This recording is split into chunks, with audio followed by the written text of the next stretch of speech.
in Cairo meant to bring about a ceasefire and hostage deal to at least temporarily end the 10-month Israel-Hamas war out in Gaza. They did end Sunday without a final agreement. This coming from a U.S. official speaking with the Associated Press. But talks will continue at lower levels in the coming days in an effort to bridge remaining gaps. Joining us live this morning to further discuss this breaking news alert is Dr. Asaf Romarowski, Executive Director of Scholars for Peace in the Middle East. Dr. Asaf, good morning. Thank you so much for joining us for this breaking news alert. Good morning. Thank you for having me. So I know a lot of people out in the Middle East were kind of holding on to hope on Sunday, hoping that some leeway would be made with those ceasefire and hostage talks. At this hour, Hamas still has several hostages in captivity. If you could catch us up, please. So thank you for having me as always, and let's put it into context. So obviously the negotiations were going on while we had the attacks from Hezbollah the other day. At the same time, these talks in Cairo and these demands that have been made by these maximalist demands. The latest one that have come out, or at least two that, were the rouge for not continuing the conversation, had to do with the fact that Sinwar himself, the mastermind of 10-7, demanded that if he goes along with this, that Israel will not go after him. I don't think that the Israelis are going to take that into consideration, really. And the other one, which was, again, this ongoing debate that has been going on for a while, has to do with safeguarding the question of the Philadelphia route, the idea that the Israelis would evacuate the Philadelphia route without any kind of, leaving them open. Without any kind of security. It's important to know that the Philadelphia route is the exact location, security-wise, where all the smuggling has been taking place. It is exactly where all these terror tunnels that have been used to attack Israelis on 10-7, and where they are being used to fuel those areas from the Egyptian side, and getting proxies from Iran for armaments, for training, and for more movement. Which is also disturbing and concerning as well in this all constellation, it was said that Hamas was going to actually do some kind of survey, so to speak, and figure out how many of the hostages are still alive and how many are still dead. The estimations by the Israelis, unfortunately, that of the 109, potentially a third are no longer amongst the living. These are the challenges that play out here. I think that the fact that there has been a lot of pressure coming in from us, and that is the White House, to try to move this along, has to do more with electoral politics, of course, and trying to get this moving, while at the same time, the Israelis are still fighting the war on all these many fronts. Really, you're talking about at least 7 fronts within the proxies of Iran, while these hostages are being used as literally the lifeline of Hamas. They are the insurance card that this continues. And the fact of the matter is, which is part of the lost in translation to my mind, Hamas is a terrorist organization. The assumption that you're going to actually have negotiations with Hamas and a fair and in a kind of an equilibrium of conversations, they have nothing to lose. They only have the time on their hands, and so they have a vested interest in continuing or prolonging these talks, because they know the moment they give up these hostages, they lose their winning hand, they lose their chips, they lose their ability to basically negotiate all of this, and then all bets are off the table. And so from that perspective, well, at the same time, they're looking to internationalize the conflict and putting pressure, which is the other part of the demand they had, that the UN resolution of a ceasefire be implemented without implementing a ceasefire, without implementing a hostage deal. So all of this works to Hamas's benefit, not to the Israelis' benefit. And from the Israeli perspective, it is very clear that Hamas has always been the clear sworn enemy, and at the same time, they have to safeguard Israeli citizens. Only a few hours ago, there were rockets that came in near the suburbs of Tel Aviv, which again shows that while Hamas is been slowly has been in the level of Hamas's capabilities have definitely been impacted by the ongoing war. They still have the capabilities to hit areas in the center part of Israel. So that's kind of where we are as far as this push and pull. Again, there is a growing need. Everybody wants to bring the hostages home, but the cost-benefit analysis that's playing out here is part of what is moving and pulling and pushing in all these directions. Dr. Asaf, great analysis and so many great points you're making this morning. I'd love to first start with the hostage talks as we are right now. We know that the hostages are pretty much being used as a bargaining tool, right, by Hamas. And you mentioned the count of the hostages, very important at this hour, because if we look back in recent months, Hamas actually came forward and said they don't even know how many hostages are left. They said they didn't know where they were. They got lost in the tunnels. Put that into perspective for us, because we know, as I just mentioned, since they are being used as a bargaining tool, they would need to be alive, correct? Well, that is true, but but let me also put it into context. Within Judaism, there is a tradition, and within the Israeli military ethos, to bring back dead or alive soldiers to a Jewish grave. And what Israel has shown over the years in their negotiation with terrorist groups is that they will bargain also for bodies. And so and so Hamas knows that. And this is exactly part of the reason why during the brutal attacks on 10/7, even after they killed people at the Nova Festival, they actually also took the bodies with them. Israel was also negotiating bodies of soldiers that were kidnapped, a few years back, that Hamas is still holding on hostage as well. So because Israel has shown its card, and obviously the goal is to bring back hostages alive, they also know that dead bodies are also negotiating cards. And so this is also part of the horrific psychological warfare that plays out here. Now, I am in serious doubt about the fact that Hamas does not know where the hostages are, given how important they are to Sinwar's lifeline. And he himself and his brother are probably surrounded by these hostages, knowing exactly what they mean to the world and what they mean in particular to the hostage families and to Israeli society at large. That being said, we have seen over the past few weeks where Israelis have been finding bodies of hostages and bringing them back home. That is also indeed part of their goal and commitment to bring them back home to Israel, and for bereavement's sake, and for a closure, and for the sake of, for these families, that they know exactly what happened to their loved ones. The problem has been is that we're relying on Hamas for information. The reason the Israelis have been able to find these bodies to begin with, that has to do with the more and more intelligence that the Israelis are able to extract from the Hamas individuals that they have been capturing, and through the intelligence and through the interrogation, they're finding out more about where the bodies are located. So that, to my mind, Hamas knows exactly where the hostages are located, but of course they're using it to their advantage, and they're playing this game with the interlocutors vis-a-vis the Egyptians, the Qataris, us, the Americans, at trying to put pressure on the Israelis.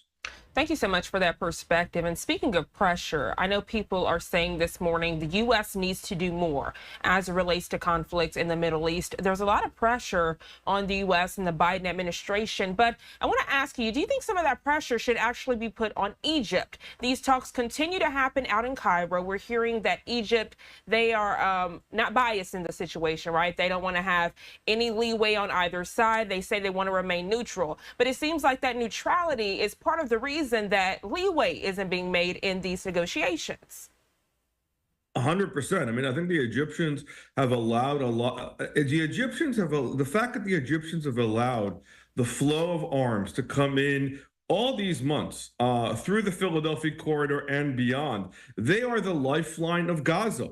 I mean, make no mistake, Gaza could not be rearmed. They could not send Hamas individuals to be trained outside of Gaza if they weren't using the tunnels that the Egyptians are allowing them to go through. So at the same time, the Egyptians are saying when the Israelis try to, and they have done so successfully, disentangle the civilian population from Hamas militants. The fact of the matter is, Hamas terrorists for that matter, the fact of the matter is that the Egyptians have fortified that border. The Israelis have moved them into safe zones, but the Egyptians want to play it both ways. And the reason for that is because they prefer to contain the problem within Israel's control rather than go in to make it their problem. While the Egyptians know very well what the threat of Muslim Brotherhood groups are. The Muslim Brotherhood started in Egypt. They know there was a stint under Mohammed Morsi where the Muslim Brotherhood took office in Egypt. So they know exactly the consequences of Muslim Brotherhood operating inside of Egypt, and they want to contain that. But that being said,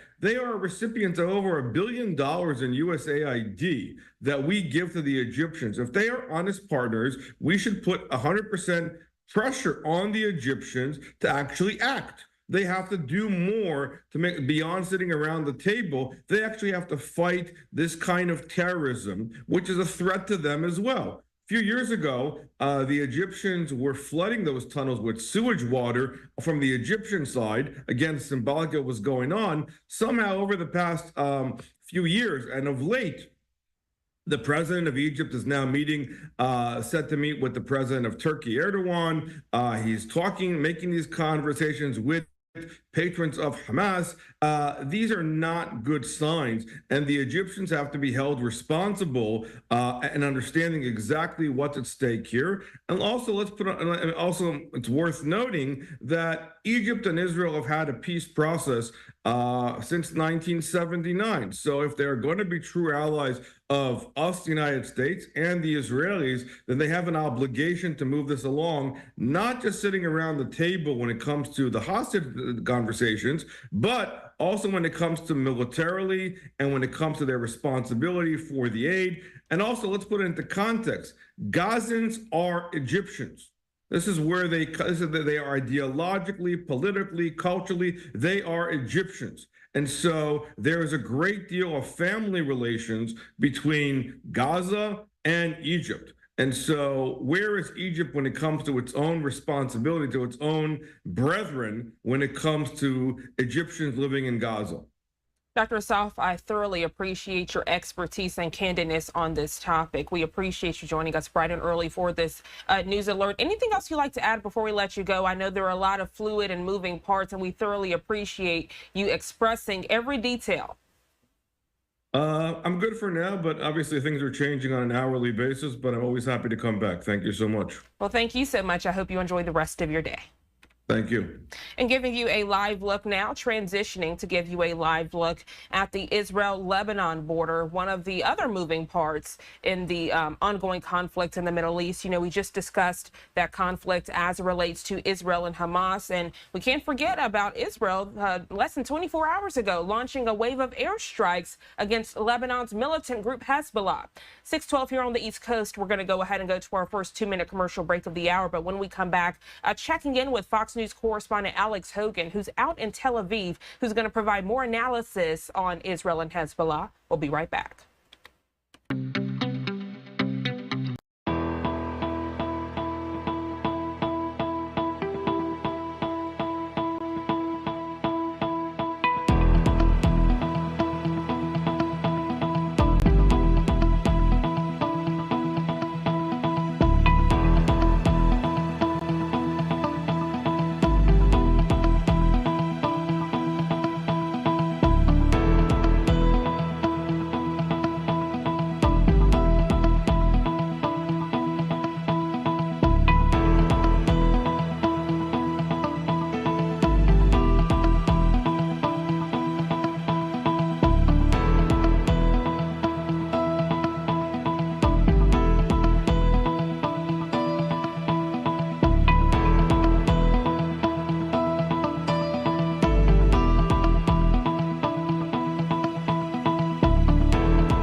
Welcome back to Live Now from Fox 614 here on the East Coast. And as we continue with your top stories and breaking news headlines, staying on the conflict in the Middle East at this hour, as we're learning, Israel launched a wave of airstrikes against Lebanon's militant group Hezbollah. This is what the IDF is calling a preemptive strike. And the video on your screen showing that back and forth of airstrikes there in that nighttime sky. Hezbollah retaliating to avenge the killing of one of its top leaders last month, leading to the heaviest exchange of fire in months. Fox News correspondent Alex Hogan joining us now from Tel Aviv with the latest.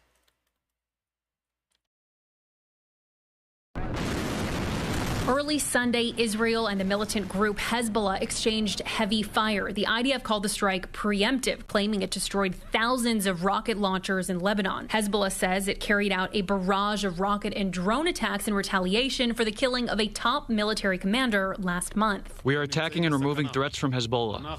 The IDF is doing and will continue to do everything necessary to protect the citizens of the state of Israel. Hezbollah leader Hassan Nasrallah says the group is going to assess whether further attacks are needed to be carried out after the group initially said that the attack was complete, while Israeli Prime Minister Benjamin Netanyahu said that the country could take all measures to protect itself to return civilians to the evacuated towns in the north, and that this is not the end of the matter. Both sides claim they only aimed at military targets. Whoever hurts us, we hurt him. The cross-border clash was one of the most intense exchanges in months and comes as high-level ceasefire talks between Israel and Hamas continue in Egypt. I am not very optimistic about it, and I don't think that Hamas has the correct how should we say, incentive in order to finally say, yes, we agree. The fighting instead renewing fears of a wider war spreading across the already tense region. I think the Iranians are contemplating an attack on Israel, but decided for now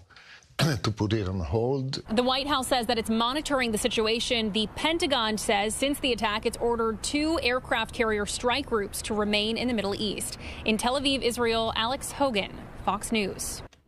Alex, thank you so much. And giving you a live look at the Israel-Lebanon border, pretty much the calm after the storm. But again, this is a very fluid situation. And sometimes as I show you these feeds, you can actually see strikes and plumes of smoke on the screen. So we'll continue to monitor these feeds and, of course, check in for any updates as it relates to this conflict. I want to transition to give you another live look out in Israel, Tel Aviv, Israel. Now it's 6:17 on the East Coast. And we know the Israeli government, they didn't waste any time to respond to these recent strikes from Hezbollah. I want to play out their response for you now. David Mensa, Israeli government spokesman. This is a special Sunday briefing for today, the 25th of August, 2024, regarding events in the north of Israel, southern Lebanon. I'll provide a quick update on the situation and then take your questions. Very early this morning, Israel identified an imminent large-scale attack of missiles and drones by Hezbollah in Lebanon. Hezbollah, the Lebanese Shia Islamist Iranian proxy terror group, is based in Lebanon but is directed by Iran. Both Hezbollah and Iran seek the annihilation of our nation. With Hezbollah preparations to attack Israel underway, the Prime Minister, in consensus with the Defense Minister Gallant, together with the IDF Chief of Staff, quickly directed the IDF to initiate a preemptive action to eliminate the threat to Israel. Thousands of missiles and drones were primed to be launched against civilians in Israel this morning. Had these missiles and drones flown, the death toll would have been in the thousands with massive damage. At this hour, let me share with you the results. With minutes to spare, 100 Israeli Air Force fighter jets, our aerial defense systems, and Israeli Navy's ships, directed by the IDF, intelligence struck and destroyed thousands of Hezbollah rockets aimed at our towns, villages and cities across northern and central Israel. The rockets aimed at our families were primed for immediate launch this morning. More than 40 launch areas in Lebanon were struck during the strikes. Thousands of rockets were eliminated. In spite of our preemptive action, Hezbollah this morning fired more than 300 rockets and drones at Israel, which did cross into our borders. Now, the Prime Minister has made clear this morning that Israel does not seek an all-out war or a regional escalation. But Israel will do everything in our power to defend our country. We will return 62,000 residents to their homes in the north, and the Prime Minister has made clear, whoever harms us will be harmed, both defensively and offensively. The US Secretary of Defense Lloyd Austin has been fully briefed. Israel expresses gratitude to the US for standing with Israel and with regional stability. So that's the end of this short briefing. I will now take your questions, which you should put in the chat of this Zoom together with your news outlet.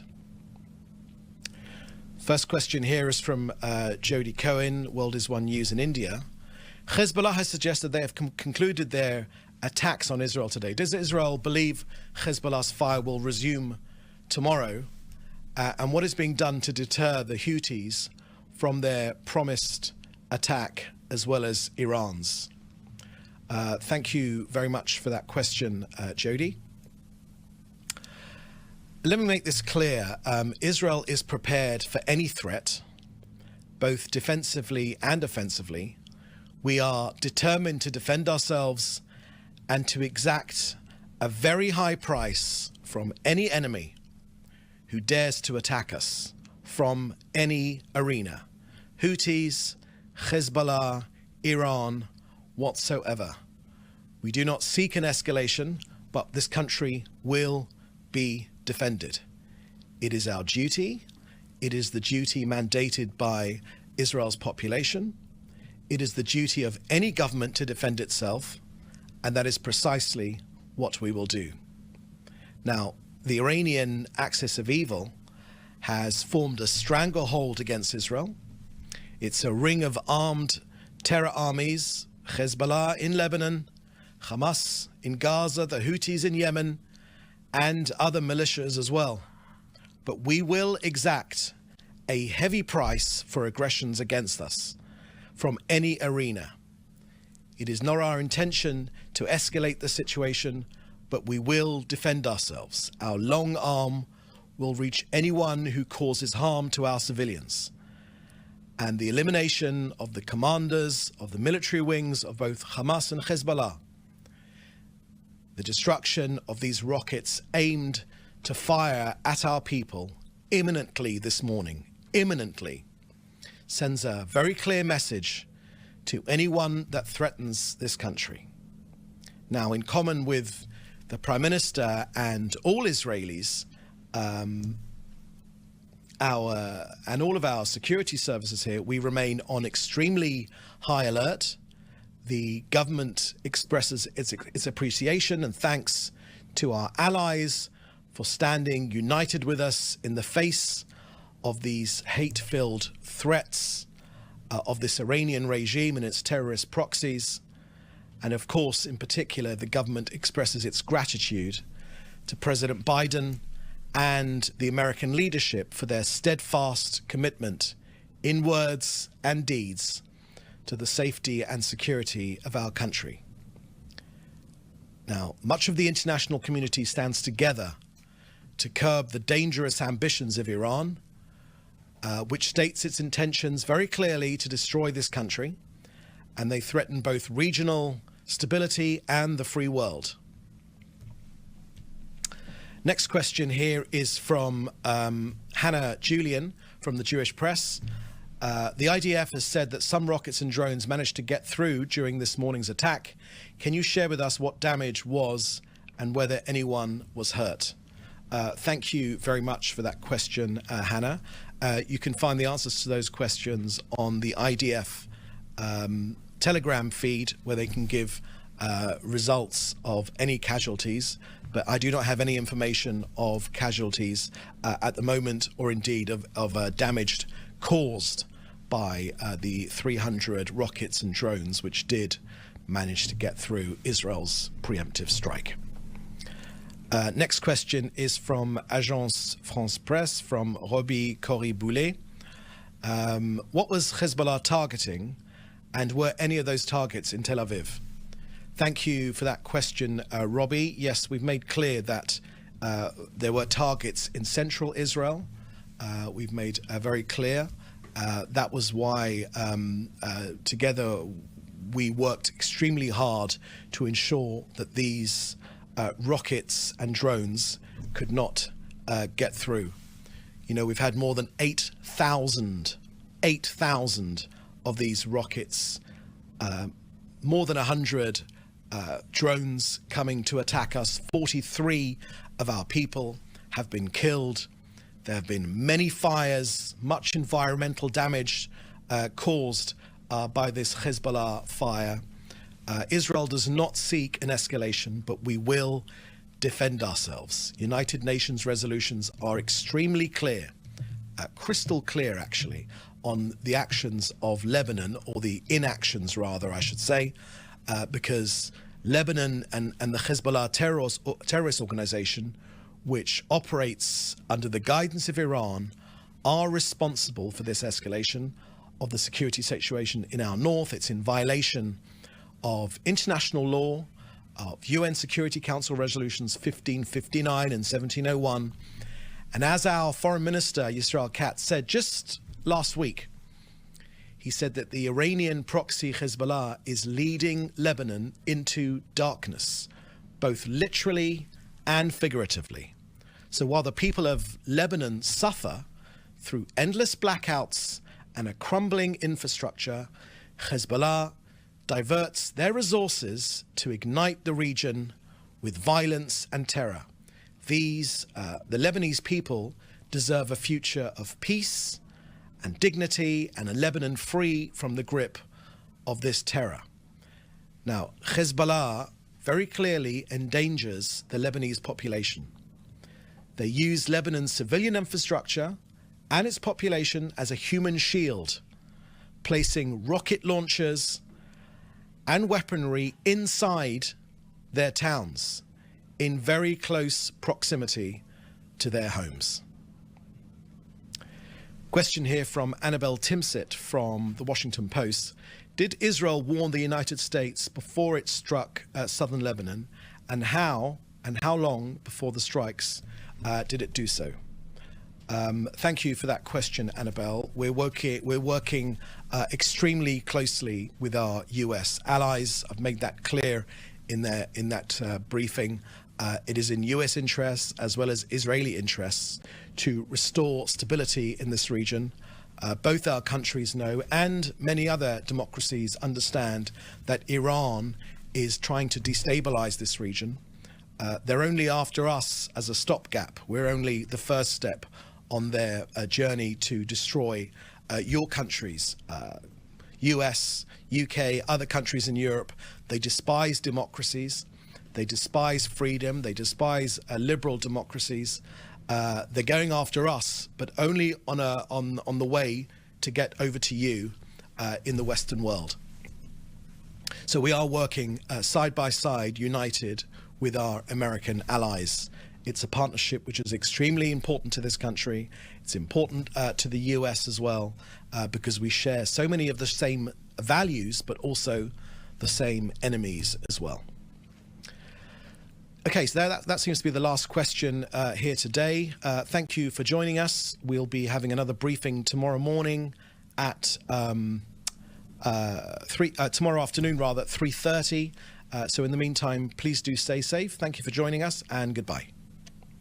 All right, so that was the very latest from the Israeli government responding to that ongoing conflict with Lebanon's Hezbollah. And you heard David Mensa, Israeli spokesperson, mention that there is going to be another Israeli briefing that is scheduled for 8:30 this morning Eastern time. That's our time here in the U.S. And when we get that, of course, we'll bring that to you right here on Live Now from Fox. That press conference happening out in Tel Aviv, Israel. You're getting a live look at their skyline here at 6:29 on the East Coast. We're going to go ahead and go to our second 2-minute commercial break of the hour. But when we come back, staying on this breaking news headline, but we do have a new response this morning from the Biden administration. We'll be checking in with Fox News correspondent Lucas Tomlinson for the details when we come back in just 2 quick minutes.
Welcome back to Live Now from Fox, giving you a live look at the White House out in Washington, D.C. at 6:32 here on the East Coast. And we're learning this morning the Biden administration, they have responded to the strikes between Israel and Hezbollah that happened early Sunday morning.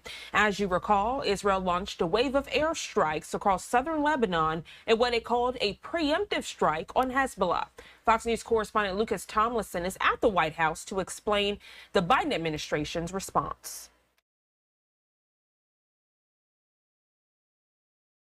A second aircraft carrier, the USS Abraham Lincoln, has just arrived in the Middle East, taking station in the Gulf of Oman, not far from the Theodore Roosevelt strike group, who's been at sea for the past 7 months.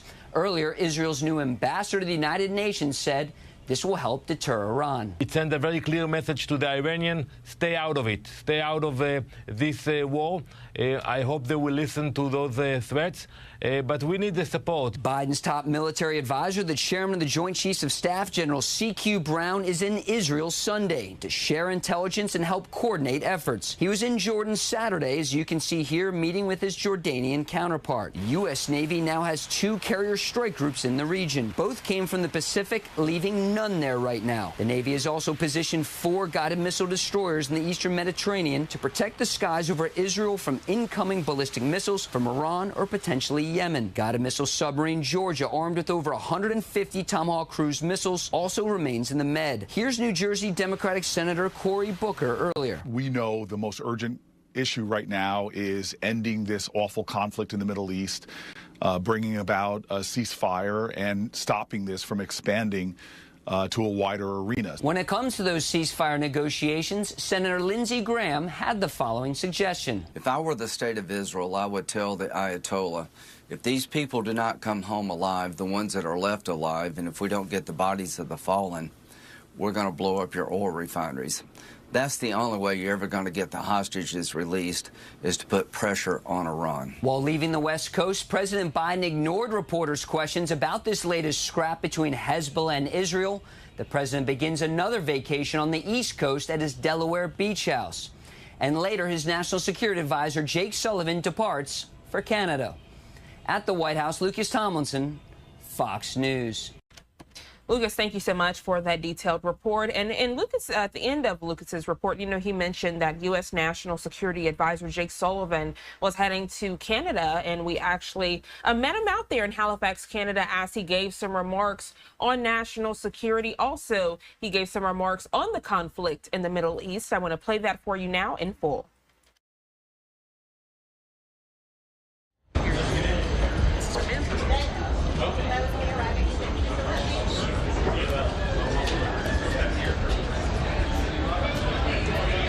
Good evening, everybody, and thanks for taking a few minutes here. It's great to be here in Halifax, Canada, and really to have the opportunity to sit with the Prime Minister and the Canadian Cabinet to talk about our bilateral relationship, to talk about current events in the world, and also to talk about the immense changes taking place underneath our feet on technology, on the clean energy transition, on geopolitics, and on things that matter to ordinary citizens in both the United States and Canada.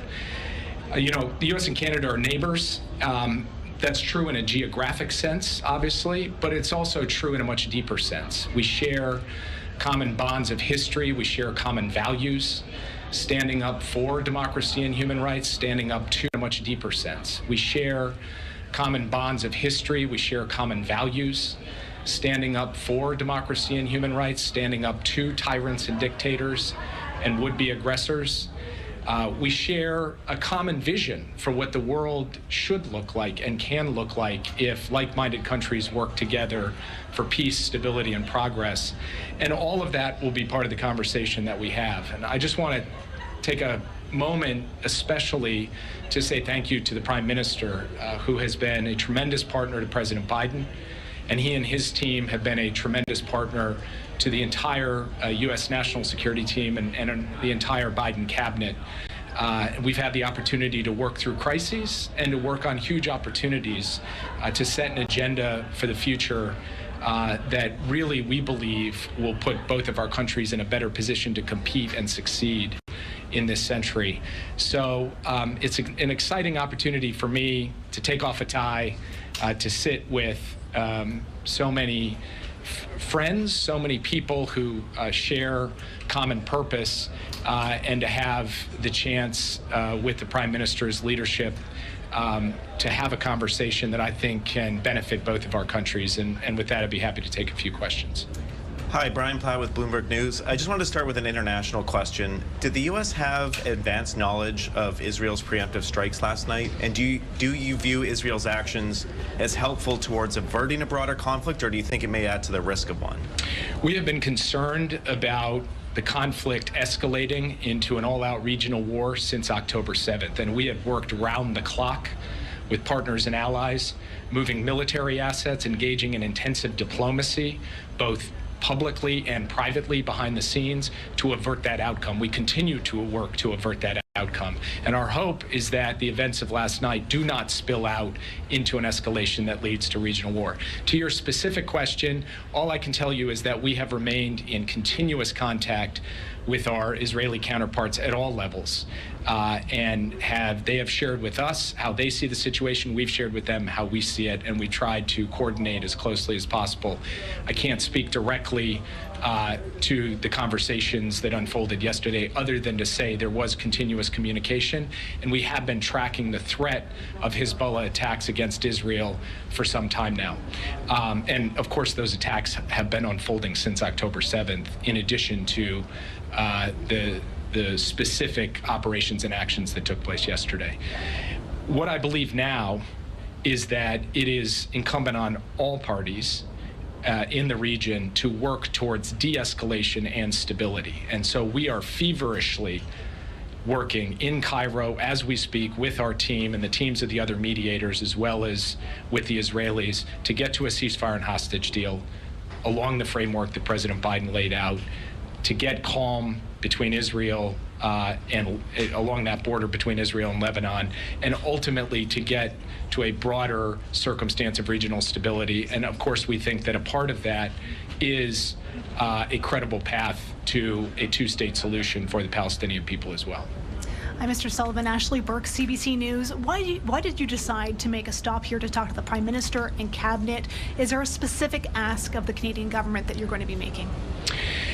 I didn't come here with a specific ask. I came here because it's all too rare that we get the chance to have step-back strategic conversations at critical moments, and we are in such a critical moment.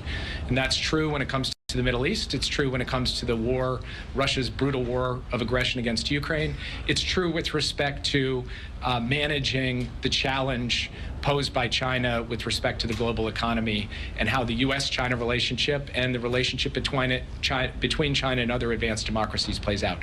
But we're also going to talk about broader themes, too, about climate and the clean energy transition, about artificial intelligence. Being on the same page between the U.S. and Canada, particularly as we enter a year where Canada will be chairing the G7, is vital for U.S. national security, for our priorities, and we believe it's vital for the broader free world as well. So this isn't about me coming up here for a particular specific ask or on a single issue. It's a mark of the seriousness with which we take staying on the same page with our Canadian counterparts at all levels. And for me to have this opportunity really, I think, genuinely is going to create good momentum as we head into a critical few months ahead. Hello, I'm Tonda McCharles with the Toronto Star.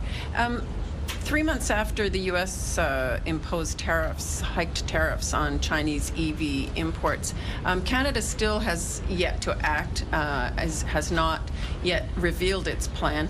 And I'm wondering what your message is to the Canadian government vis-a-vis your national security concerns around this vital industry. And are they mainly economic, or are they centered on the software in these vehicles? Or can you elaborate, as you head to China yourself tomorrow, what your message to Canada is, and should the two countries be presenting a united front? Canada ultimately will determine its own trade policy, and that's for the Prime Minister and the government to make determinations on. It's not for the U.S. to try to dictate. Of course, we will talk behind closed doors about our experience and what we see.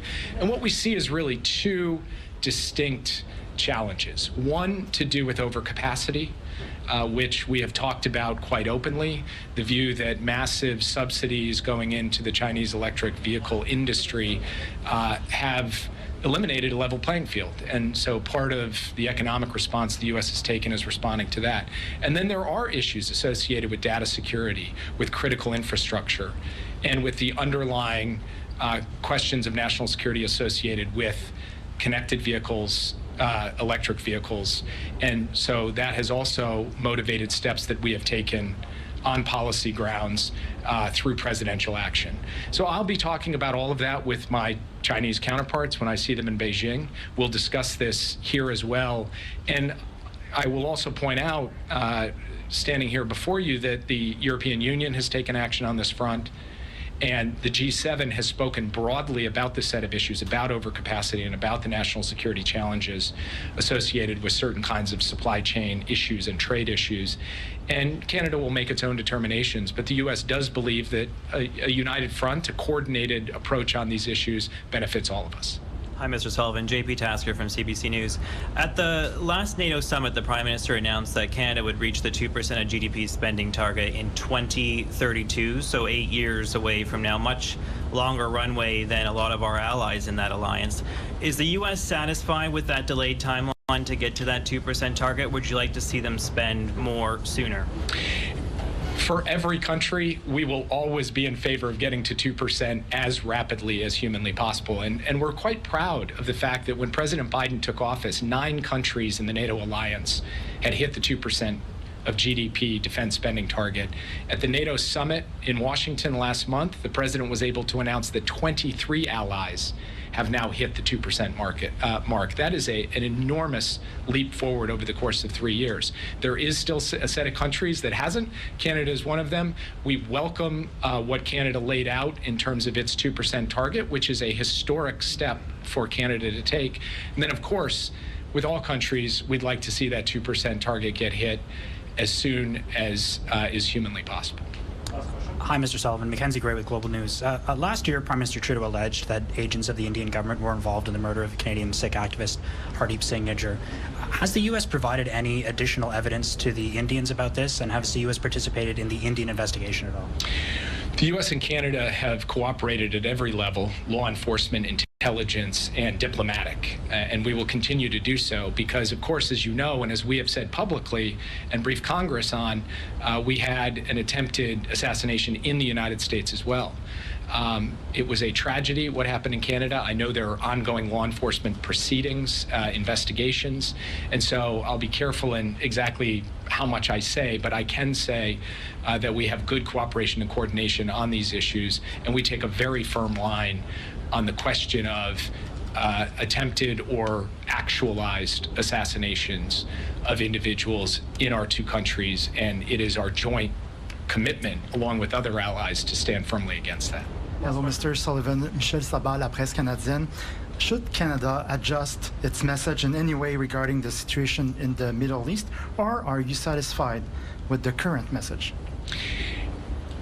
Every country is going to approach this terribly difficult situation with its own perspective, its own balancing of the various considerations at play, and Canada obviously is doing that. One thing I will tell you is that we've had a chance since October 7th to engage. The President and the Prime Minister have spoken on this conflict several times themselves. I've spoken to my counterpart, Secretary of State, the Secretary of Defense, the Director of our intelligence services. So we feel that our coordination and transparency on this issue is very strong.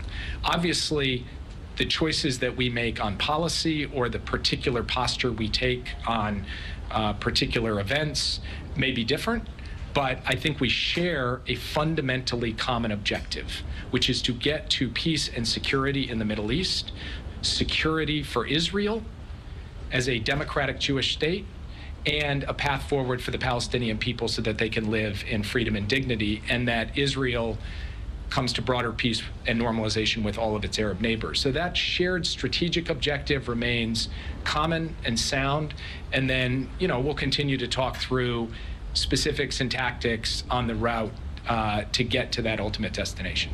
Thanks, everybody. So that press conference wrapping up out in Halifax, Canada. Jake Sullivan speaking on national security and the Middle East conflicts, and you're getting a live look at the Tel Aviv-Israel skyline and Israel-Lebanon border on the right side of your screen. We're going to go ahead and go to our third 2-minute commercial break of the hour, but when we come back, giving you a beautiful shot this morning out in Orlando, Florida. We'll be checking in with none other than Fox 35 Orlando's Amanda McKenzie as we're taking a look at a historic moment with the Lake Mary All-Stars as it relates to the Little League World Series Championship. The details when we come back.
Welcome back to Live Now from Fox, and good morning to you if you're just now tuning in. I'm Jeanne Francine. As we continue with your top stories and headlines this Monday morning, it's an exciting time out in Florida. The Lake Mary All-Stars made history Sunday, becoming the first Florida team to win a Little League World Series championship.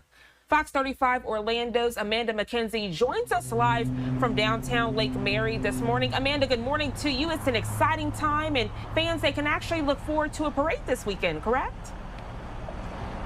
Absolutely. This is an historic win for these Lake Mary boys. And as you can see behind me here in downtown Lake Mary, there's a sign up saying, "Let's go Lake Mary Little League." These are some hometown heroes coming back home today. And of course, there will be a special parade coming up this weekend to celebrate that win. Now, at a watch party yesterday, the crowd in Lake Mary jumped and cheered as they watched the Lake Mary All-Stars become world champions, taking home the Little League World Series title. We spoke with Joey Jensen, who helped coach the Lake Mary All-Star team.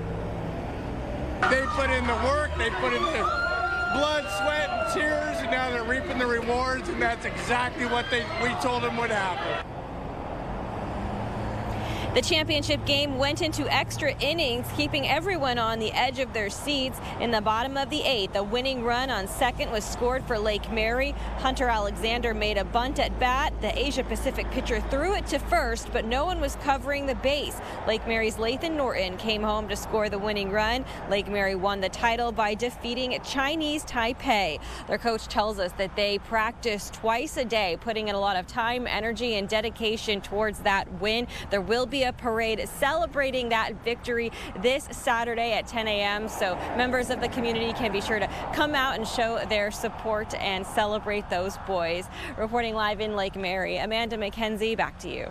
So exciting to see, Amanda. They put in the hard work and it paid off. We always appreciate you joining us here on Live Now from Fox. I hope you have a great rest of your day. Thank you. Thank you. Giving you a live look out at the Orlando skyline and Lake Mary in close proximity to Orlando, if you're not too familiar with the geographics of the Sunshine State. 6:51 here on the East Coast. We're going to take our final 2-minute commercial break of the hour. But when we come back, transitioning to another top story we are following as it relates to that assassination attempt against former U.S. President and the Republican presidential nominee, Donald Trump. We'll be checking in with national security expert with the University of New Haven, Mr. Ken Gray. We'll be right back in just 2 quick minutes.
Welcome back to Live Now from Fox. I'm Jeanne Francine. Good morning to you if you're just now tuning in. A few minutes shy from the top of the 7 o'clock hour. And right now, I want to transition to a top story we are following this Monday morning. Happening today, several U.S. Republicans will host a forum to examine the attempted assassination of former U.S. President and Republican presidential nominee Donald Trump.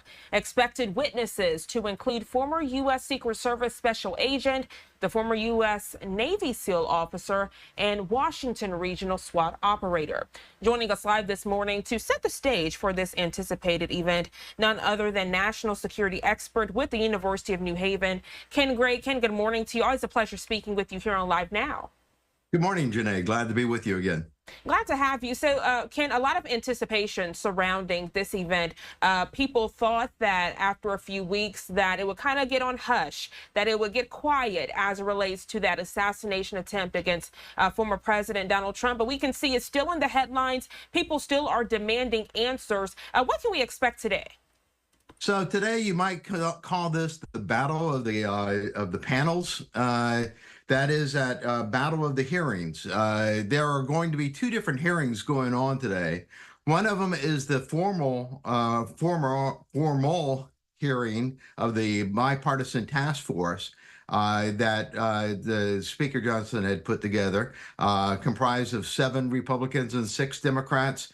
They are traveling down to Butler, Pennsylvania, and to meet with locals and to see the area that this assassination attempt took place.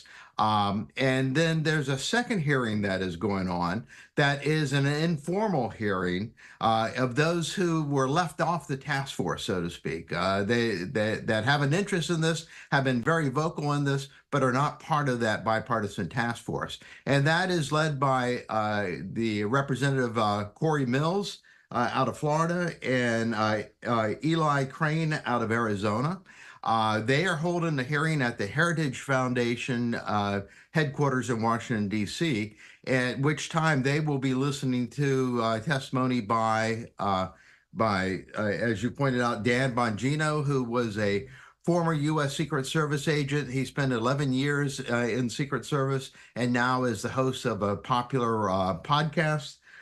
Eric Prince, who not only was a Navy SEAL, but was also the founder of Blackwater, a private security group that was involved in Afghanistan and in Iraq. He was the founder of it, but he left that after about 1 year and sold the company. And the third person is Ben Schaefer, who is a current SWAT team member from Washington Regional SWAT. He's a Washington Regional SWAT operator. So none of these testimonies have direct knowledge of that particular day. However, they all have information that will help explain what occurred and what should have occurred on the day of the attempted assassination. Ken Gray, we appreciate that detailed breakdown and preview of what we can expect today. So I want to put this into perspective because just this past weekend, we had breaking news as it relates to the United States Secret Service. There's some of those people that were involved. So the timing of these meetings couldn't be better, right? To put everything that we learned this weekend into perspective. Could you put the two together and share how they correlate, please? Sure. So Secret Service, we still see information coming out despite the fact that the director at the time of the attempted assassination has resigned, Sheetal, and then Ron Rowe, the acting director of the U.S. Secret Service, both have been providing information to Congress and we still see problems that are popping up with U.S. Secret Service even after that change in the head of the U.S. Secret Service. We also see new information coming out. For instance, the most recent information was that the person who shot the would-be assassin was not the U.S. Secret Service counter sniper who did shoot him, but the first round was by a local counter sniper. At least that's the information that had come out. I have not been able to verify that. So there is still things to be learned. and those things to be learned. Some of it may be learned by the bipartisan official task force that is looking at this, but actions by a group like this one, that this informal forum that is being held, may additionally provide information. They're talking to some of the whistleblowers to show the problems within Secret Service that the task force may not be able to get to. And as we discuss this forum, will this be similar to what we saw just days after that initial incident that happened out in Butler, where we saw the House Oversight Committee come together and they pretty much grilled Kimberly Cheadle, at the time the Secret Service director? Will it be similar to that with this forum today? They have no official status. This is an informal panel discussion. The people that are before them have all been invited to give testimony. They have no subpoena powers like the task force has subpoena powers. So this is much more of an airing of information that the official bipartisan task force may not be looking at or may not get to. Instead, this is an opportunity for them to highlight some areas that they think are important, but really have no official status. Ken Gray, always a pleasure speaking with you on these topics. And, you know, you yourself, a national security expert, are there still unanswered questions from your end? Because you're the expert, so you're able to sometimes piece the information together that the regular viewing public wouldn't otherwise get. What are some of the questions that you're still awaiting answers to? You know, whenever there is an assassination or an attempted assassination, there are always questions as to whether the shooter acted alone, who the shooter is, what was motivating the shooter. There are still big questions around these issues. For instance, why is it that the shooter, we initially learned that had a very minor presence on social media. We are now learning that he did have presence on social media. He had 3 encrypted accounts that we do not have any details on whatsoever. The big questions as to how it is that he was able to get to the position that he was able to get to without being challenged and stopped before he was able to get up on that roof. A lot of questions that remain and things that will take time to get into it. This is not something that they're going to be able to get answers to within weeks or months. This is going to take a while to really dig into this. And that's what happens whenever you have a major event like this. It's something that don't expect to get the answer to right away, because there are a lot of details and potential rabbit holes to go down also. Yeah, absolutely. And I think those points that you made, great points, by the way, in those questions that we are still awaiting those answers, those further add to, could all of this have been prevented? You know, we saw a video where he was pretty much scaling on top of that roof, right? And then we're hearing that someone tried to get up on the side and they saw him and then ultimately fell or weren't able to get in contact with him. But learning of the social media presence and all these other entities, maybe this could have been prevented far before he even arrived to the site where the campaign rally was taking place. Absolutely. And we're also hearing now something that came out within the last couple of days is that U.S. Secret Service denied additional resources for the Butler, Pennsylvania venue. And so this is despite testimony by Cheadle and testimony by Rowe to this effect. So were they denied because it was former President Trump, or was it denied because U.S. Secret Service did not have enough assets to be able to provide that? These are things that need to be answered. And if the formal task force is not able to get those answers, maybe this informal forum here might be able to pry open some doors and get those answers. Ken Gray will definitely be keeping a close eye. And of course, we will air those forums in full right here on Live Now from Fox. Always a pleasure speaking with you, Ken, as we set the stage for national security. Also, you're amazing with things international relation for those topics as well. Anything else you'd like to add related to what we are looking ahead today? This expected to happen noon Eastern time. And again, a lot of eyes will be on this forum. So the task force that is traveling down to Butler, Pennsylvania, this is going to be just the first of many such hearings with them, while this forum that is meeting today I don't know if it's going to have any legs to it and be in existence for a long period of time. But nonetheless, I don't expect a lot to come out of Butler, Pennsylvania today, since this is our first trip down there. This is more their meet and greet and a visit to there. So the real focus will be on this forum, I believe, and see what comes out of that. Ken Gray, always a pleasure. Thank you so much again for joining us bright and early to set the stage for this event happening later today. I hope you enjoy the rest of your Monday. Thank you. And staying on topic this morning, former President Donald Trump, many of you all wanting to know more about that upcoming debate. Will there be a presidential debate next month? Well, overnight, former President Donald Trump questioned whether he should participate in the planned head-to-head with Democratic nominee Kamala Harris. As Fox News correspondent Doug Luzada reports from Washington this morning, we're learning that debate is scheduled for 2 weeks from tomorrow.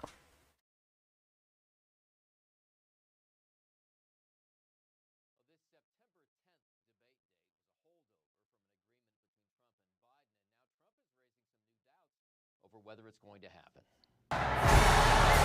With Kamala Harris's this September 10th debate date was a holdover from an agreement between Trump and Biden, and now Trump is raising some new doubts over whether it's going to happen. With Kamala Harris's ascension to the Democratic nomination now complete, the next big event was supposed to be on September 10th, a debate between Harris and Trump broadcast by ABC. But this morning, new questions, with Trump posting on Truth Social, and I ask, why would I do the debate against Kamala Harris on that network? Yes, he will oftentimes... Trump referenced yesterday's ABC show This Week, suggesting ABC insiders would favor Harris. They've got a lot of questions to answer, he wrote. Why did Harris turn down Fox, NBC, CBS, and even CNN? Stay tuned. It's a stark turnaround from just last week when Trump talked about debates in a phone interview during the Democratic National Convention. I don't like ABC. I think ABC is probably the worst of the group, but I'm willing to do ABC. I was willing to do CNN with Joe Biden, and you saw what happened there. What he's telling you is simply not true. And in fact, that debate with Biden is a reminder of how important these events can be. It led to Biden's ouster from the race.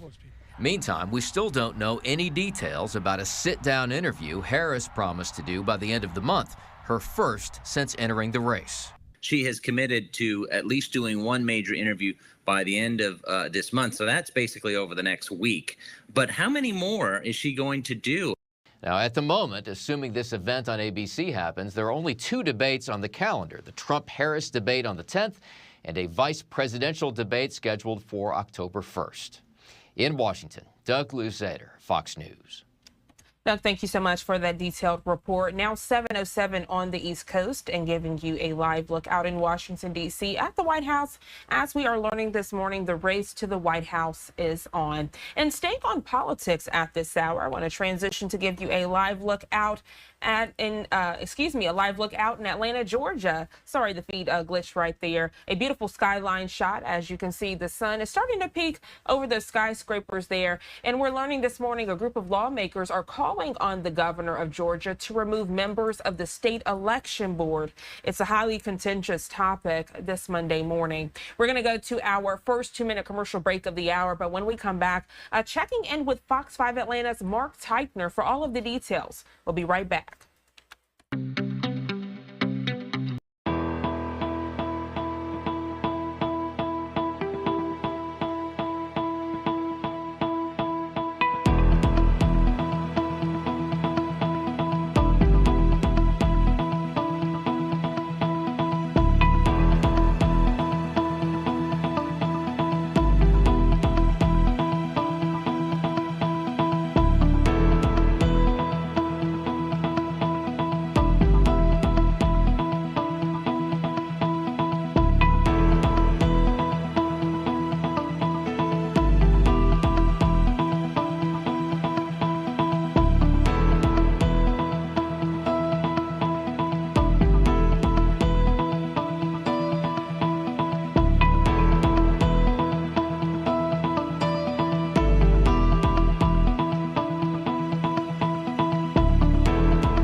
Welcome back to Live Now from Fox. 7:10 here on the East Coast, and staying on top of your political headlines this Monday morning, we're learning a group of lawmakers, they're calling on Georgia Governor Kemp to remove members of the state election board.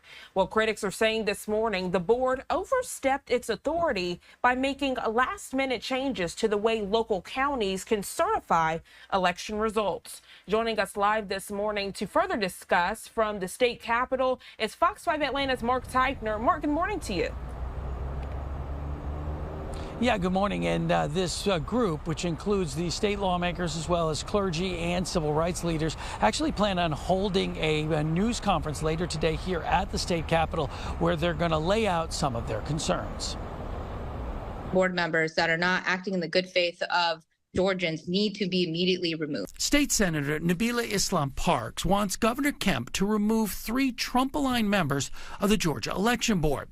Last week, Janelle King, Janice Johnston, and Rick Jeffries all pushed through last-minute changes, adding steps for local counties to certify results. They can, delay the election results and ensue mass chaos. Islam Parks sent the governor a letter asking him to step in and, in her words, do the right thing. For him to convene a hearing because 3 of the election board members violated the Open Meetings Act and the state code of ethics. Last week, Islam Parks filed a complaint stemming from an impromptu July meeting the board held about adding even more requirements. They didn't send out a notice to the public.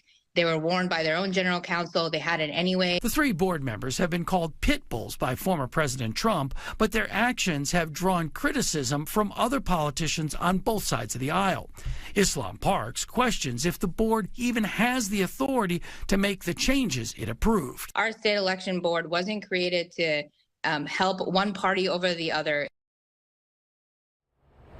The state senator says she has not received any information back from the governor's office. We tried to reach out to the governor's office as well and to those election board members that she's trying to get removed.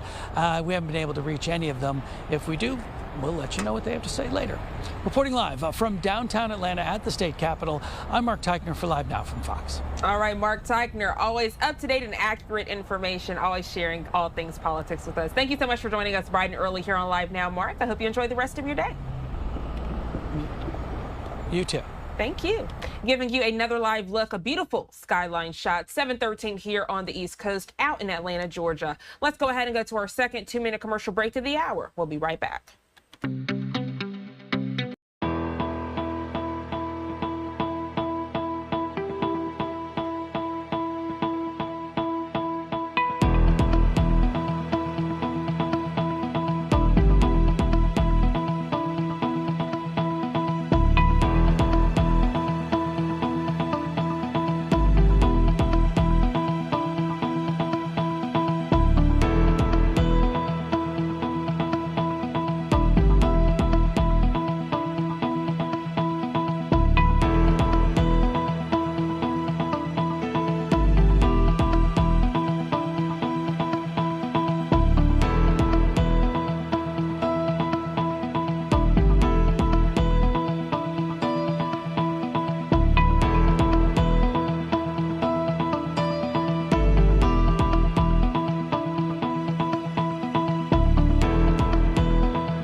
Welcome back to Live Now from Fox, 7:15 here on the East Coast, and good morning to you if you're just now tuning in. We're going to stay on top of politics this hour. RFK Jr. speaking on Fox News Sunday, this after his decision to suspend his campaign and endorse Donald Trump on Friday. Meantime, both Trump and Kamala Harris getting ready to hit the trail again as we approach the 10-week mark to Election Day. Fox News correspondent Madeline Rivera has more from Washington. Robert F. Kennedy Jr.'s decision to suspend his campaign and back former President Trump was slammed by his family members as a betrayal, but he says he wasn't driven by animosity. I don't act out of anger or revenge or resentment. It's a bad motivation. It's like swallowing poison and hoping someone else will die. And so I don't do it. I am very pragmatic and practical, and I am focused on one thing, which is how do we restore health for our children. Kennedy and Trump agreed to form a unity government. That appears to be the extent of their relationship at this point. Kennedy says there are no guarantees that he'll be offered a position in the Trump administration, even though Trump said he'd be open to the possibility. I met with President Trump, with his family, with his closer advisors, and we just made a general commitment that we're going to work together. The jury is out on whether Kennedy helps Trump's bid. His polling took a major hit, dipping into the low single digits after President Biden dropped out of the race. But Fox News polls last month show Kennedy pulling support from Trump in key battleground states like Pennsylvania and Wisconsin. So Trump is hoping he can draw some of those backers to his camp. The Democratic National Committee was quick to brush off Kennedy's endorsement, saying, quote, good riddance. They're coming off a high after last week's convention. Vice President Kamala Harris's campaign says they've raised a record $540 million since they launched last month. And this week, they're kicking off a bus tour in Georgia. This is the first time Harris and her running mate Tim Walz will campaign together in the state. Yet criticisms that her speech at the DNC lacked policy particulars or that she has yet to give a sit-down interview continue to hound her. Trump is expected to head to Michigan and Pennsylvania this week. In Washington, Madeline Rivera, Fox News. Madeline, thank you so much for that detailed report. And if you weren't able to see RFK Jr. speak on Fox News Sunday, I actually want to play that interview for you now in full.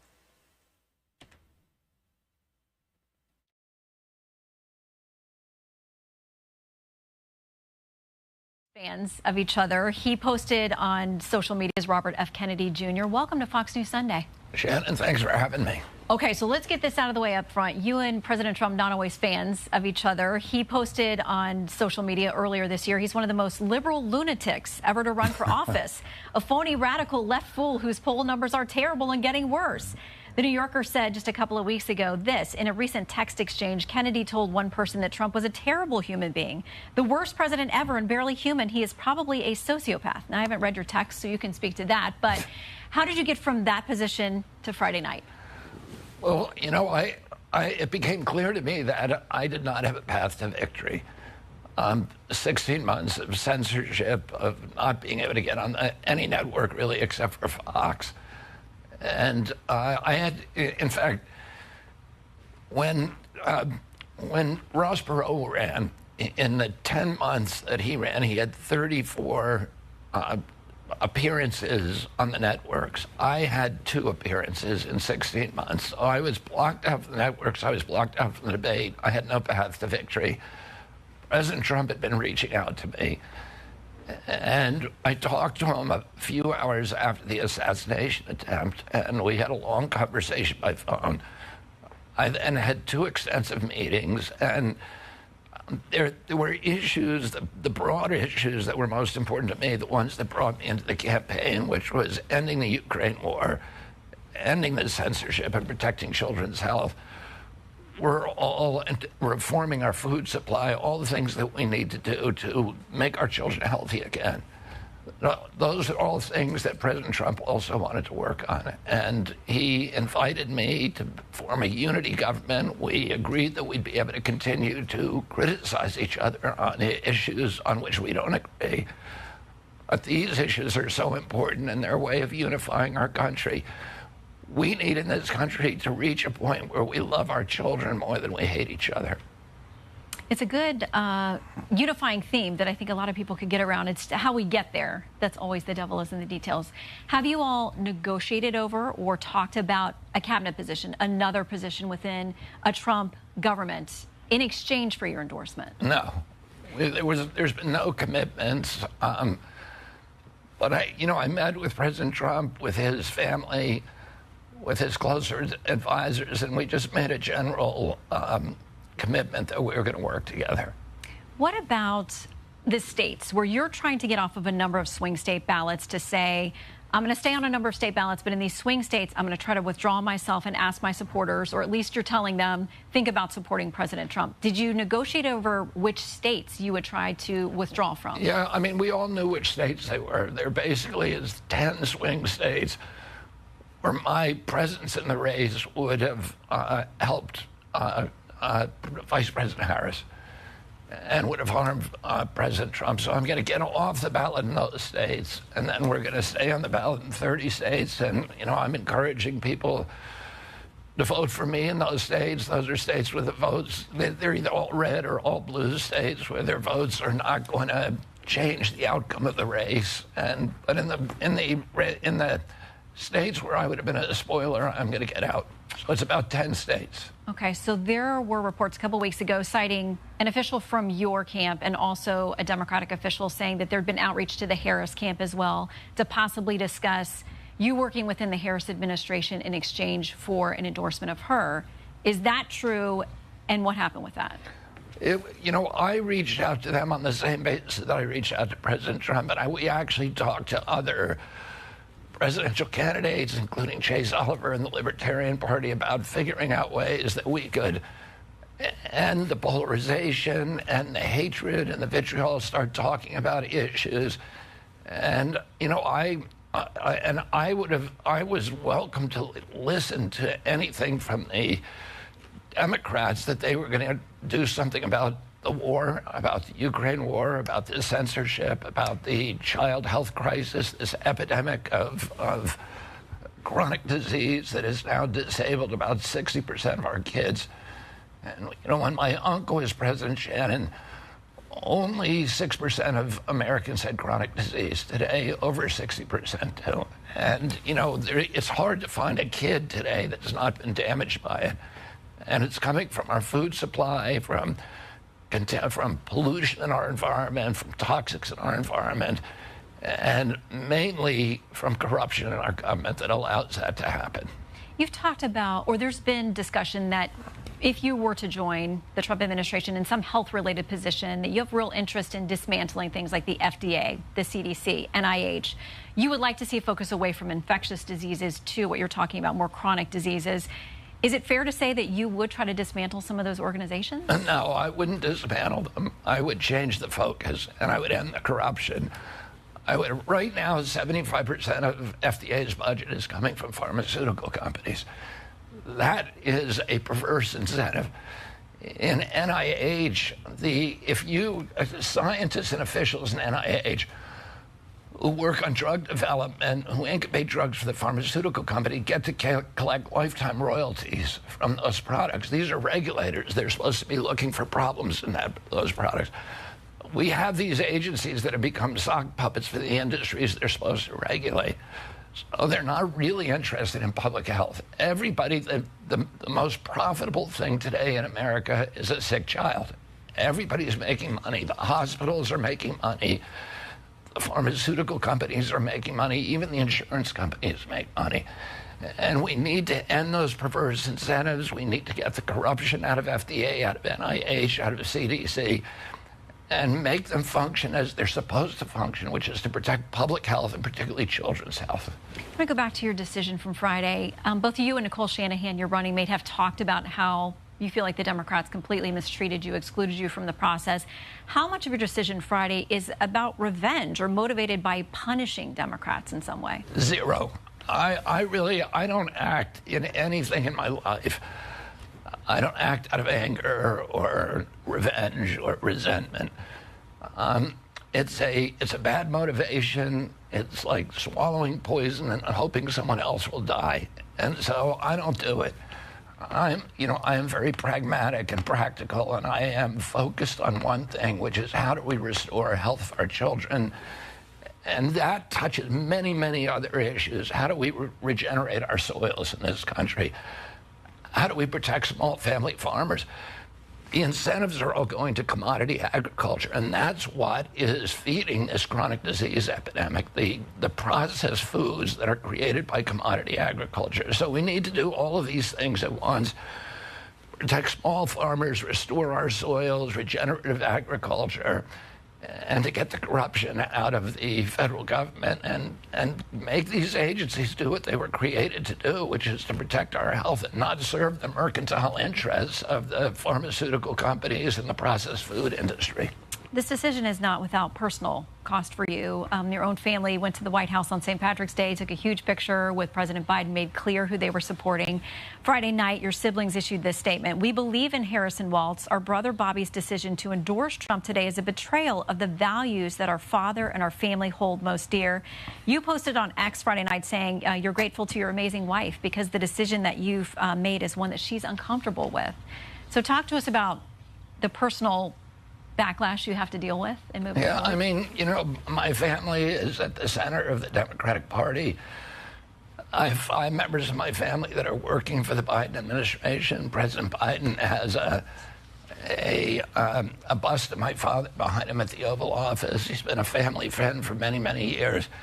And my family is, I understand that they're troubled by my decisions, but, I love my family. I feel like we were raised in a milieu where we were encouraged to debate each other and debate ferociously and passionately about things, but to still love each other. So, they can, they're free to take their positions on these issues. There are many, many members of my family who are working in my campaign, who are supporting me. I have a very big family. There's a few of them that are troubled. But, I think we all need to be able to disagree with each other and still love each other. Wall Street Journal has this. They say it's a double-edged sword, essentially, that it may help President Trump to pick up some of your followers if they're willing to go over there. But they warn about what you would do in his administration. They say this, RFK Jr., if he's anywhere near the healthcare or environmental agencies in a Trump administration, look out. Mr. Trump's best response is to thank RFK Jr. for his support, make no promises about the future, and by all means avoid joint campaign appearances.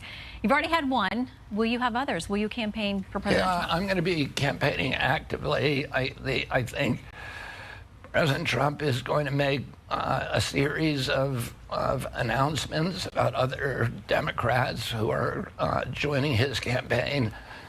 And, I want to make America healthy again, and so does President Trump. So those are objectives. The Wall Street Journal may be worried about shareholder value for pharmaceutical companies, and I think, I talk specifically to President Trump about that issue, and he said that he wanted to leave as his legacy healthy children, and that that he was unconcerned about the other implications. All right, Robert F. Kennedy Jr., thank you for your time today. We'll see you on the campaign trail then. Shannon, thanks so much for having me. Up next is Robert F. Kennedy Jr. Welcome to Fox News Sunday. Shannon, thanks for having me.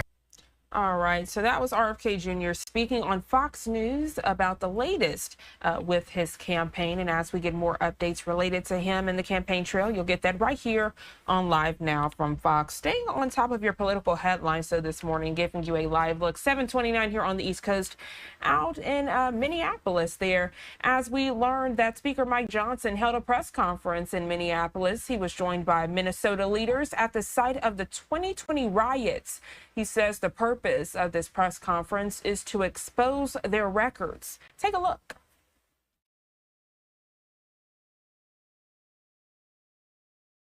House, Joe Tayrab, who's running in Minnesota's 2nd district. These are important voices at an important time. And we are here in Minneapolis for one reason. It is our job to expose the real records of Kamala Harris and Tim Walz. The American people are hurting because this situation is really desperate. We're all paying more for gasoline and groceries and rent and car payments and mortgages. And we've watched millions and millions of illegal aliens come right across that open border into our communities, draining our resources and attacking American citizens. And each one of those crimes have been 100% preventable. Those illegals should never have been here in the first place. But the Biden-Harris administration opened the border wide.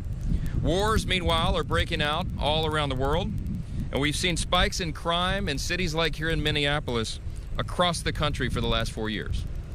In spite of all that, Kamala Harris and Democrats are trying to tell us that none of this is happening. They're trying to tell us that we're wrong for the things that we can see with our own two eyes and that we're all feeling.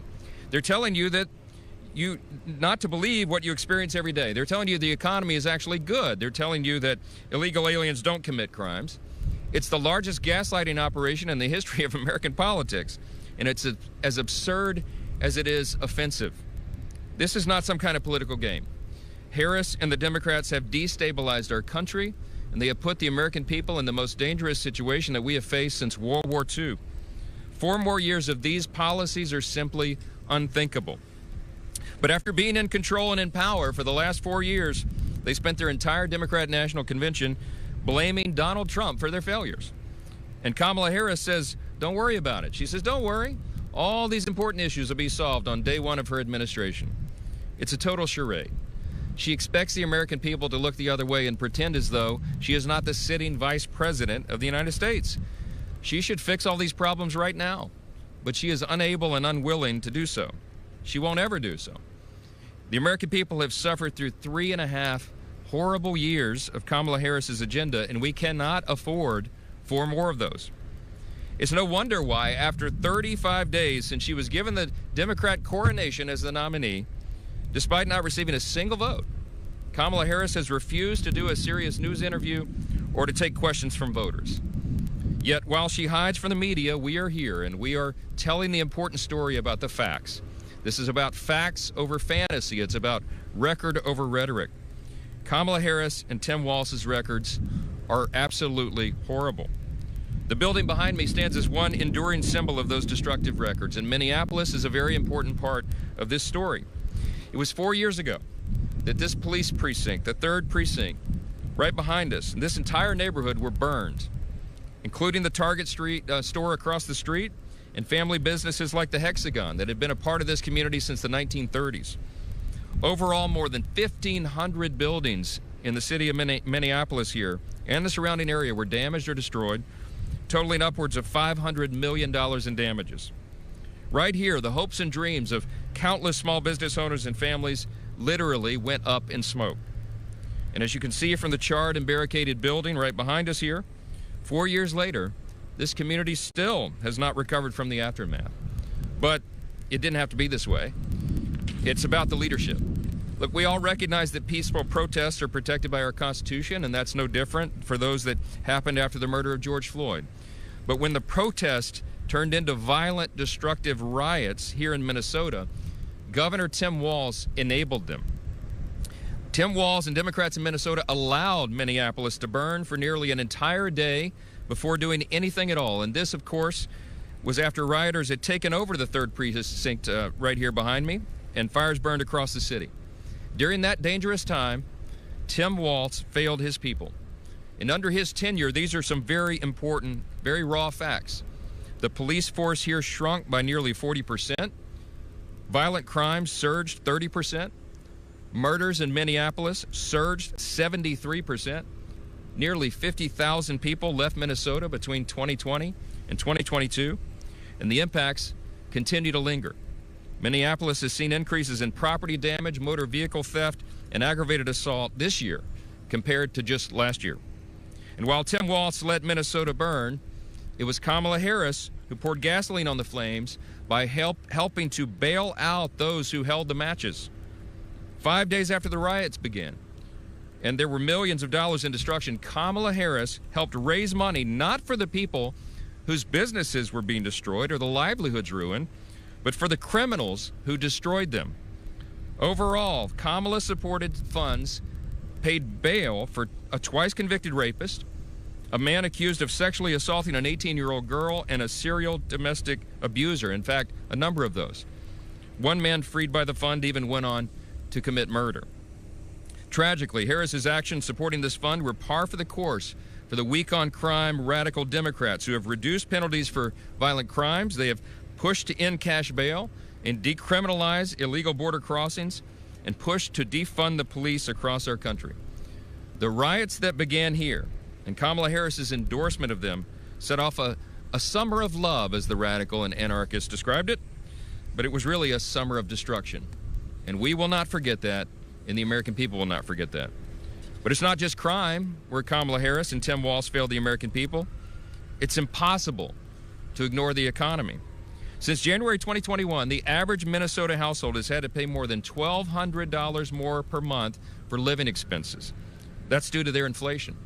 Overall, prices here in Minneapolis are up 22% from the start of Walz's tenure, just as prices are up 20% nationally under Kamala Harris. It's clear that Harris and Walz think they can trick the American people into supporting them, but the people are smarter than that. They know exactly what's going on. Tim Walz talks about freedom and minding your own business in his convention speech. What a joke. He is the governor that set up the snitch line during COVID for neighbors to tell on each other if somebody dared to go on their front porch for a breath of fresh air. It's now documented that Tim Walz embellished his military record, and he used that to get elected over and over. Tim Walz praised big government socialism. He opposed construction of the border wall. He supports allowing boys and girls sports and the mutilation of children without parental consent. He opposes voter ID. He signed a bill allowing convicted felons to vote before their probation or parole ended. And he wants to give driver's license to the millions of illegal migrants that Kamala Harris has allowed into our country. From their records on the riots and crime to the economy to woke ideology and to the border, Kamala Harris and Tim Walz are simply too extreme for the American people. Could this country survive this team of San Francisco radicals and big government socialists? Could we survive 4 years of them in charge of our domestic and foreign policy? Heaven help us. I'm going to turn it over to these leaders here locally who can tell you a little bit more about this. And the first that I'll turn it over to is Minnesota's Congressman Pete Stauber from the 8th District. Pete? So that was just a quick excerpt that we had from that press conference. Speaker Johnson speaking on those 2020 riots, but also discussing what he feels is the Harris-Walz campaign on crime, which, as you can tell from his report, he's not too pleased with. Nevertheless, giving you a live look out in Minneapolis at 7:38 on the East Coast. We're going to go ahead and go to a quick 2-minute commercial break, but when we come back, transitioning to another top story this morning as it relates to Hone, now a tropical storm. We have some details on that front when we come back.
Welcome back to Live Now from Fox. Right now, I want to transition to the very latest of Hone.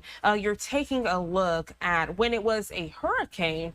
We want to keep you updated as this is a very serious situation. Thousands without power this morning as Hone blasted Hawaii with flooding rain and damaging winds. Now it's a tropical storm as it tracks west this morning, but Fox weather correspondent Robert Ray joins us from Hawaii when at the time it was a hurricane, just to set the scene and share what it looked like at that time.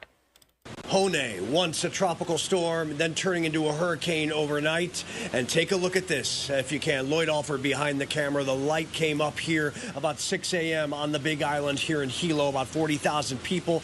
And you see the Pacific Ocean being churned up. There's a jetty in the distance that's stopping some of the large waves as Lloyd turns the camera just to take a look at some of the atmosphere here. We're at a hotel that has a generator, and you see in the distance some of the palm trees. Well, here's the thing. Overnight, it's been very difficult conditions here as the storm passed just to the south of the Big Island, pretty close, 45 to 50 miles on the southern tip of the Big Island, and it's trekking to the west. Every single Hawaiian island will have impacts, and overnight we had heavy precipitation and gusty winds in some areas to the south, where meteorologist and field producer Jared Maloney has been tracking the storm up to 14 inches or more. Here in Hilo, we're approaching 6 inches, and that will continue throughout the day. We'll get more throughout the day as these outer bands continue to come in. Problem is, too, is road closures and mudslides down on the southern edge where the Hawaiian Beltline is just south of the black sand beaches. Road closures blocked off because of the flooding. We're not 100% sure as to whether there's mudslides down there. We got to get our eyeballs trained on that. So we are going to go head down there and take a look for ourselves. But if that's the case, those hilly sides with the rain and the winds pulling up the mud and breaking down trees and compromising those roadways. We could see flash flooding in towns like Hilo. Again, 40,000 people here. Could potentially see that. Power outages continue to fluctuate in the thousands all morning, and they will likely do that throughout the day.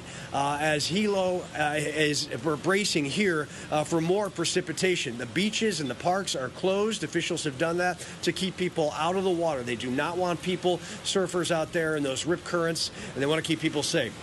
The governor of Hawaii has an emergency declaration in place to help bring in resources if need be for some of these communities that may be cut off from the road closure. So potentially National Guard will be in play, and there are also shelters set up all up and down this eastern coast and in the southern area.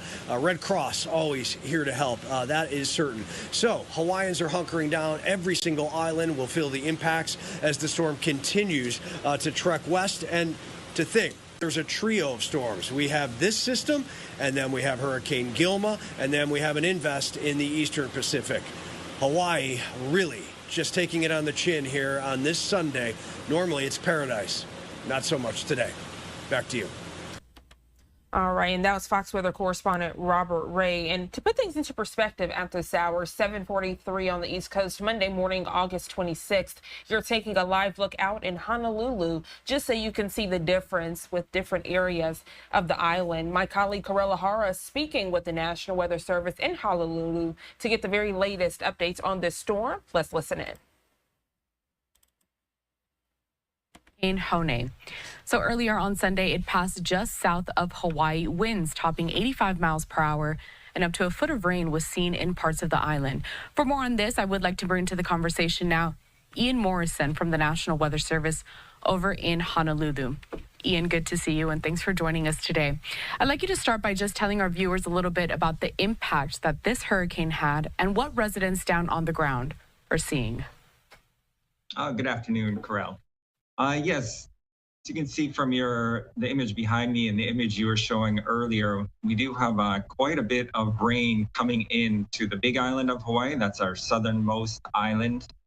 And we are seeing quite a few impacts with that flooding throughout the day today. We've had several road closures, power outages. We're seeing rainfall totals so far in the 10 to 20 inch range, and we do expect rain to continue through today and the afternoon, with another 3 to 6 inches possible for areas on the eastern part of the Big Island. So our concern is focused there. We are having some strong winds over the rest of the islands. We've had power outages across Oahu and in Maui County.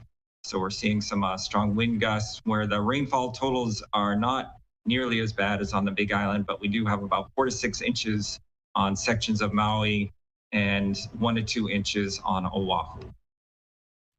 So just last year, we were keeping track, of course, of the historic wildfire that the town of Lahaina experienced, one of the deadliest that the U.S. has seen in over a century. And that fire was fueled by hurricane force winds. This time around, though, the red flag warnings have been put on the back burner, no longer there for Hawaii because of this hurricane. But what's different? So yes, we did have the devastating fires last year at the beginning of August, both in Lahaina and we had in other parts of Maui and the Big Island. And this one it's a lot different. This storm, Kone, is much closer to the islands.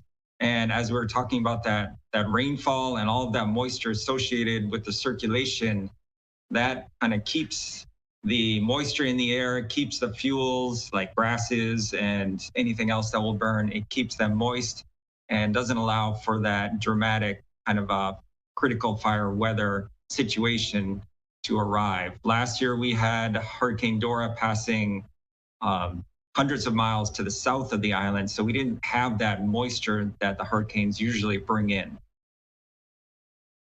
So I guess the next question would be, when do you expect that these red flag warnings are going to once again be issued for Hawaii? Well, we did have the red flag warnings up yesterday ahead of the storm and all of the moisture it brings. So we did see the winds yesterday, but it wasn't quite dry enough for it to reach that critical fire weather criteria. So thankfully, we didn't have a lot of fire activity yesterday, but there was the potential for it, and we had the red flag out. As for the next potential time we have a red flag warning, it's not in the foreseeable forecast. We don't see much of any risk in the next 7 days or so, but you never know what comes down in the future after that. We do have another storm out in the East Pacific, Hurricane Gilma, which we're watching for our next potential storm. That's where I wanted to go next with this following question, which is Hurricane Gilma. We know that it increased to a Category 4 overnight on Saturday. So tell us a little bit about its track and what kind of impacts that's expected to have, possibly for Hawaii. Right. As you said, Hurricane Gilma did intensify quite impressively yesterday and overnight. And it is still in the East Pacific, and it will cross into the Central Pacific sometime in the next day or two. But we do expect to see some rapid weakening of Gilma over the next few days. So as it passes into the Central Pacific, which is our area of responsibility, we'll take it over from the National Hurricane Center, the forecast. And right now it is looking like it'll be a tropical storm when it enters our basin and then into a depression as it reaches kind of the area of Hawaii. The forecast is still that's out 5 or 6 days from now. So the uncertainty is pretty high.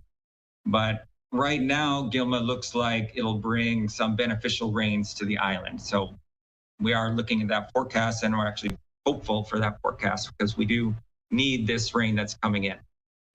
Something interesting that you mentioned with that last answer was that Hurricane Gilma, as we have been discussing, is a Category 4 hurricane right now, but it's expected to weaken by the time it gets close to Hawaii. Now, I thought that the more a hurricane or a storm like that was in the ocean, the stronger that it got. Why is that not the case this time? With Gilma's forecast, we have a couple of factors going on in the intensity of a hurricane such as Gilma. The first thing that we look at is sea surface temperature and what we call the ocean heat content, put it in different words. And that is looking at the temperature of the water is providing the energy for the hurricane. And in this case, that is in place where we have the warm ocean waters underneath the storm. But what the Hurricane Center is looking at for this weakening is wind shear. where we're getting winds at the surface being different than the winds above and in the middle of the storm. So what happens is the hurricane likes to be standing straight up with all the winds pushing it forward in one direction. But when you get into a wind shear situation, you get winds above the storm and at the top of the atmosphere pushing the storm in one direction, and then at the lower atmosphere pushing in a different direction, and you get what's known as wind shear, and it tends to tear the system apart and it weakens.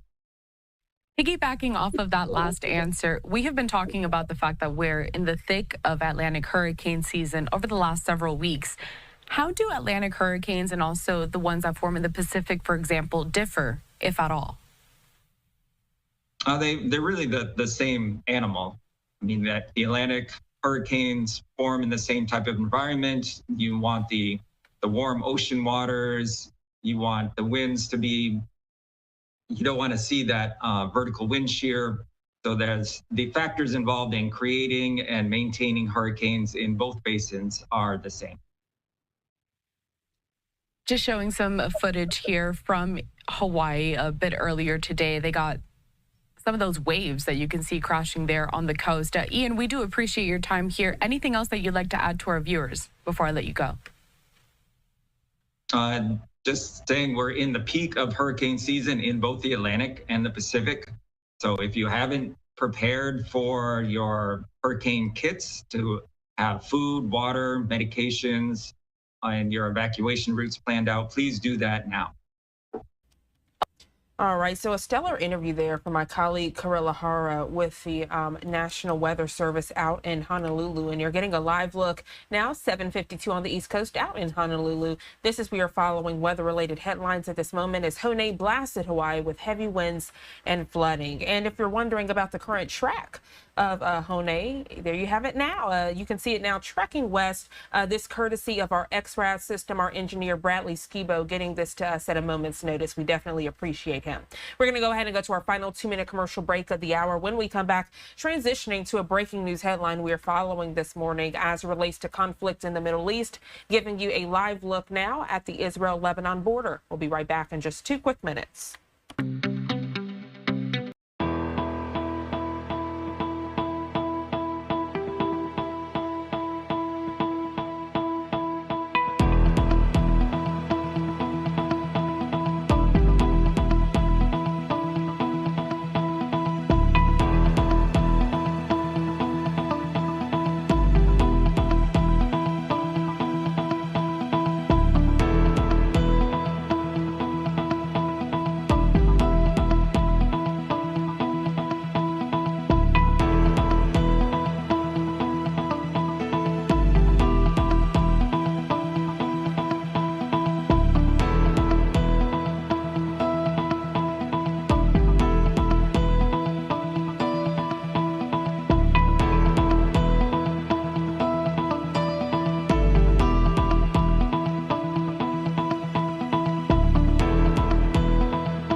following breaking news as it relates to conflicts in the Middle East, giving you a live look out in Tel Aviv, Israel. As we discuss conflict in the Middle East, our content partners over at the Associated Press reporting early this morning a high round of talks out in Cairo meant to bring about a ceasefire and hostage deal to at least temporarily end the 10-month Israel-Hamas war out in Gaza. They did end Sunday without a final agreement. This coming from a U.S. official speaking with the Associated Press. But talks will continue at lower levels in the coming days in an effort to bridge remaining gaps. Joining us live this morning to further discuss this breaking news alert is Dr. Asaf Romarowski, Executive Director of Scholars for Peace in the Middle East. Dr. Asaf, good morning. Thank you so much for joining us for this breaking news alert. Good morning. Thank you for having me. So I know a lot of people out in the Middle East were kind of holding on to hope on Sunday, hoping that some leeway would be made with those ceasefire and hostage talks. At this hour, Hamas still has several hostages in captivity. If you could catch us up, please. So thank you for having me as always, and let's put it into context. So obviously the negotiations were going on while we had the attacks from Hezbollah the other day. At the same time, these talks in Cairo and these demands that have been made by these maximalist demands. The latest one that have come out, or at least two that, were the rouge for not continuing the conversation, had to do with the fact that Sinwar himself, the mastermind of 10-7, demanded that if he goes along with this, that Israel will not go after him. I don't think that the Israelis are going to take that into consideration, really. And the other one, which was, again, this ongoing debate that has been going on for a while, has to do with safeguarding the question of the Philadelphia route, the idea that the Israelis would evacuate the Philadelphia route without any kind of, leaving them open. Without any kind of security. It's important to know that the Philadelphia route is the exact location, security-wise, where all the smuggling has been taking place. It is exactly where all these terror tunnels that have been used to attack Israelis on 10-7 and where they are being used to fuel those areas from the Egyptian side and getting proxies from Iran for armament, for training, and for more movement. Also, which is also disturbing and concerning as well in this whole constellation, it was said that Hamas was going to actually do some kind of survey, so to speak, and figure out how many of the hostages are still alive and how many are still dead. The estimations by the Israelis, unfortunately, that of the 109, potentially a third are no longer amongst the living. These are the challenges that play out here. I think that the fact that there has been a lot of pressure coming in from us, and that is the White House, to try to move this along, has to do more with electoral politics, of course, and trying to get this moving, while at the same time, the Israelis are still fighting the war on all of these many fronts. Really, you're talking about at least 7 fronts within the proxies of Iran, while these hostages are being used as literally the lifeline of Hamas. They are the insurance card that this continues. And the fact of the matter is, which is part of the lost in translation to my mind, Hamas is a terrorist organization. I mean, the assumption that you're going to actually have negotiations with Hamas and a fair and, and a kind of an equilibrium of conversations, they have nothing to lose. They only have the time on their hands. And so they have a vested interest in continuing or prolonging these talks, because they know the moment they give up these hostages, they lose their winning hand, they lose their chips, they lose their ability to basically negotiate all of this, and then all bets are off the table. And so from that perspective, well, at the same time, they're looking to internationalize the conflict and putting pressure, which is the other part of the demand they had, that the UN resolution of a ceasefire be implemented without implementing a ceasefire, without implementing a hostage deal. So all of this works to Hamas's benefit, not to the Israelis' benefit. And from the Israeli perspective, it is very clear that Hamas has always been the clear sworn enemy, and at the same time, they have to safeguard Israeli citizens.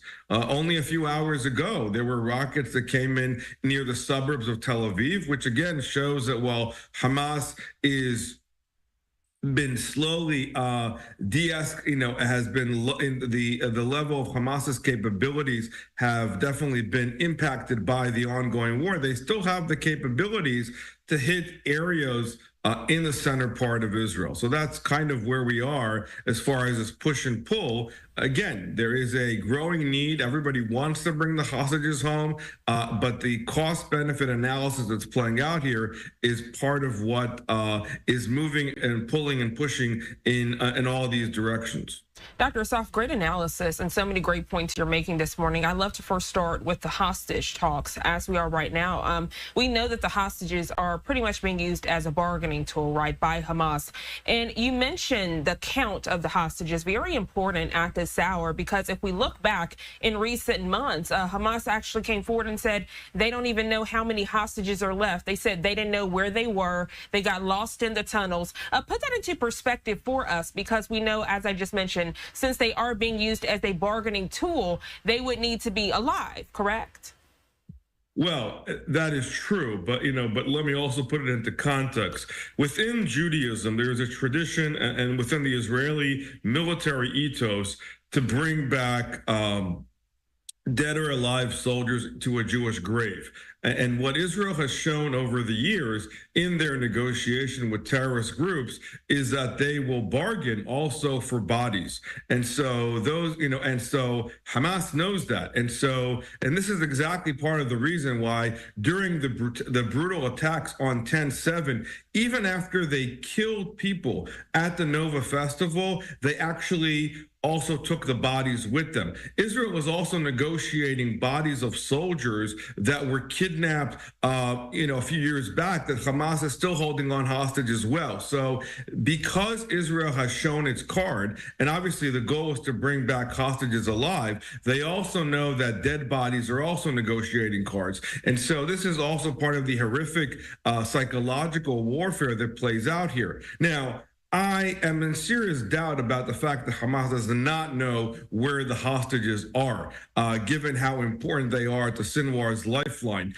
And he himself and his brother are probably surrounded by these hostages, knowing exactly what they mean to the world and what they mean in particular to the hostage families and to Israeli society at large. That being said, we have seen over the past few weeks where Israelis have been finding bodies of hostages and bringing them back home. That is also indeed part of their goal and commitment to bring them back home to Israel, and for bereavement's sake and for a closure and for the sake of, for these families that they know exactly what happened to their loved ones. The problem has been is that we're relying on Hamas for information. The reason the Israelis have been able to find these bodies to begin with, that has to do with the more and more intelligence that the Israelis are able to extract from the Hamas individuals that they have been capturing, and through the intelligence and through the interrogation, they're finding out more about where the bodies are located. So that, to my mind,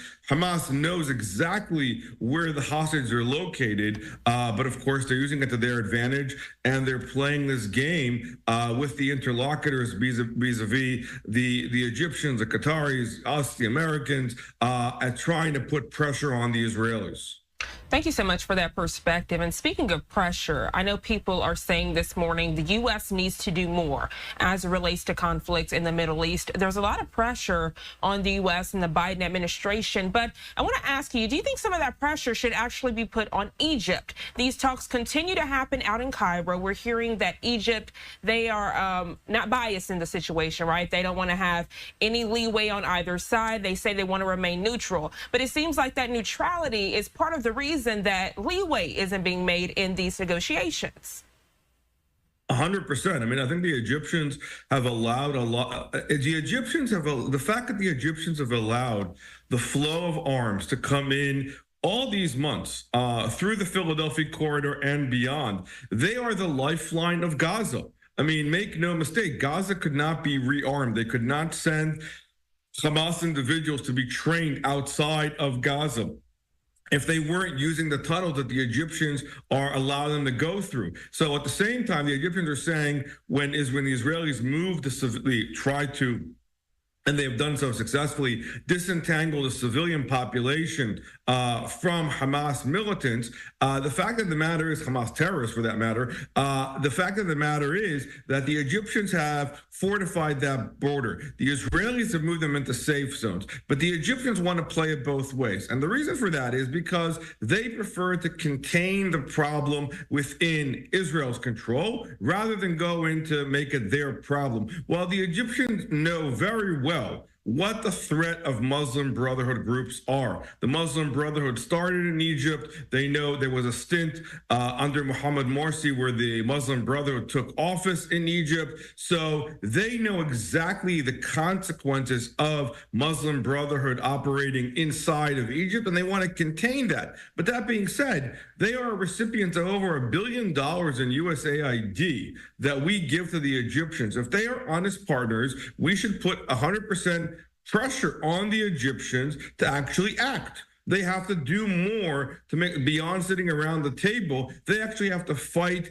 this kind of terrorism, which is a threat to them as well. A few years ago, the Egyptians were flooding those tunnels with sewage water from the Egyptian side. Again, symbolic of what was going on. Somehow over the past few years and of late, the president of Egypt is now set to meet with the president of Turkey, Erdogan. He's making these conversations with patrons of Hamas. These are not good signs, and the Egyptians have to be held responsible and understanding exactly what's at stake here. And also, it's worth noting that Egypt and Israel have had a peace process since 1979. So if they're going to be true allies of us, the United States, and the Israelis, then they have an obligation to move this along, not just sitting around the table when it comes to the hostage conversations, but also when it comes to militarily and when it comes to their responsibility for the aid. And also, let's put it into context. Gazans are Egyptians. This is where they are ideologically, politically, culturally, they are Egyptians. And so there is a great deal of family relations between Gaza and Egypt. And so where is Egypt when it comes to its own responsibility, to its own brethren, when it comes to Egyptians living in Gaza?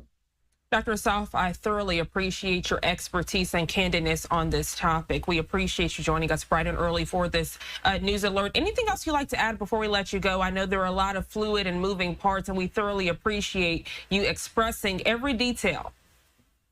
I'm good for now, but obviously things are changing on an hourly basis, but I'm always happy to come back. Thank you so much. Well, thank you so much. I hope you enjoy the rest of your day. And giving you a live look, 8:08 here on the East Coast at the Israel-Lebanon border. Right now, I kind of want to transition to discuss the very latest as it relates to that conflict. Again, a very fluid situation at this hour. Israel launching a wave of airstrikes against Lebanon's militant group Hezbollah and what the IDF is calling a preemptive strike. You're taking a look at that video from those airstrikes, that back and forth on Sunday. Hezbollah retaliating to avenge the killing of one of its top leaders last month. This leads to the heaviest exchange of fire in months. Again, what you're seeing on your screen right now. Fox News correspondent Alex Hogan has more from Tel Aviv, Israel on the conflict.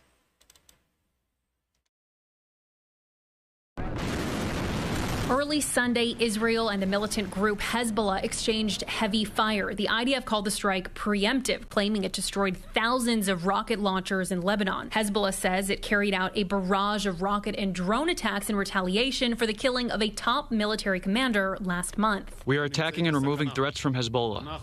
The IDF is doing and will continue to do everything necessary to protect the citizens of the state of Israel. Hezbollah leader Hassan Nasrallah says the group is going to assess whether further attacks airstrikes are needed to be carried out after the group initially said that the attack was complete, while Israeli Prime Minister Benjamin Netanyahu said that the country could take all measures to protect itself to return civilians to the evacuated towns in the north, and that this is not the end of the matter. Both sides claim they only aimed at military targets. Whoever hurts us, we hurt him. The cross-border clash was one of the most intense exchanges in months and comes as high-level ceasefire talks between Israel and Hamas continue in Egypt. I am not very optimistic about it, and I don't think that Hamas has the correct how should we say, incentive in order to finally say, yes, we agree. The fighting instead renewing fears of a wider war spreading across the already tense region. I think the Iranians are contemplating an attack on Israel, but decided for now to put it on hold. The White House says that it's monitoring the situation. The Pentagon says since the attack, it's ordered 2 aircraft carrier strike groups to remain in the Middle East. In Tel Aviv, Israel, Alex Hogan, Fox News.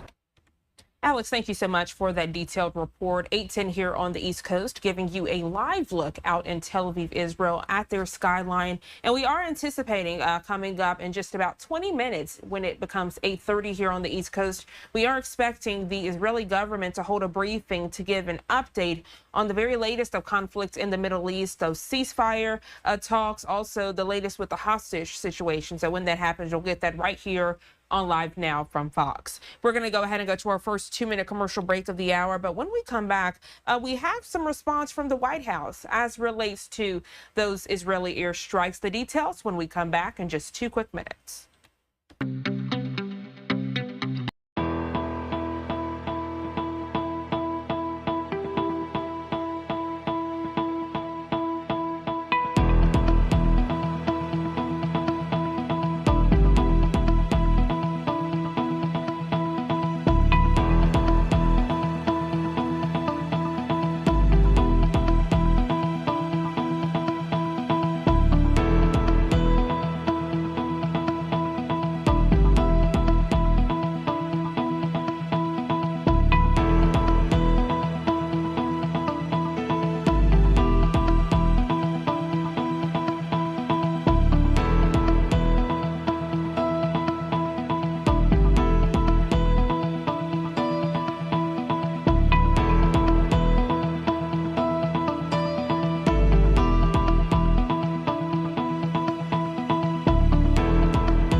Welcome back to Live Now from Fox, taking you out to Washington, D.C., the White House there on your screen. This as the Biden administration, they are responding this morning to the strikes between Israel and Hezbollah, those strikes that happened early Sunday morning.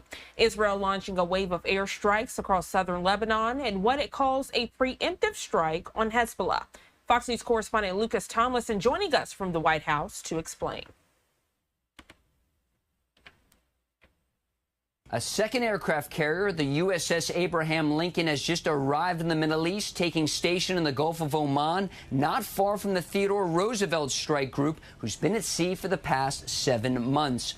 Earlier, Israel's new ambassador to the United Nations said this will help deter Iran. It sent a very clear message to the Iranian: stay out of it. Stay out of this war.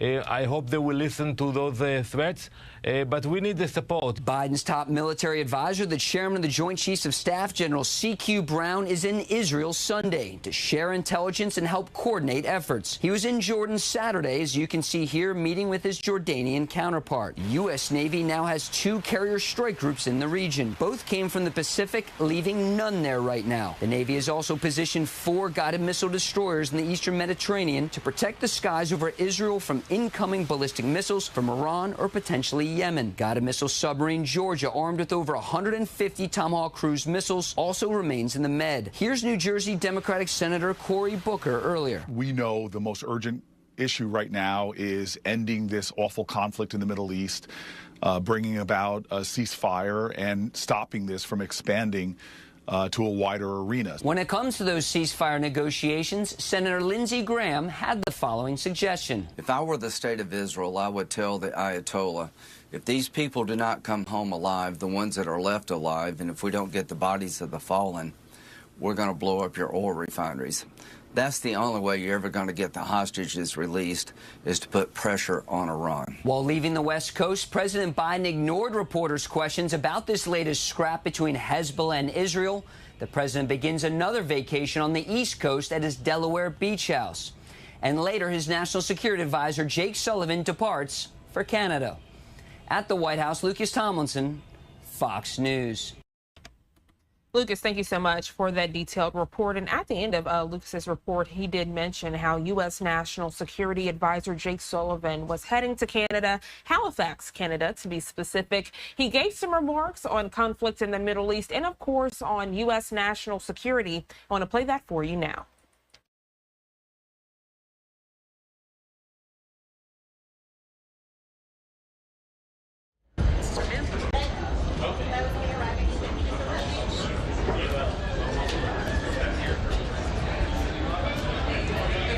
Good evening, everybody, and thanks for taking a few minutes here. It's great to be here in Halifax, Canada, and really to have the opportunity to sit with the Prime Minister and the Canadian Cabinet to talk about our bilateral relationship, to talk about current events in the world, and also to talk about the immense changes taking place underneath our feet on technology, on the clean energy transition, on geopolitics, and on things that matter to ordinary citizens in both the United States and Canada. You know, the U.S. and Canada are neighbors. That's true in a geographic sense, obviously, but it's also true in a much deeper sense. We share common bonds of history. We share common values, standing up for democracy and human rights, standing up to a much deeper sense. We share common bonds of history. We share common values, standing up for democracy and human rights, standing up to tyrants and dictators and would-be aggressors. We share a common vision for what the world should look like and can look like if like-minded countries work together for peace, stability, and progress. And all of that will be part of the conversation that we have. And I just want to take a moment especially to say thank you to the Prime Minister, who has been a tremendous partner to President Biden. And he and his team have been a tremendous partner to the entire U.S. national security team and the entire Biden cabinet.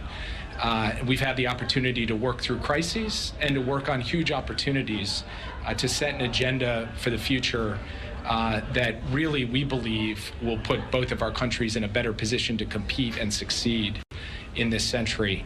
So it's an exciting opportunity for me to take off a tie, to sit with so many friends, so many people who share common purpose, and to have the chance with the Prime Minister's leadership to have a conversation that I think can benefit both of our countries. And with that, I'd be happy to take a few questions. Hi, Brian Plow with Bloomberg News. I just wanted to start with an international question. Did the U.S. have advanced knowledge of Israel's preemptive strikes last night? And do you view Israel's actions as helpful towards averting a broader conflict, or do you think it may add to the risk of one?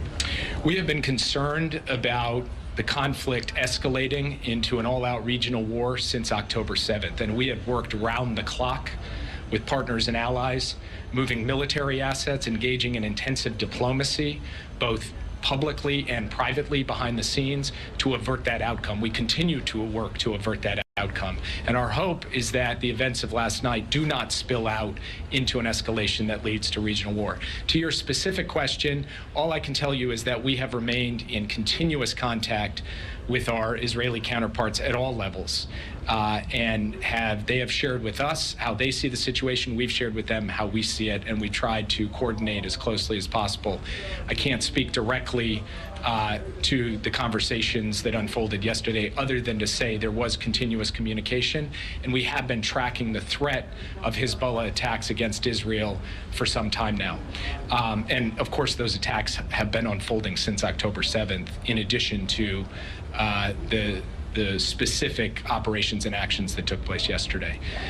What I believe now is that it is incumbent on all parties in the region to work towards de-escalation and stability. And so we are feverishly working in Cairo as we speak with our team and the teams of the other mediators, as well as with the Israelis, to get to a ceasefire and hostage deal along the framework that President Biden laid out, to get calm between Israel and along that border between Israel and Lebanon, and ultimately to get to a broader circumstance of regional stability. And of course, we think that a part of that is a credible path to a two-state solution for the Palestinian people as well. Hi, Mr. Sullivan. Ashley Burke, CBC News. Why did you decide to make a stop here to talk to the Prime Minister and Cabinet?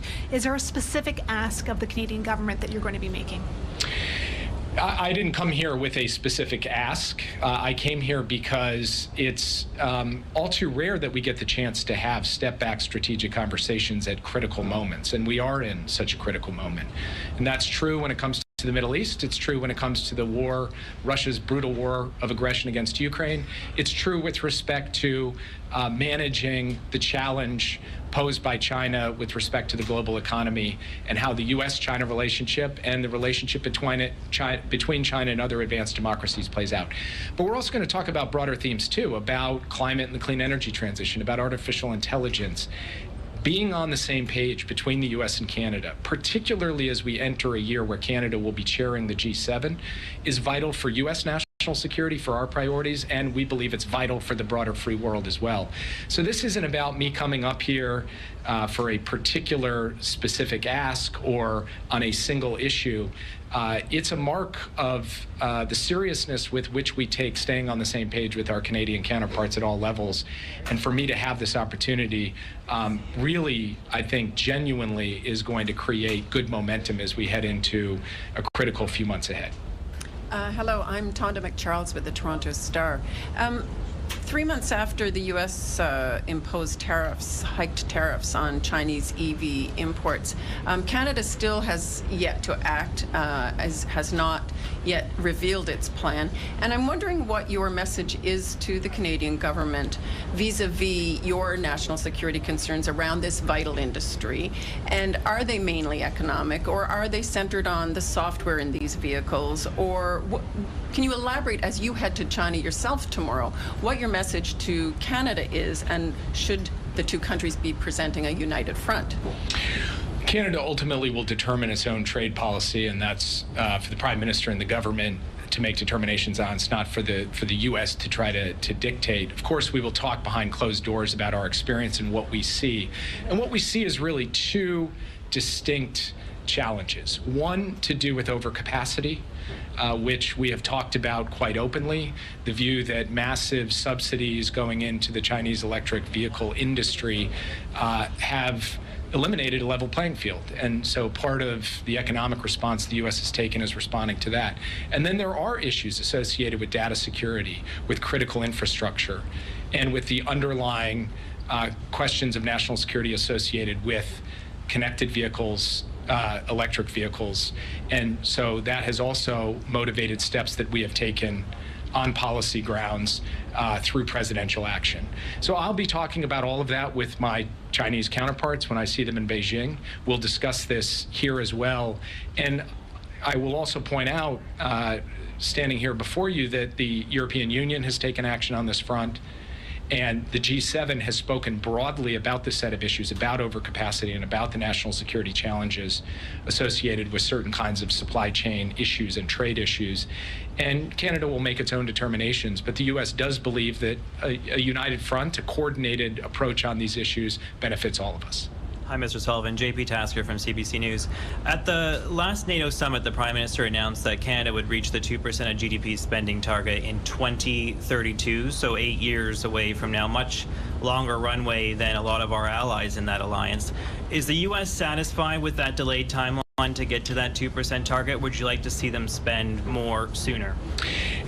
For every country, we will always be in favor of getting to 2% as rapidly as humanly possible. And we're quite proud of the fact that when President Biden took office, 9 countries in the NATO alliance had hit the 2% of GDP defense spending target. At the NATO summit in Washington last month, the president was able to announce that 23 allies have now hit the 2% mark. That is an enormous leap forward over the course of 3 years. There is still a set of countries that hasn't. Canada is one of them. We welcome what Canada laid out in terms of its 2% target, which is a historic step for Canada to take. And then, of course, with all countries, we'd like to see that 2% target get hit as soon as is humanly possible. Hi, Mr. Sullivan. Mackenzie Gray with Global News. Last year, Prime Minister Trudeau alleged that agents of the Indian government were involved in the murder of Canadian Sikh activist Hardeep Singh Nijjar. Has the U.S. provided any additional evidence to the Indians about this, and has the U.S. participated in the Indian investigation at all? The U.S. and Canada have cooperated at every level, law enforcement, intelligence, and diplomatic, and we will continue to do so because, of course, as you know, and as we have said publicly and briefed Congress on, we had an attempted assassination in the United States as well. It was a tragedy what happened in Canada. I know there are ongoing law enforcement proceedings, investigations, and so I'll be careful in exactly how much I say, but I can say that we have good cooperation and coordination on these issues, and we take a very firm line on the question of attempted or actualized assassinations of individuals in our two countries, and it is our joint commitment, along with other allies, to stand firmly against that. Hello, Mr. Sullivan. Michel Sabat, La Presse Canadienne. Should Canada adjust its message in any way regarding the situation in the Middle East, or are you satisfied with the current message? Every country is going to approach this terribly difficult situation with its own perspective, its own balancing of the various considerations at play, and Canada obviously is doing that. One thing I will tell you is that we've had a chance since October 7th to engage. The President and the Prime Minister have spoken on this conflict several times themselves. I've spoken to my counterpart, Secretary of State, the Secretary of Defense, the Director of our intelligence services. So we feel that our coordination and transparency on this issue is very strong.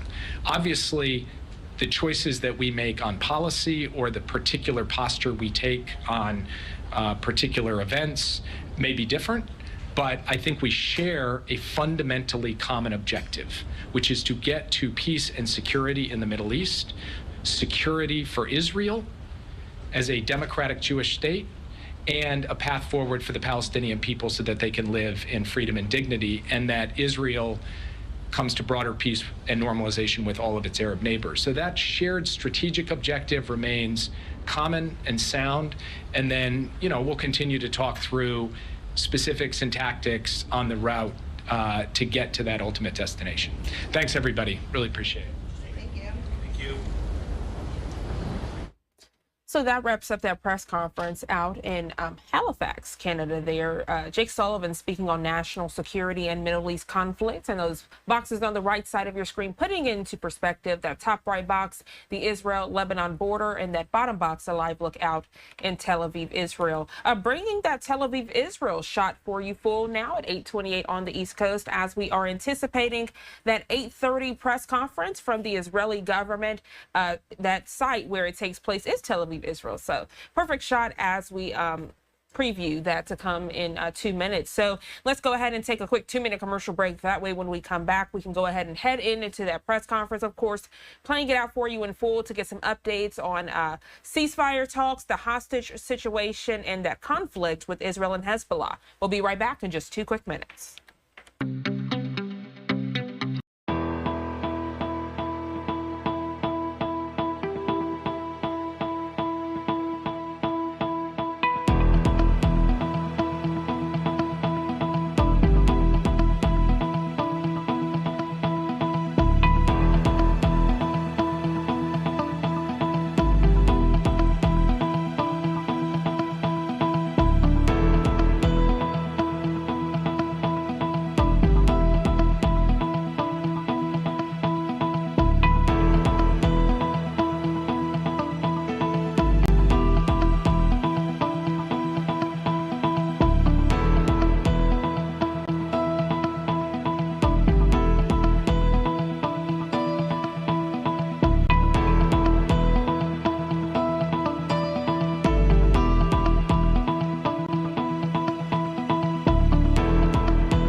Welcome back to Live Now from Fox, and good morning to you. If you're just now tuning in, I'm Jeanne Francine, 8:30 on a Monday morning here on the East Coast, and I want to take you back out live to Tel Aviv, Israel, the site where the Israeli government comes together for their daily briefings. I'm seeing the slate up now, so I'm going to go ahead and bring that to you so that when they actually pop up there, we can get that full press conference in full. I can tell you that from this press conference, you'll get an update on ceasefire talks, the looming hostage situation, as several hostages are still in Hamas captivity this morning. Also, we should get some updates on those weekend airstrikes with Israel and Hezbollah. Let's listen in.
All right, so we are standing by for this briefing to start just a few minutes behind now at 8:32. I'm sure they are getting their final preparations together, their notes, so they can bring this briefing to us. I would take a break, but just my timing, of course, if I did, that'd be when the briefing started. So we're going to go ahead and stay on this just for a few more moments. Hopefully it will start momentarily. Again, this briefing was slated to start at 8:30 this morning, so just running a few minutes behind, but we're going to stay on it for just a few quick more minutes, hopefully, so that they will pop up and bring you the briefing.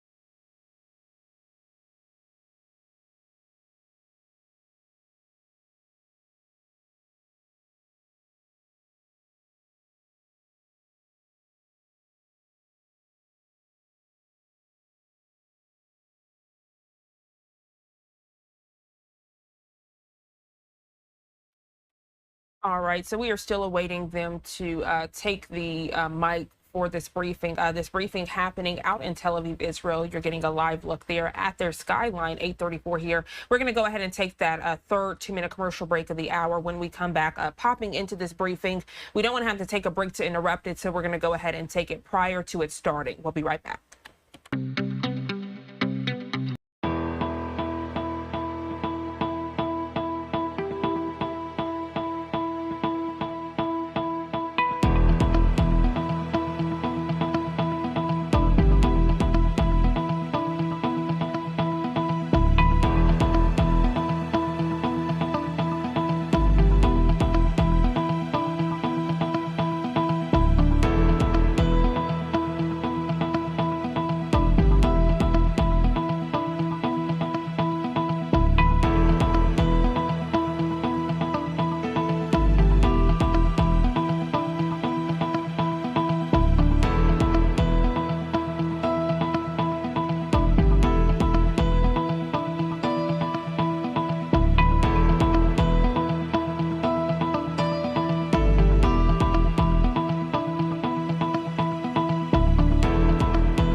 Welcome back to Live Now from Fox. Again, giving you a live look out in Tel Aviv, Israel. A beautiful skyline shot here at 8:36 on the East Coast. And we're out in Tel Aviv because this is the site where the Israeli government comes together for those daily Israeli government briefings. We are waiting for it to start, where we would get an update on that looming hostage situation, ceasefire talks, also a conflict with Hamas and also Hezbollah. I'm going to take you out there now as we are waiting it to start.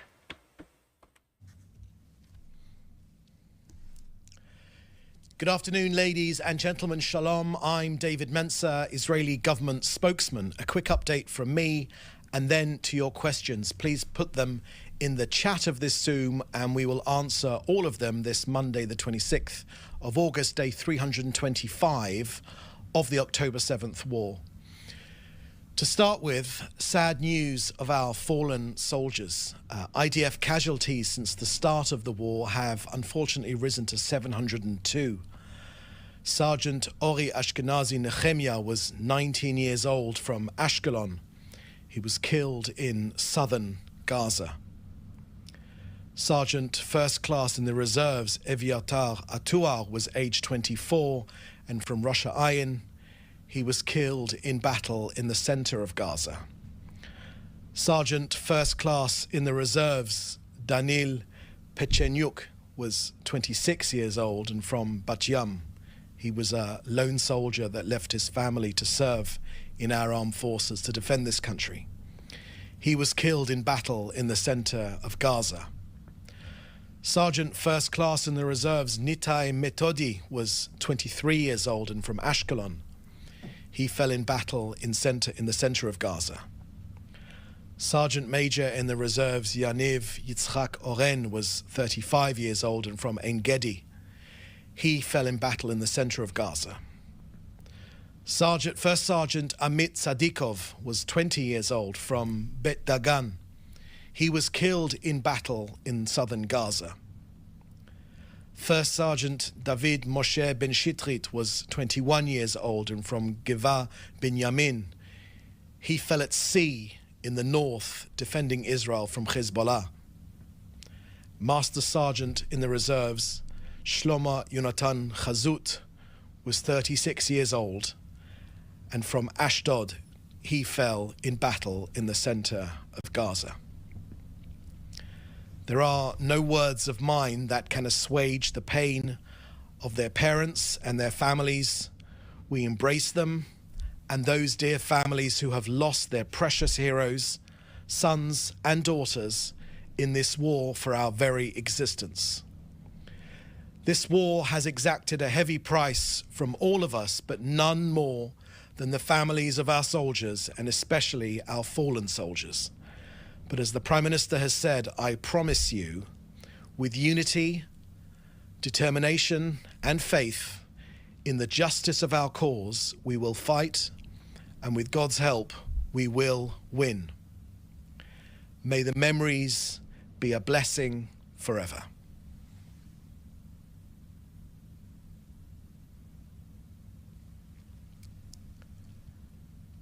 Next, regarding the preemptive strike on Hezbollah rockets and drones that saved the lives of many here in Israel and prevented a dramatic escalation, the Prime Minister said that what happened yesterday is not the end of the story.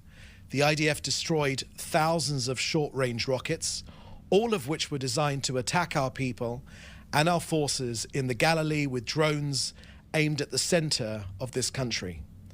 For Hezbollah, this was a crushing blow. 3 weeks ago, we eliminated its chief of staff, and yesterday, we thwarted its attack plan. The Prime Minister said that Nasrallah in Beirut and Khamenei in Tehran need to know that this is an additional step in changing the situation in the north and returning our residents securely to their homes. The Prime Minister reiterated this is not the end of the story. Now an update from COGAT and their work coordinating aid into Gaza. Firstly, I would point you to COGAT's X-feed with video of bustling markets in Deir el-Balah, laden with fresh and all kinds of foods. In addition, yesterday, in coordination with the World Health Organization and UNICEF, but not with UNRWA, who are unfortunately a front for Hamas. And as part of the humanitarian efforts, Israel delivered 1,255,000 polio vaccines to Gaza. In the coming days, international and local medical teams will vaccinate children who have not yet been vaccinated against polio at various locations in Gaza. The vaccination campaign in Gaza will be led by the World Health Organization and UNICEF, but will be coordinated with the IDF through COGAT as part of the routine humanitarian pauses that will allow the population to reach the medical centers where the vaccinations will be administered. Since the beginning of this war, more than 47,000 trucks have delivered more than 921,000 tons. That's 921,000 tons of humanitarian aid into Gaza. That's 80% more food compared to prior to October the 7th. So that's the end of our briefing today. We'll now take your questions, which you to put in the chat with your news outlet. Thank you very much. First question I can see here is from Joel Pollack at Breitbart News. Iran says Iranian deterrence, let me start that again. A question from Joel Pollack at Breitbart News. Iran says Israeli deterrence no longer exists. Perhaps that's an exaggeration, yet Israelis can no longer live in the far north of the country. Some critics say that rather than Israel having a security zone in Lebanon, Iran and Hezbollah have a security zone in northern Israel. Are they right? Thank you for that question, Joel. Just a moment ago in my briefing, I shared with you the Prime Minister's comments regarding our actions to defend ourselves and to return our 62,500 residents to their homes in the north. And I made clear, as the Prime Minister did, that this is not the end of the story. This is not the end of the story. Lebanon and Hezbollah, terror organizations which operate at the guidance of Iran, they are responsible for the escalation of the security situation in our north. It's in violation of international law and UN Security Council resolutions 1559 and 1701. Now, as our Foreign Minister Yisrael Katz said last week, the Iranian proxy Hezbollah is leading Lebanon into darkness, both literally and figuratively. While the people of Lebanon suffer through endless blackouts and a crumbling infrastructure, Hezbollah diverts their resources to ignite the region with violence and terror. The Lebanese people deserve a future of peace and dignity and a Lebanon free from the grip of the terrorists of Hezbollah. They're endangering the Lebanese population. They use Lebanon's civilian infrastructure and its population as a human shield, placing rocket launches and weaponry inside towns in close proximity to homes. The Prime Minister has made absolutely clear that this is not the end of our action. We are committed to returning our people to their homes. Israel withdrew precisely to the United Nations demarcated line in our border with Lebanon. There is no territorial issue between Lebanon and Israel.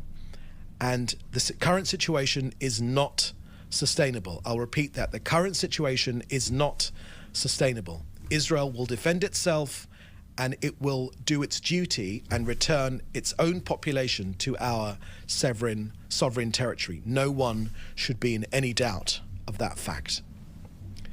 Next question here is from Fred Ager. I think it's Israel says Israeli deterrence no longer exists after Hezbollah barrage. Quote, despite comprehensive support of states like the United States, Israel could not predict the time and place of a limited and managed response by the resistance. Israel's lost its deterrence power, unquote, wrote Iranian Foreign Ministry spokesman Nasser Kanai, wrote on X. What is Israel's Prime Minister's office response to Israel Foreign Ministry's spokesman. Thank you for that question, Fred. I think that's practically the identical question to Joel Pollak's question just before this, and to which we gave a comprehensive answer. The current reality is not a sustainable reality. This country will be defended. Our people will return to their homes, and United Nations resolutions 1559 and 1701 will be adhered to. Hezbollah will be pushed one way or another through diplomacy or other means back behind the Litani River. These grandiose comments from the Iranian Foreign Ministry shouldn't really be given any credence, because they are, of course, given by an undemocratic regime, a regime that subjugates its own people, a regime whose own people despise their regime. We know that we're being threatened by Iran on 9 fronts now, but we know precisely how to deal with this threat, both in ways which you have seen and in ways which you have not yet seen as well. Next question is from Hannah Julian at the Jewish Press. The Israeli delegation to Cairo returned after a few hours yesterday, with Hamas announcing its rejection of the latest deal reached by negotiators. In inverted commas, lower-level working groups reportedly remain to try and work out an agreement. Can you tell us if anyone from the Israeli delegation remained in Cairo, and if so, who? Thank you for that question. As has been our way in these briefings, we don't go into too much detail in terms of who we're sending, what the current state of play is regarding these negotiations. But what I can tell you is that these negotiations continue. We are working towards a form of framework agreement based upon the principles presented by the US in May, in a manner that will enable the return of our hostages while achieving the other goals of this war. It's our duty. It's the duty which the Israeli people mandate this government to do. Israel, of course, appreciates the efforts by the US and the other mediators to dissuade Hamas from its consistent refusal. It's become obvious now, but very rarely shared in the international media. It is Hamas which always walks away from these negotiations. Every single time, aside from that brief moment in November when we managed to pull 100 of our people out of their deadly grasp, it is Hamas which constantly walks away from these negotiations. On the Israeli side, we're committed and continue to do everything in our power to bring back all of our 109 hostages who are still cruelly being held in Hamas captivity for 10 months now, 325 days. Women, men, a 1-year-old child, for heaven's sake, an 85-year-old man, for heaven's sake, the living and the deceased alike. We will bring them all home. Next question from Hannah Julian. The government has pushed the return date for evacuated northern and southern communities to December 31st. Can you tell us more about this? Thank you very much, Hannah. I haven't got anything more to share with you about that.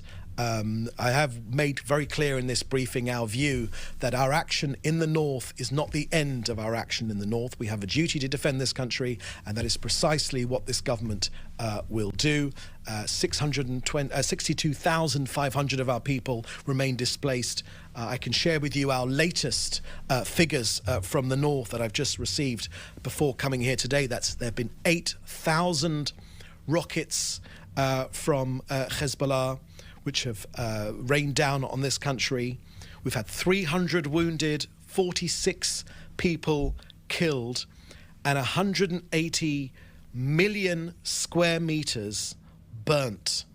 That's 180 million square meters burnt by this Hezbollah fire. This is not a sustainable reality. Israel should be taken at its word. We will do our duty, and we will defend ourselves. Okay, that's the last question, I think, today. So thank you for joining us. We'll have another briefing at 3:30 Jerusalem time tomorrow. In the meantime, please do stay safe, and thank you for joining us. Bye-bye.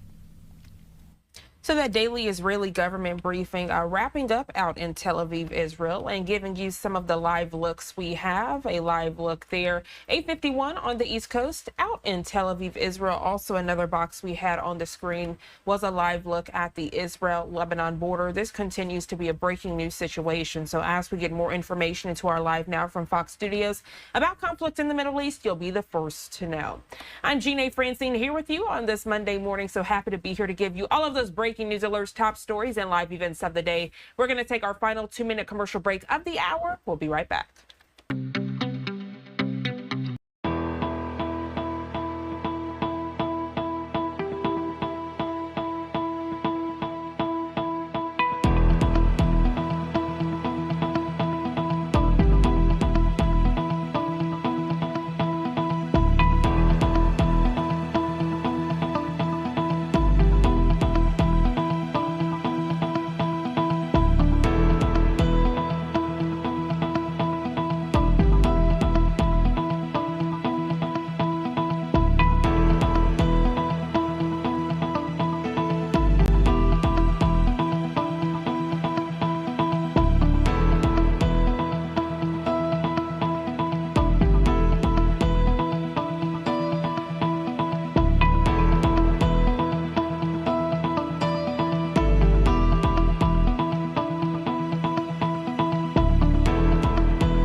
Welcome back to Live Now from Fox. Now at 8:54 here on the East Coast, giving you a live look out in Philadelphia. A beautiful shot on this Monday morning. We're here because moments ago, the Philadelphia DA, he announced the opening of a micro grant application project. And this is for community groups to address youth trauma from violence. We're also following several other feeds this Monday morning, taking you out as we are awaiting former President Donald Trump to arrive there on your screen to host an event. This event expected to happen at 9 o'clock this morning, where the former president and now Republican presidential candidate will lay a wreath at the Arlington National Cemetery to honor lives of American service members and their families. So this is the feed we will continue to monitor. But as we await former President Trump to arrive there, taking you back out to Philly as this press conference just wrapped up. I'm going to play it for you now and, of course, pop up some boxes on your screen of these events we are following.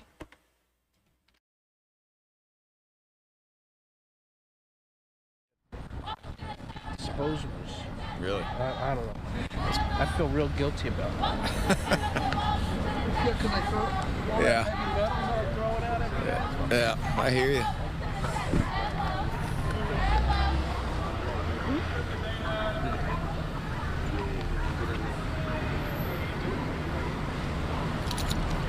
Good morning.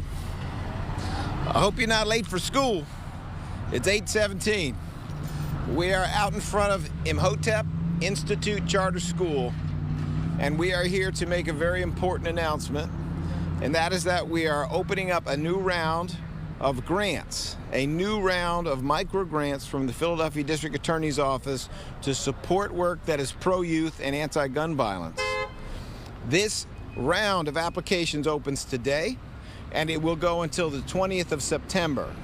What we are looking for are 501c3s or nonprofits in the community that have a special ability to address the harm that young people have suffered because of gun violence. We're talking about trauma, we're talking about grief, we're talking about recovering from that. As you can see, there's a lot of happiness behind me, and that is a beautiful thing. But we need to make sure that that maintains. This is a school that had a terrible event in March. On March the 4th, if I recall correctly, there was a terrible act involving gun violence. On March the 11th, the DA's office was here to assist with trying to address the harm and the grief that the students were suffering. And we all need to be together on this one. I know that around the city we are seeing the mayor is out to greet young people coming into school. I know that there are state reps, there are council people out. Please understand that we are all united. We are all on the same side of this, which is that we want you to have the best school year ever. We want it to be positive for you, and we want to make sure that whatever issues there are involving trauma, grief, related to gun violence, that we do everything we can to address them. So I personally want to thank the teachers. I want to thank the school administrators. I want to thank the principals. I want to thank everyone in these schools who is engaged in this activity. For those of you who are interested in applying for these grants, the email is grantmakingservices@philafound.org. That's grantmakingservices@philafound.org. The Philadelphia Foundation is the organization that will look at these applications, make recommendations to my office. And as some of you may know, the money that is used for this purpose is money that has been taken usually from drug dealers. It's generally either the result of criminal activity or it's money that is used to carry out criminal activity. We are not permitted to use it for our own salaries, and therefore we are putting it into the communities it came out of, and we're putting it in there to see what we can do to increase public safety, and most importantly for this round, to support young people in our joint effort to address the harm of gun violence. For anyone who is interested in applying, we look forward to it. Now, let me also say this. We know that this works, and we know that this works because on the 26th of August, 2024, when we look at the number of homicides, the number of shootings, and the number of shooting victims that we have in the city of Philadelphia, it is down 37% from last year. It is around half as many homicides as occurred 2 and 3 years ago. As it stands right now, if things continue to go well, we will see one of the safest years in Philadelphia in terms of gun violence out of the last 15. It'll probably be the number 4 or 5 safest year in that period. A lot more to do, and make no mistake that the harm that is suffered by anyone close to a gun violence victim is very real, even if there was only one. So we get that. There's two things going on here. Number one, things are getting better overall, but number two, we need to always remember the individuals who are going through this pain and this suffering. And that is why we're here. In a minute, we're going to do what the students are doing. We're going to go inside. And we're going to have an opportunity to visit with some of the wonderful teachers, administrators, and students who are here as they join together in a circle to get ready for this beautiful school year. Thank you. Yes, sir. Mr. Krasner, George Fox News. Is there a monetary value on the grants? You know, a max, a minimum, that kind of stuff. And then if teachers are out there that don't have a 503, how can they apply, like for just you know, clubs and things like that? Is there a way around that? Sure. So these grants are specifically nonprofits. And the way that the government marks that is if you have an organization that is known as a 501c3, that is a nonprofit organization that is eligible.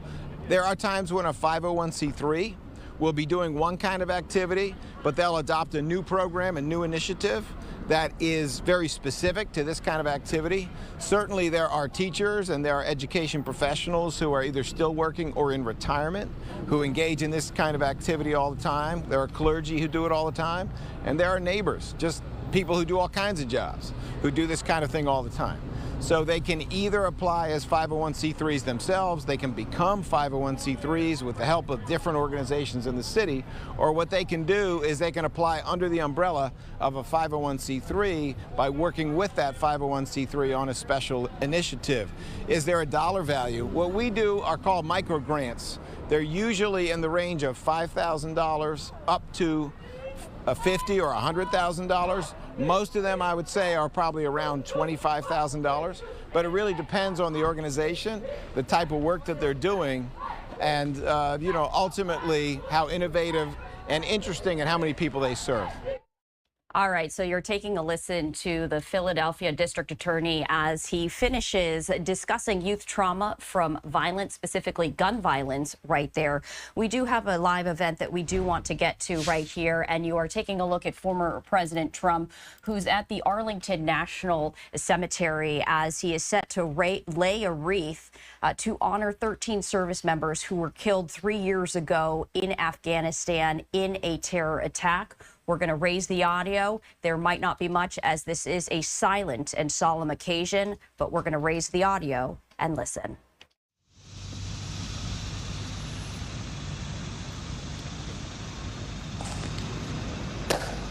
Ladies and gentlemen, may I have your attention, please? I am Sergeant First Class J of the 3rd Infantry Regiment, United States Army, Sergeant of the Guard, Code of the Unknown Soldier.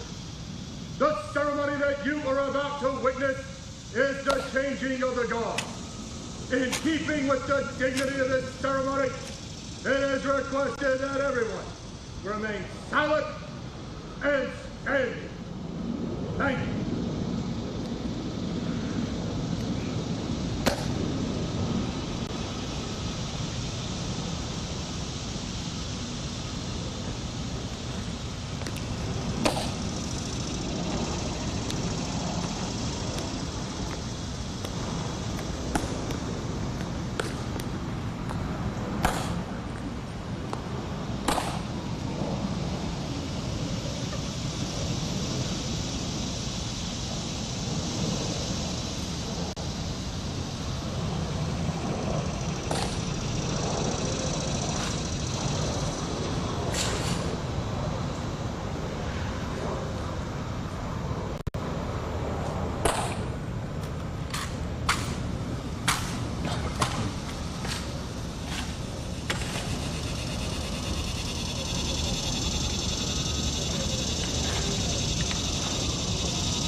Guard! Halt!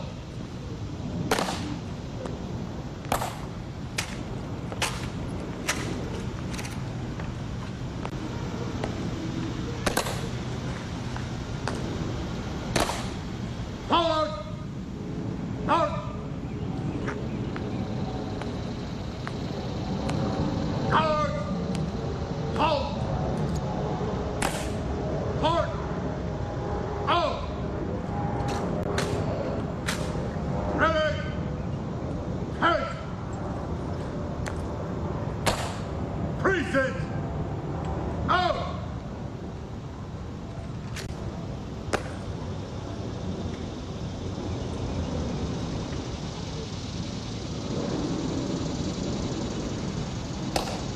Port!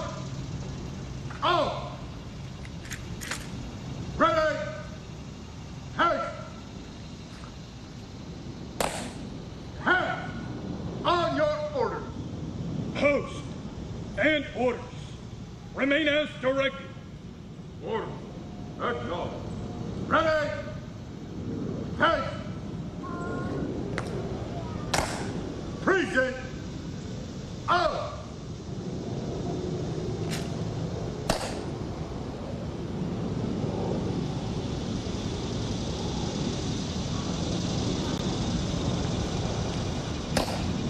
Right! Shoulder! Out!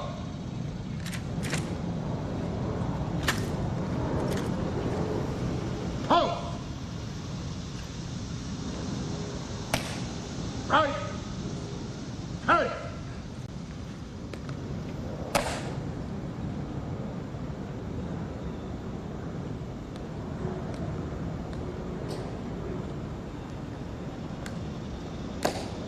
Forward! March!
Ladies and gentlemen, may I have your attention, please?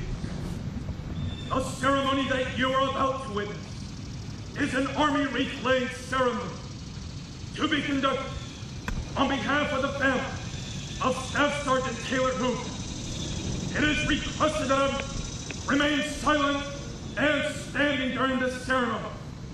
All military personnel in uniform will render the hand salute, and it is appropriate for all others to place their right hand over their heart upon the command of present arms. Thank you.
Present arms!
Order! Out! Please turn in place and face back towards the stairs.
Ladies and gentlemen, the ceremony that you are about to witness is an Army wreath-laying ceremony to be conducted on behalf of the family of Sergeant Nicole G. Thank you.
Present! Out!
Order!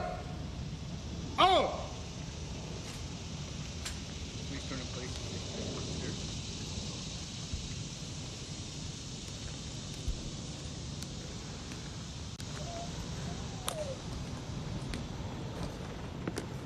Ready? Good.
Ladies and gentlemen, the ceremony that you are about to witness is an Army wreath-laying ceremony to be conducted on behalf of the Abbey Gate 13.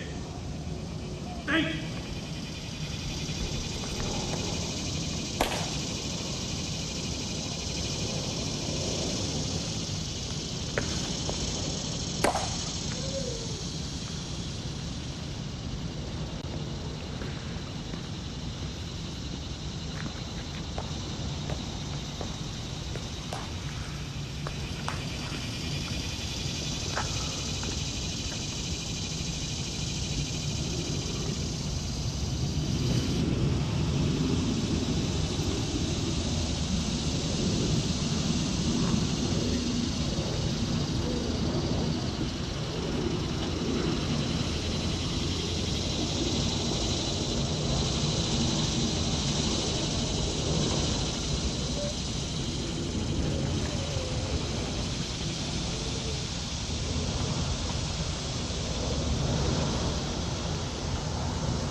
Present on!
Order!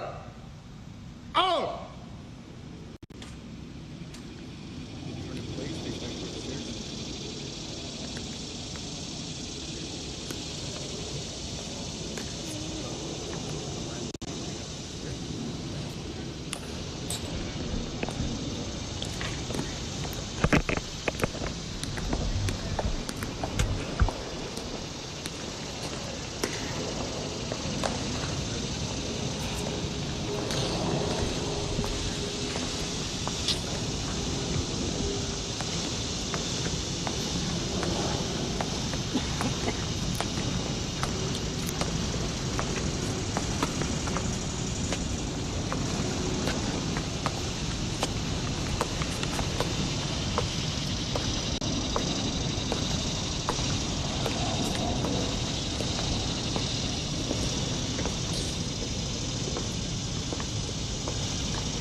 And you can see that feed abruptly ended right there. But that was former President Trump attending and taking part in a wreath-laying ceremony at Arlington National Cemetery to honor the 13 fallen U.S. service members who were killed in a terrorist attack at Kabul airport 3 years ago.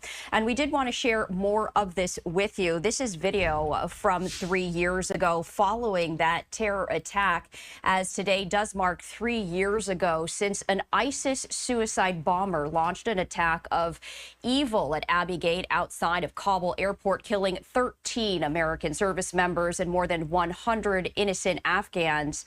And today does mark that 3-year anniversary, as many are honoring the fallen service members. A short time ago, the White House issuing this press release right here on behalf of President Joe Biden, talking about the terrorist attack. It says 3 years ago, an ISIS suicide bomber launched an attack of deliberate evil at Abbey Gate outside of Kabul airport, killing 13 American service members and more than 100 innocent Afghans. Today and every day, we honor our fallen. And the statement goes on to list the 13 fallen service members. The statement continues saying, quote, "These 13 Americans and the many more that were wounded were patriots in the highest sense. Some were born the year the war in Afghanistan started. Some were on their second or third tour, but all raised their hands to serve a cause greater than themselves, risking their own safety for the safety of their fellow Americans, allies, and Afghan partners. They embody the very best of who we are as a nation: brave, committed, selfless. And we owe them and their families a sacred debt we will never be able to fully repay, but will never cease working to fulfill." So those are the words issued by President Biden from a statement at the White House. And just moments ago, we saw former President Trump as he attended a wreath-laying ceremony at Arlington National Cemetery. We are going to step away for our first 2-minute break of the hour. I'm Stephanie Quinn. You are watching Live Now from Fox. Much more coverage after this. Stay with us.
Welcome back to Live Now from Fox. I'm Stephanie Quinn. Time right now is 9:36 Eastern, 6:36 Pacific. And we do want to start with this story, as House Republicans have released their initial impeachment inquiry report on President Biden, alleging an abuse of power and obstruction of justice in the financial dealings of his son Hunter Biden and family associates. The nearly year-long investigation by Republicans stopped short of alleging any criminal wrongdoing by the president.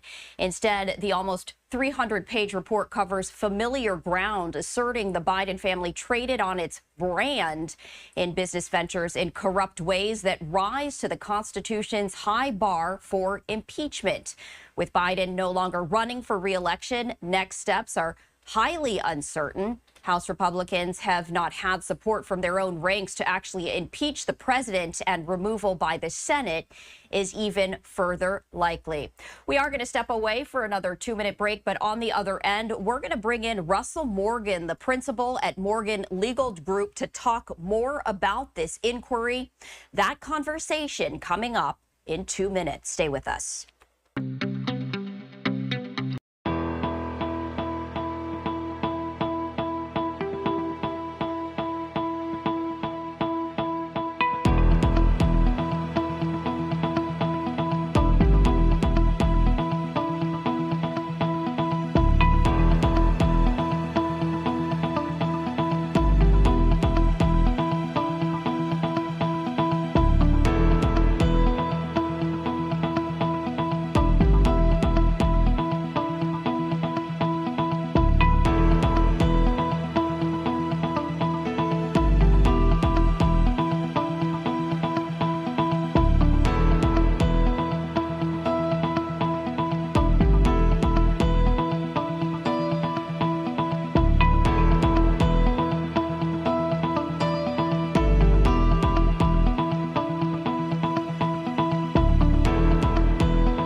Welcome back to Live Now from Fox. And right now we're talking about the House Republicans releasing their initial impeachment inquiry report on President Biden, alleging an abuse of power and obstruction of justice in the financial dealings of his son Hunter Biden and family associates.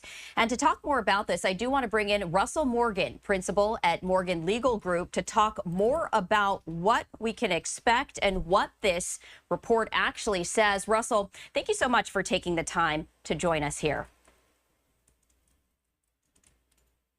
So I first want to let you know you are muted, and this is live, raw, and unfiltered. But if you could just unmute, that would be fantastic. So I want to ask you this. I want to start with this. The report, it is nearly 300 pages long. What does this report outline? The report specifically outlines that essentially President Biden has used his family brand and his political power to interfere and intervene in Hunter Biden's involvement in Ukraine, his position, and that all of this was done while he was serving as Vice President of the United States. So at this point, it is at the inquiry stage, but there is a possibility that it will go forward with a formal impeachment. So let's talk about next steps. What are the steps in this process? The steps are, it essentially has to pass majority vote in both the House and the Senate.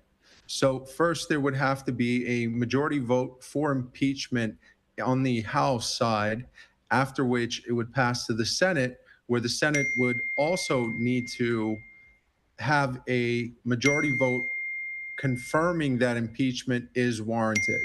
And if it doesn't get through the first step, it does not make it to the Senate.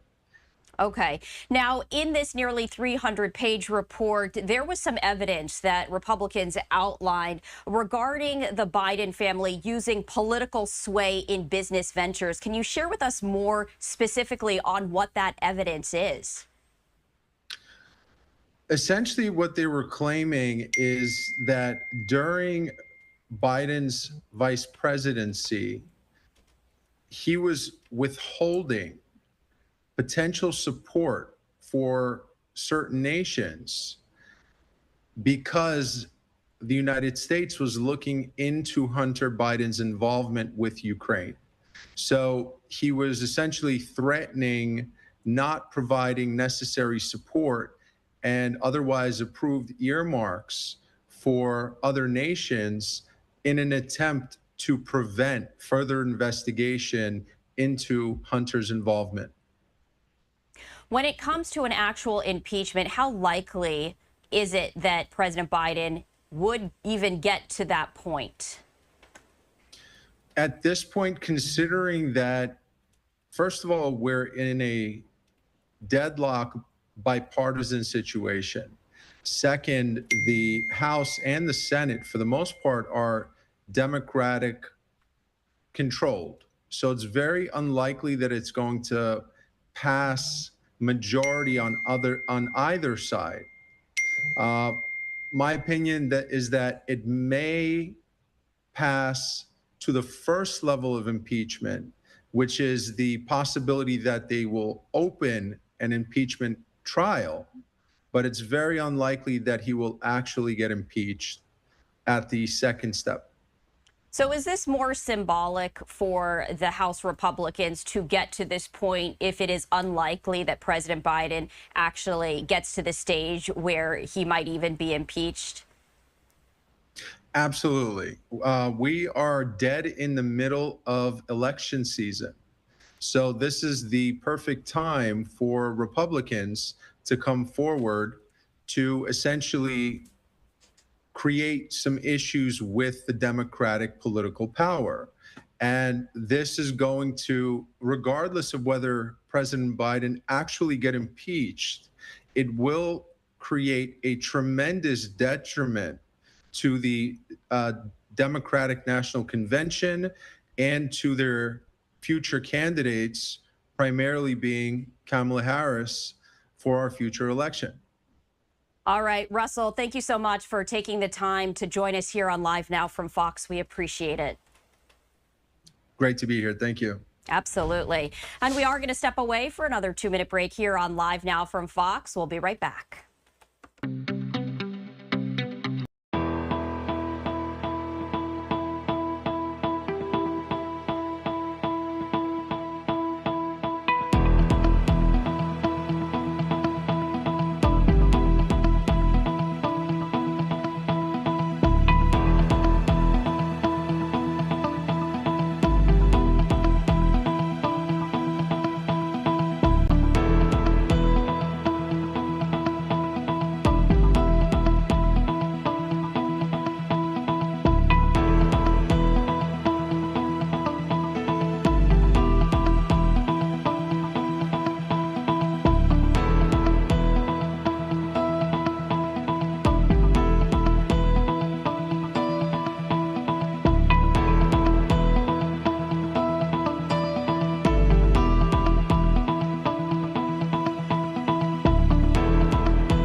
Welcome back to Live Now from Fox, and we continue our political headlines. Trump is going to be in several swing states, the former president right there. The question now is, will there be a presidential debate next month? Overnight, former President Trump questioned whether he should participate in the planned head-to-head with Democratic nominee Kamala Harris. As Doug Luzader reports from Washington this morning, that debate is scheduled for 2 weeks from tomorrow.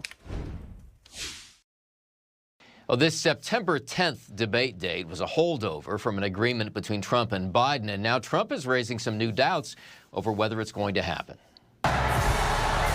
With Kamala Harris's ascension to the Democratic nomination now complete, the next big event was supposed to be on September 10th, a debate between Harris and Trump broadcast by ABC. But this morning, new questions, with Trump posting on Truth Social, and I ask, why would I do the debate against Kamala Harris on that network? Yes, he will oftentimes... Trump referenced yesterday's ABC show This Week, suggesting ABC insiders would favor Harris. They've got a lot of questions to answer, he wrote. Why did Harris turn down Fox, NBC, CBS, and even CNN? Stay tuned. It's a stark turnaround from just last week when Trump talked about debates in a phone interview during the Democratic National Convention. I don't like ABC. I think ABC is probably the worst of the group, but I'm willing to do ABC. I was willing to do CNN with Joe Biden, and you saw what happened there. What he's telling you is simply not true. And in fact, that debate with Biden is a reminder of how important these events can be. It led to Biden's ouster from the race. Meantime, we still don't know any details about a sit-down interview Harris promised to do by the end of the month, her first since entering the race. She has committed to at least doing one major interview by the end of this month, so that's basically over the next week. But how many more is she going to do? Now, at the moment, assuming this event on ABC happens, there are only 2 debates on the calendar, the Trump-Harris debate on the 10th and a vice presidential debate scheduled for October 1st. In Washington, Doug Luzader, Fox News. And we do thank Doug Luzader for that report. We're going to step away for another 2-minute break here on Live Now from Fox. After that, just moments ago, law enforcement held a security briefing to talk about the U.S. Open. That, of course, has to do with tennis. That is going to be in New York City. So we're going to play that briefing out as it happened just moments ago. Stay with us.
Welcome back to Live Now from Fox. And I did want to share this live look with you. This is a live look at New York City. As you can see, it does appear to be just a bit of an overcast, rainy morning right there on this Monday morning.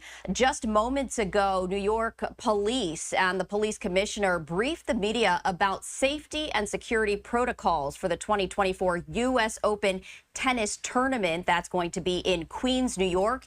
And I do want to play out those remarks right now. Check. Good. Good on this side. You have one good. Everybody's good. Dan, you good? Yes, I am. All right.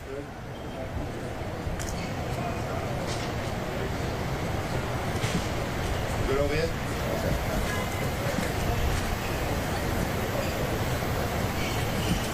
Fine. Yeah. Can you just talk again, please? Check 1, 2, 3, 4, 5, 6, 7, 8, 9, 10. You got it? Yeah. Got it? Good. On both sides, please.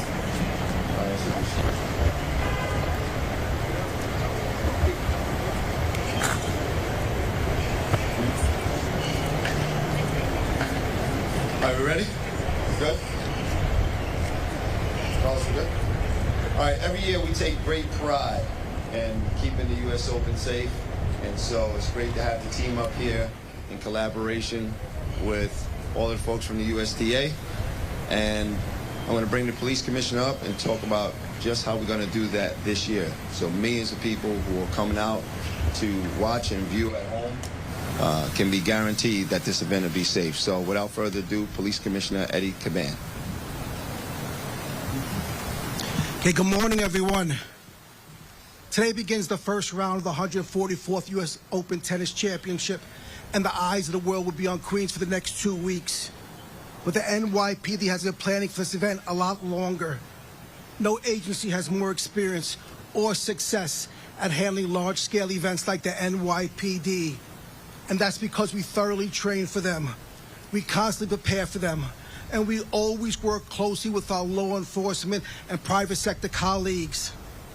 To that end, we are grateful to the dedicated staff of the U.S. Tennis Association for their partnership and for everything they do to make this event run smoothly each year. As always, the planning for this event began the day last year's event ended, and public safety is everyone's top priority. At this time, we can tell you there are no specific or credible threats to the U.S. Open, and the NYPD will be out here every day making sure it's safe. So as you walk the grounds, there'll be security measures that you'll see and others that you won't see. We'll have an increased police presence both inside and outside the complex, including uniformed foot posts, screening checkpoints, bike teams, and regular patrols. We'll have our drones deployed, as well as aviation, harbor, counterterrorism bureau, K9, transit, and other specialty units. And of course, we'll have the eyes and ears of the public. We cannot overstate how important it is for the people to be engaged, invested, and aware. So if you're here at the U.S. Open and you see anything that doesn't look right or feel right, call 911 or tell a police officer right away. Public safety is everyone's responsibility, especially at large-scale events like this. And we know that we're so much stronger when we work together. Lastly, we urge everyone who is using mass transportation to use our trains and buses, because they're the safest and fastest way to travel and the most efficient way to travel to the U.S. Open. So make sure to check with the MTA to find your best route. Now I'll turn it over to my Deputy Commissioner of Intelligence and Counterterrorism, Rebecca Weiner, who'll go over some additional details. Rebecca. Good morning, everybody. Welcome to another, what looks to be wonderful U.S. Open. Just to reiterate and to expand on a little bit of what the police commissioner said, first of all, extraordinarily grateful as ever for our partnership with the USTA, a partner who is as laser focused on public safety as we are, as well as our federal partners, our state and local partners. We certainly couldn't do any of this alone.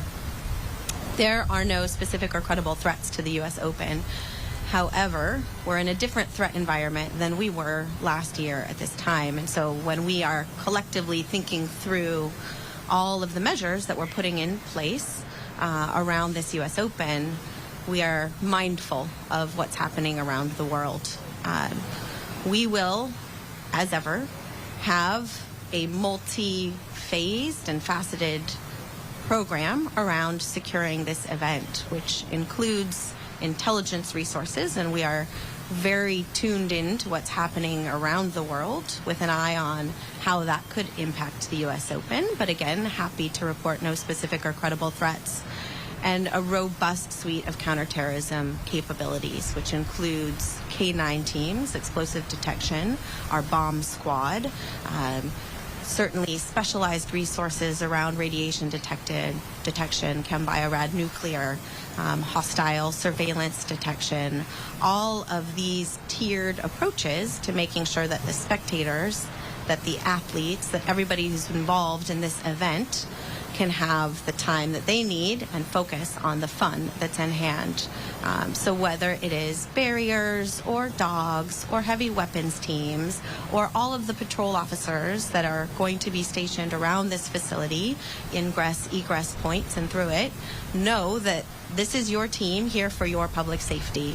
So as ever, we ask you, if you see something, say something. Let an officer know if something is anomalous. And as a reminder, no unauthorized drones are to be flown over the U.S. Open.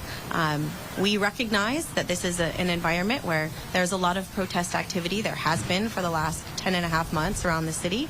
But another reiteration that we are not going to tolerate disruption or any illegal activity related to protests around this facility. We want everybody to be together, having a great time, and that's what we anticipate. So thank you so much, and we're going to turn it over.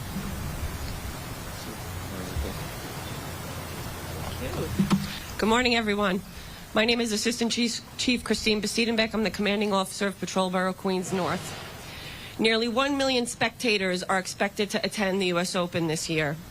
And from past experience, we know that nearly half of them travel by mass transit. And we strongly encourage anyone who is attending to use that, as that will be the quickest and most efficient way to get to the U.S. Open. The NYPD will have a robust detail of officers in place in and around the complex, managing the steady flow of vehicular and pedestrian traffic, those that are traveling with vehicles, and then those who are coming on foot from the subway or our Long Island Railroad. As a reminder, there are many items that are prohibited by the USTA in the facility, such as backpacks, cans and bottles, and computers. The U.S. Open's official website, usopen.org, has a complete list of prohibited items and further details. Please look at that. As for traffic concerns, we anticipate a large number of vehicles to be in and around this event, as there are other major sporting events that will be going on. So if you are driving, we please ask that you give yourself extra time to get here. As always, we are working closely with our local, state, and federal partners in all that we do. And I also want to thank Daniel Zausner, Brian McGuire, and the staff of the USTA, who always help us to ensure that the safety measures that need to be put into place are done intelligently, efficiently, and effectively. All of us together, including an alert public, will help to make this the safe event that we know it will be. I'd now like to introduce the Chief Operating Officer of the USTA, Daniel Zausner. Thank you, Chief, and good morning to everyone. The U.S. Open just completed our fan week over the last 7 days, where more than 210,000 fans came through our gates. And as the Chief just mentioned, coupled with the 2 weeks of the main draw beginning today, we will see more than 1 million fans for the first time ever. Commissioner and Deputy Commissioner and everybody else up here, let me assure you that the number one reason why our fans feel safe and secure when they're out here, as well as the players, is because of the efforts made by the NYPD and all the units you bring upon us to ensure our success. So believe me when I say thank you from everyone at the USTA for the presence that you bring here over these 3 weeks of the event, and I look forward to growing our event with you in the future, in the years to come. So thank you all for coming out, and thank you for all that you do. All right, so we'll take a couple of questions. Dee? With the thousands of additional people coming in each day in the transit system, I'm just wondering how you guys are going to be handling the influx of people, not just coming in here, but also inside the trains and the stations as they come in. Good question, Dean. Look, this isn't our first time at this event. As usual, in the transit system, our riders are going to see an increased presence, uniform presence. That uniform presence is going to be supplemented also. I think it's very important that people understand there's going to be plainclothes officers also working the trains, on the trains, the platforms, the mezzanines. We're going to have K-9 officers out. We're going to be leveraging technology, specifically drones, over the elevated lines. And again, the takeaway is that the transit system will be heavily policed, and our ultimate goal is the safety of our riders. All right, Mark. NBC. Stepping off of Dean's question, for those not taking mass transit, for fans driving here, what would be the message? How will the NYPD balance security and traffic? Will there be more traffic agents? How will that work? So again, just to reiterate, we still want to make sure that we're encouraging mass transit. But as far as traffic is concerned, we did up our amount of traffic agents, and that's going to help us in two ways. Number one, to facilitate traffic, but also to free up officers to respond to security concerns as they may arise. In addition, we'll also have highway officers that'll be on the Grand Central Parkway, and we have tow trucks in case any vehicles break down. So we're going to be looking to expedite traffic. Phil? Good? Anybody else? All right, thanks, everybody. Let's have a safe event. All right, so you were just listening to NYPD talking about security and safety protocols for this year's U.S. Open tennis tournament. The men's and women's singles first round begins today, and in fact just kicked off maybe about 30 minutes ago with the first men and women's single round, and of course culminating in that championship, that Grand Slam. That is set to happen September 7th for the women's final and September 8th for the men's final. Hundreds of thousands of individuals are expected to attend. And of course, as we just heard, NYPD taking this very seriously right there. We also continue to follow a number of other major stories of the day, and I want to share this with you. This is a live look of the Israel-Lebanon border as we continue to follow the very latest out of the Middle East. And I wanted to share this with you, that after a short-lived calm following a heavy exchange of strikes between Israel and the Lebanese militant group Hezbollah, fighting resumed earlier today. State media and witnesses reported that Israeli strikes targeted a Lebanese border village and part of a coastal city. This afternoon, a car was hit in the latter strike. Lebanon's state-run national news agency reported that a man from one of the Palestinian organizations survived the strike on the car.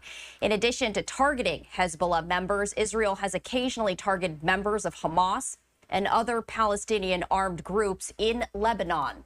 There were no immediate reports of other casualties. On Sunday, Israel launched dozens of strikes on southern Lebanon that it described as a preemptive operation, saying it had averted a major attack planned by Hezbollah in retaliation for the killing of one of its top commanders in an Israeli strike in Beirut last month. Shortly afterwards, Hezbollah launched a barrage of hundreds of drones and rockets, which it said was in retaliation for killing one of the top leaders. Now, Hezbollah's leader claimed drones had hit an Israeli military intelligence site near Tel Aviv. Israel said no military target was hit. A round of high-level talks in Cairo, meanwhile, meant to bring about a ceasefire and hostage deal to at least temporarily end this 10-month-long war between Israel and Hamas, ended Sunday without a final agreement.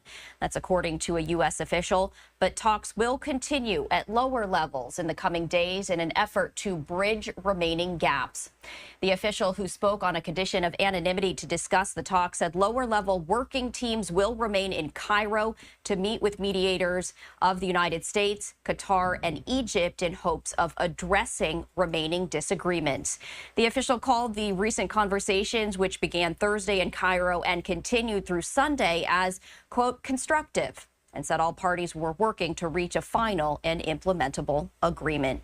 So we continue to follow the very latest out of the Middle East right here on Live Now from Fox. And as soon as we get any new details, we, of course, will bring them to you.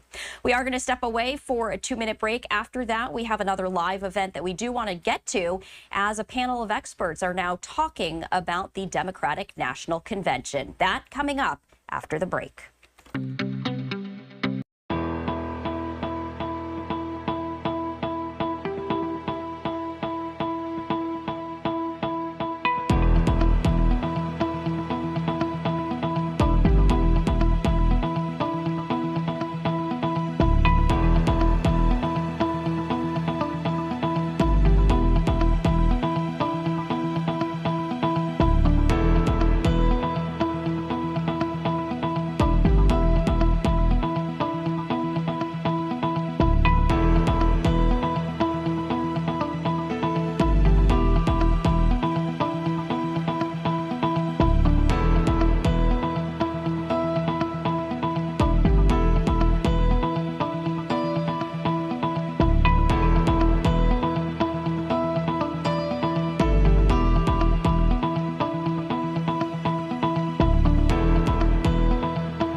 Welcome back to Live Now from Fox. I'm Stephanie Quinu. Time right now is 10:09 Eastern, 7:09 Pacific, and we continue to follow the very latest developments of the political landscape. Former President Trump now questioning whether he will attend the agreed-upon debate with Vice President Kamala Harris after she only agreed to one of the 3 debates he proposed. And so now it is unclear as to whether that single debate will actually happen. Meanwhile, experts continue to analyze and reflect upon the Democratic National Convention that wrapped up in Chicago last week. We have a live panel discussion happening right now with the Brookings Institute, which is a non-profit organization based out of Washington, D.C. We do want to pivot to that, raise the audio, and listen in. Unanimously to endorse Harris. I'm a member of the Virginia delegation. We got a form which we filled out saying I intend to vote for Harris or I intend to vote for someone else, because there was no one else. And so what happened was the delegates themselves, they didn't wait to get to Chicago to make their preferences known. They were making their preferences known in these state delegation meetings. And as you will see, within 72 hours, okay, you could, on AP, Associated Press, which has been a delegate counter for many years, within 72 hours, AP could say she's got the votes. And that helped make this a very unified, very exciting convention, and everyone felt it. But remember, it was the delegates making these decisions, okay? It wasn't some cabal of House members and House leaders and former presidents, et cetera. It was the actual delegates who had been elected in their congressional districts. Gabe, let me turn to you. A predictable way the media and many voters are going to try and measure the success of this convention is, did Vice President Harris get a bounce out of it? Did her numbers rise in the polls. And we've already got some questions from the audience, including from Patrick Soper in Milpitas, California. You know, how long is this honeymoon, if we can measure a honeymoon, likely to last? So you're the pollster on this panel. Tell us what we know so far and what we can expect to see.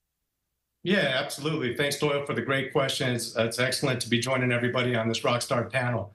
So let me jump into it. Yeah, I'm a pollster, so I'll try not to boggle us down too much in the specific numbers, but give you a sense of what things look like now. And, you know, one of the most, I think, important opportunities with a stage this large is to broaden your party's tent of potential voters, in addition to the obvious of rallying your base. Now, the contrast was pretty clear to me. I think the RNC seemed to be really internally focused on the base of Trump voters. Well, the DNC definitely had a feel and plenty of examples of Harris, others trying to reach out to moderate Republicans and independents. In fact, I believe Vice President Harris directly stated that she would be the president for all Americans, not just those who support her, multiple times. So that was a theme, I think, that was reflected in the overall Democratic's approach to this. And the polling data does suggest that this happened for Democrats. I would say this was an indicator of success, as a small but meaningful percentage of 2020 Trump voters are moving towards Harris following the convention, and a growing share of independents. So obviously time will tell if this convention bump will hold down the stretch of the election, but I think it's a great trend for Harris to build on. Now, how long will this bump manifest itself? It's hard to say, right? There's a lot of noise in the political environment. I mean, so much has happened in the last month and a half that it seems sometimes that new events, even as big as a convention, don't stick with voters as much these days, because it seems like there's another major political event within a matter of a week, attitude shift, etc. But I think one of the main things that we want to pay attention to, as we'll get into later in the discussion, I'm sure, one of the things that was not in strong force in this convention was a lot of specifics on policies, right? Details. How are things going to get paid for? All of those really important details strategically were not part of the convention on the Democratic side. I'll speak to this later. I think that was an important strategic decision that worked well for Democrats. But I think how long this bump lasts will really be about when voters say, okay, awesome, I'm with you. I've got the energy, I've got the enthusiasm, but I want to hear more about your economic policies. And how well that goes, I think, will speak to whether or not the good positive numbers in the polling data for Harris and Democrats maintain themselves for a longer period of time, or whether or not we'll see that significant increase that we're seeing now, right? Whether that'll come back down to life a little bit and make this a little bit more of a competitive race down the stretch. We will get back to that question in a few minutes as we kind of shift to where this campaign goes from here. But first, EJ, let me ask you to stay with last week and the convention. To what extent is a convention about defining the candidate, introducing the candidate, framing the question of the campaign, setting out the party's themes, and how did the Democrats do on those scores? Well, you know, I've been to a lot of, first of all, thank you, Doyle, for doing this, and it's great to be with my colleagues.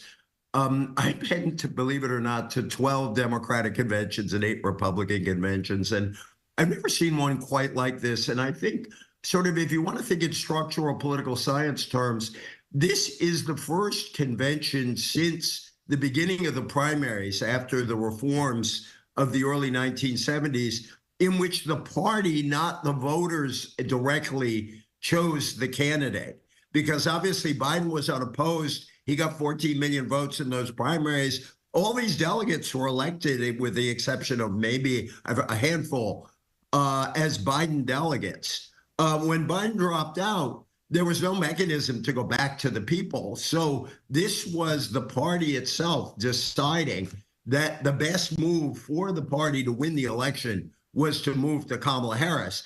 And that view obviously was in the leadership of the party, but as Elaine pointed out, it went all the way down. And I think there was a lot of talk, if Biden dropped out, of some competitive process where all these candidates would get together and debate. And I sensed, even before Biden dropped out, a very strong sentiment among elected Democratic officials. We don't have time for that. Kamala Harris is the obvious alternative. If Kamala Harris is rejected, there would be hell to pay in the party. There'd be enormous controversy. But probably more to the point, Kamala Harris could inherit legally the entire Biden campaign without any ambiguity because it was the Biden-Harris campaign. And she could begin the job that Democrats had after Biden dropped out of trying to make the case again for electing a Democrat and defeating Trump. Democrats went through this horrible month where it was all about, do you push Joe Biden out or do you ask him to get out? And so they needed to hit the ground running to start making their case. And Harris did it with a skill no one who looked at her 2020 campaign would expect, but those who looked at her campaigns in California did expect, which is she did have real skill. And a friend of mine said during the convention, you can't rise to the occasion unless you have an occasion. And suddenly she had the occasion, and she really did it. And so the thing that struck me on the floor of that convention is everybody talked about joy. There really was the joy that happens when you have a near-death experience and then go through resurrection. And a friend of mine added to that when I mentioned it. Yes, and it was resurrection with an immaculate conception. A friend wasn't Christian, so I really respected that metaphor, where you had a process that moved the party very, very quickly. And I sensed on that floor, people talk about message discipline. When you started hearing those chants, you figured, somebody's there like on the live TV shows with a card saying applause, a card, thank you, Joe. Most of those cheers, I sat with the Arizona delegation for a couple of hours. A lot of those cheers were spontaneous. The delegates knew when it was time to yell USA, USA, and when it was time to yell don't go back. And I have never seen a convention like this. And I think some of it is even Obama's convention in 2008 or Hillary's convention in 2016, which were in many ways real celebrations, came off very tough primaries. There was no tough primary here. This was a party coming together very quickly, saying she is our candidate. And when you think about the polling, just the last point I want to make, there were always a whole lot of voters who wanted to vote against Donald Trump. But Biden's age was a barrier to them, and they weren't getting there. And Harris, both by simply being the new candidate, new and improved is sort of the theme of this convention, but simply by being the new candidate, but then also by being very effective in this first month, gave a gateway for all those folks to move over and do what they had sort of wanted to do, which is to vote against Donald Trump. It's not a clear majority yet, but what you've done is to restore the sort of basic democratic, pro-democratic vote that's just partly against Trump. And you've also finally created enthusiasm. The number that really hit me in one poll is that among 18 to 30s who were supporting the Democratic candidate, between Biden and Harris, when you made the switch, the level of enthusiasm went up 19 points. 19 percentage points more said they were enthusiastic about voting for Harris. So we got a whole campaign to go. Something can go wrong, but this is one of the most remarkable transitions in a campaign I think any of us has ever seen.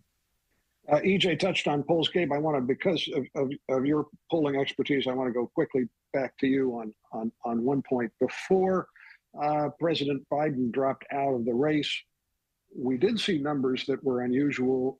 He appeared to be losing support among key parts of the Democratic coalition, Latino voters, Black voters, young voters. What have you seen in the polls, not just since the convention, but since the president dropped out a month ago? Yeah, absolutely. I mean, this is a key question, Doyle, given that Democrats have been worried, I mean, to the point of pulling their hair out, right, as the last month, as things were not looking very positive, because all of the data suggested that there were weak spots among the coalition for Biden, including, as EJ noted, low enthusiasm among young voters, Latino voters, the gap between Trump and Biden in terms of all of the coalition, Black voters, Latino voters, Asian voters, everything was trending in the wrong direction. So immediately when we saw a shift at the top of the ticket, those numbers started to improve, but they just accelerated after a really strong performance, right? That was, I think, as EJ noted, that was what everybody was hoping for. Okay, great, we've got a new candidate. How will she do? Well, she seized the moment, and all of us are noting she clearly did, and the Democrats did overall in a very successful overall effort. So I think that's all trending in the right direction. Now, clearly, this was a strategic focus for Democrats during the convention.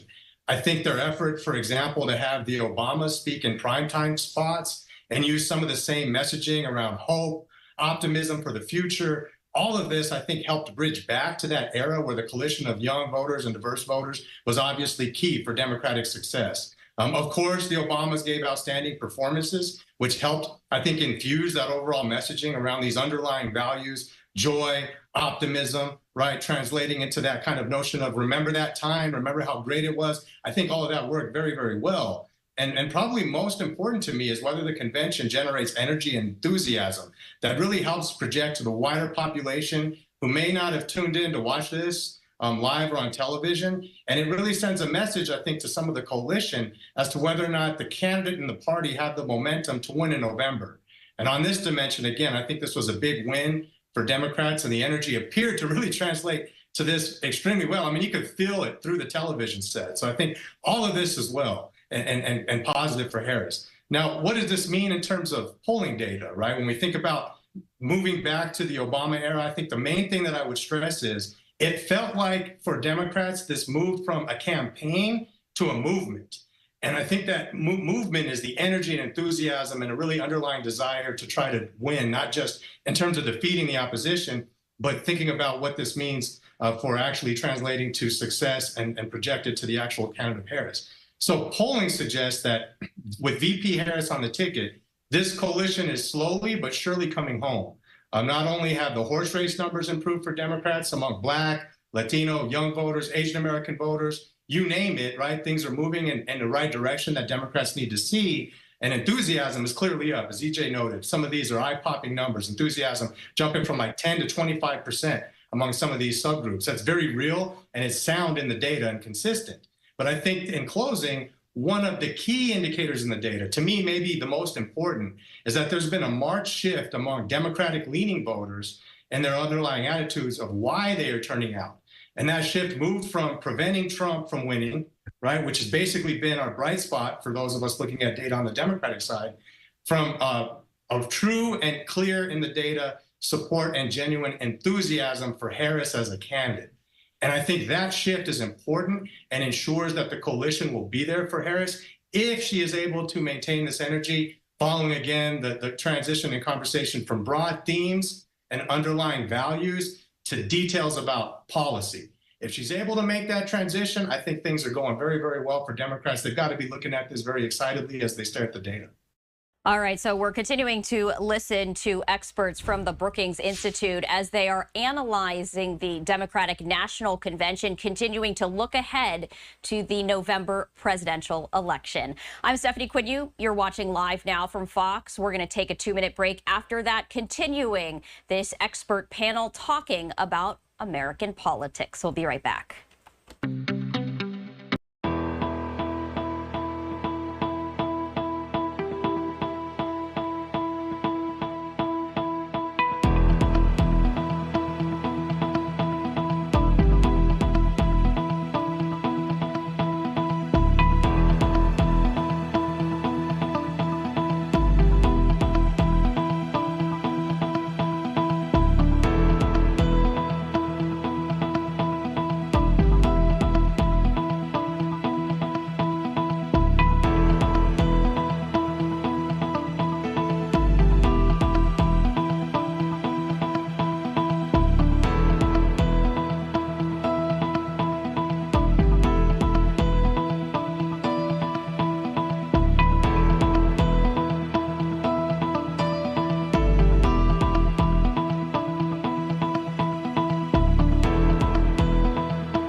Welcome back to Live Now from Fox. I'm Stephanie Quinu, and we're going to head back to Washington, D.C., where a live virtual panel discussion is happening right now, talking about American politics and specifically the Democrat National Convention that wrapped up last week in Chicago.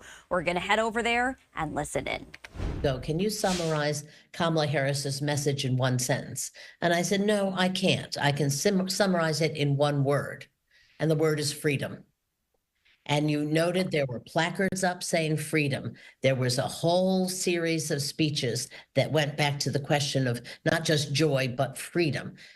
What is behind that? The Dobbs decision. Okay, what's behind that is the unprecedented decision of the Supreme Court to take away a half-century-old right from the population, which happened, and the population that cares about it most happens to be 55% of the electorate. So the underlying thing here was abortion, guys, and it has been there ever since Dobbs. We've seen it. It explains why, even though Joe Biden was having terrible numbers and terrible poll numbers, Democrats kept winning elections unexpectedly, and people say, "Oh my God, look at that! The Democrats, they won." It was all about choice and freedom. What the abortion decision did is it was way beyond abortion.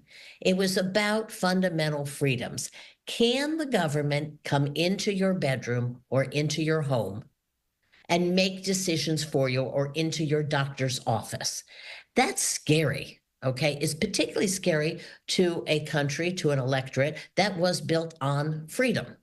So here we had a situation where the Democrats took away from the Republicans an issue that used to work for them. They used to talk about freedom but mostly in economic terms. They used to talk about freedom of from regulation, from government interference in business, et cetera, which was all well and good. There's a good case for that, obviously. But here it went much bigger, much bigger. And I think you will see that theme of freedom emerge, and I think it's a winning theme. EJ, you're a student of Democratic Party history, and Democrats are a group who love to argue about these things. They love to get into fights. How long can this unaccustomed array last, and are there hidden fissures in the party that could affect the campaign? How many days are there till the election? I think it can last till the day after the election for sure. But I also think there will be differences in the party. And look, you had Sean Fain giving the most class-oriented speech I have ever heard at a Democratic convention. AOC gave a great speech along those lines as well. Then you had Ken Chenault, a former CEO of Amex, also on the screen. You had Adam Kinzinger, Republican, up there. So this is a broad coalition she is trying to build. The glue, obviously, is Donald Trump. And the fear, everybody agrees, whatever their orientation is, that preventing Trump from being president is a moral imperative. That is the view of all the people supporting Harris. But I think it's really interesting that you are building a kind of sort of framework of consensus, even though there'll be disagreements on particulars. Elaine is right about freedom, and I agree with what Elaine said. I'd add to that they are also talking not only about negative freedom from the state interfering with you, but positive freedom or positive liberty, where the state, the government can empower people to achieve things they couldn't achieve without some extra help. And that's where the other two words come in that I think define this convention, which are freedom, patriotism, and opportunity.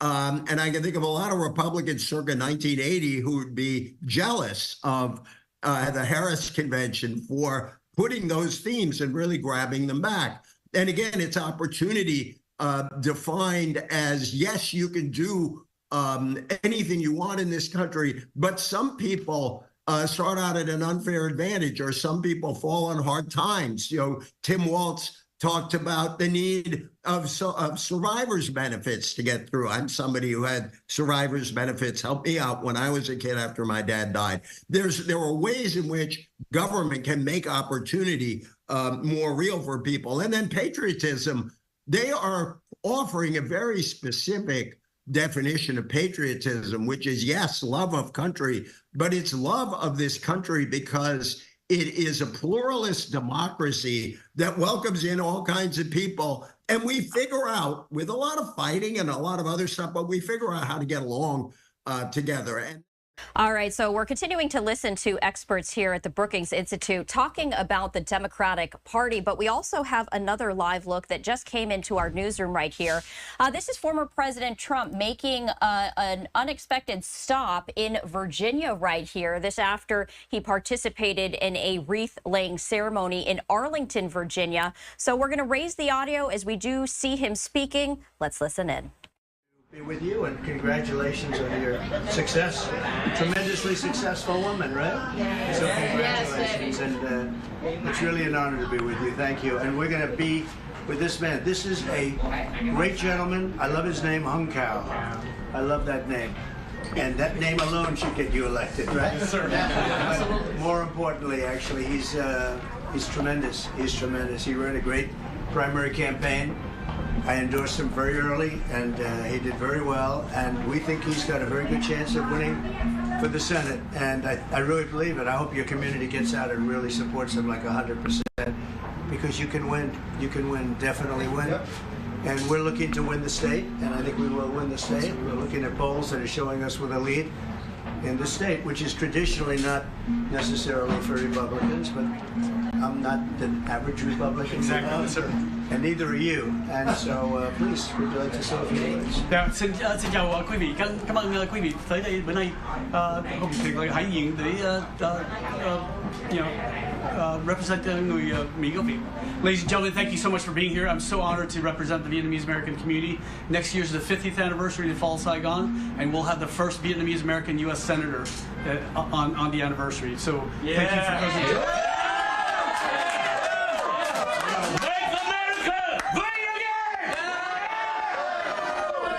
What you just said is actually very important, the first, and you should be the first, and it's time that you had somebody. So I hope your community gets out there 100%. You have a big community here, and thank you very much. A real honor. Now I'm going to buy something. They're going to show me something. I'm going to buy something beautiful. I don't know what it is. Thank you all very much. Appreciate it. All right. Thank you.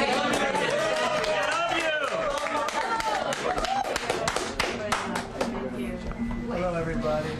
Oh, there they are. They're the important ones. They're the ones that make the food. I'll sign something. President Trump, will you still participate in the ABC debate? Never give up. So we did want to share this live look with you. This is happening right now in Falls Church, Virginia. Former President Trump making an unexpected stop right there at a Vietnamese-focused retail complex, speaking with restaurant goers right there inside the restaurant, speaking alongside a candidate right there, and former President Trump supporting the candidate. And you can actually see one of the women right there asking the former president to sign her book. Now, all of this comes after Trump was at a wreath-laying ceremony at Arlington National Cemetery to honor 13 fallen U.S. service members who were killed 3 years ago at the Kabul airport in Afghanistan. So you can see he is now continuing to make remarks. We're going to raise the audio once again and listen in. Hillary Clinton the questions when she was at CNN, maybe, is that right? Donna Brazile gave the questions, you know that, right? That was her. I'm looking, I said, I haven't seen her in a long time, but she's the one that gave the questions to a debate to Hillary Clinton, Crooked Hillary. And when I look at that, and I looked at, there was some other, a blonde woman, I have no idea who she was, the level of hostility was incredible. And Reince was in there, but he was a little bit softer than he should be, to be honest with you. But when I looked at the hostility of that, I said, why am I doing it? Let's do it with another network. I want to do it. You know, I won because of debates. Ask Biden. I won because of debates. I want to do debates. But the head of ABC, is her comrade's best friend. You know that, right? They like husbands and the whole thing. What kind of a deal is that? I want to have a fair debate. And you know, they can ask me tough questions. I don't mind. I think I've heard them all from you. I hear them every day. But I think it's very unfair. The single worst network for unfairness, I think, worse than CNN, worse than NBC, which is really hard to believe. And CBS is probably the best of the group. Fox is the best, but of the other side. As an example, today we had a celebration of some great people, some great people who passed away, who were killed in the most embarrassing moment in the history of our country, Afghanistan, because we had an incompetent president with incompetent people leading it, and every one of those people should have been fired. He never fires anybody. Those generals, Milley, and every one of them should have been fired. They took the military out first. If I asked, do we have any children in the room? Because if I asked a child, who should go first? They would say everything but the military. They took the military out first, and then it was a bloodbath, and it was a horrible thing. It was a horrible thing. And I just went to Arlington Cemetery, and you saw we had a ceremony with the parents, the sisters in one case, brothers in another case. And these are people that should have never been killed. And when you see the fact that nobody's mentioning Afghanistan, no, this is the third year. This is, I hate to even call it an anniversary because I don't like the word anniversary in this case. But this is the third year of that tragic event. And because of that event, we did so badly that Russia went in and invaded Ukraine. Israel was attacked, as you know, on October 7th. We have, people don't respect us. They don't respect us anymore as a country. And where is our president? We don't even have a president. We have a fascist person running who's incompetent. And we have a president who's not even around. He went to California for a vacation because they threw him essentially out of the party. And then he came back home and I said, oh, is he going to go to the White House? No, he went to Delaware to take another vacation. And you got Russia over there with like nuclear threats. We got to have a president. We got to have a real president that's respected. So as to your question, I think it's disgraceful. And I think ABC is a disgrace. I think having Donna Brazile sitting on that panel, and she's the one that gave the answers and the questions to Hillary Clinton before a debate. I think ABC should be shut out. I'd much rather do it on NBC. I'd much rather do it on CBS, frankly. I think CBS is very unfair, but the best of the group. And certainly I'd do it on Fox. I'd even do it on CNN. I thought CNN treated us very fairly the last time. I think Jake Tapper was very fair, and Dana Bash was very fair. But when I watched this interview of Tom Cotton, fortunately he's a total pro, he knows what he's doing. And then when I watched the roundtable after that, I said the hostility is crazy. So we're thinking about it. We're thinking about it. They also want to change the rules. You know, the deal was we keep the same rules. Now all of a sudden they want to make a change in the rules because she can't answer questions. Why doesn't she do a couple of question answer? Why doesn't she do something like I'm doing right now? She can't talk. We can't have another dummy as a president, okay? We cannot have a dummy. And the people from Vietnam agree with that. President Trump, would you want the microphones muted in the debate whenever you're not speaking? We agreed to the same rules. I don't know. It doesn't matter to me. I'd rather have it probably on. But the agreement was that it would be the same as it was last time. In that case, it was muted. I didn't like it the last time, but it worked out fine. I mean, ask Biden how it worked out. It was fine. And I think it should be the same. We agreed to the same rules. Same rules and same specifications. And I think that's probably what it should be. But they're trying to change it. The truth is they're trying to get out of it because she doesn't want to debate. She's not a good debater. She's not a smart person. She doesn't want to debate. But when I looked at the hostility during the weekend, you watch it. This week with George Slopadopoulous, and the Vietnamese didn't get that one. You got it, right? Yes, sir. If you didn't get it, I couldn't endorse it. But no, we want to have fairness. We have to bring fairness back to the country. And we have to have a president. We are the closest to World War III, I believe, that we've ever been right now, right this second. And we have a man that just took a vacation in California. He was on the beach. And he came back today, Where's he going? Delaware. Why? Another vacation. He's going for another week. That's not the Vietnamese. They're hard-working people, aren't they? All right. President Trump, how are you specifically preparing for the debate versus Harris? I'm not, really. I'm not spending a lot of time on it. I think my whole life I've been preparing for a debate. You know, you can go in and you can have all sorts of sessions. I watched Mitt Romney go in and he worked so hard. 4 weeks he locked himself into a log cabin, and then he developed lockjaw. He couldn't speak. I watched other people. I mean, you have to be real. You know, you can't cram knowledge into your head for 30 years of knowledge in 1 week. So there's a little debate prep. But I've always done it more or less the same way, and you have to know your subject, and I think I know my subject. I think I know it better than anybody. I created the greatest economy in history. We rebuilt the military. We had no wars other than ISIS, which I inherited, and I beat ISIS in 4 weeks. 4 weeks. We rebuilt the military, and then you see they gave away a lot of the stuff that I rebuilt. They gave billions of dollars away to Afghanistan. And in addition to the dead soldiers that we were just celebrating, I mean, great people, we're just celebrating them. And the press won't mention Afghanistan. Do you ever hear them mention it? They don't even talk about it. Afghanistan was tragic for many reasons. Obviously the dead, obviously the wounded, obviously giving away billions of dollars worth of equipment. But it was devastating for one other reason. Because of Afghanistan, it showed our enemies that we're incompetent. That we have an incompetent president, an incompetent vice president, and look, Putin would have never, if I were president, he would have never gone into Ukraine. When he saw that, when he saw Afghanistan, he said, this is a great time, let's go. Because it was the apple of his eye, I know him well, but I always said, Vladimir, you're not doing it. But it was the apple of his eye. When I was gone, and we have this guy that doesn't know he's alive, and when that happened, Afghanistan happened, which was so tragic and so incompetent, Putin said, these people are highly overrated. He would have never gone in. If you didn't have the Afghanistan, he would have never gone in. Okay, thank you. We're making another stop. We're going to Michigan. And next stop is Michigan. We're going to save the auto industry because we're not going to have an auto industry. They're making all electric cars. They're all going to be made in China. And we're not going to have an auto industry. So we're going to go and save the auto industry. We're going to bring back many plants. We're going to make automobile production bigger than it ever was in this country, and it'll be easy to do.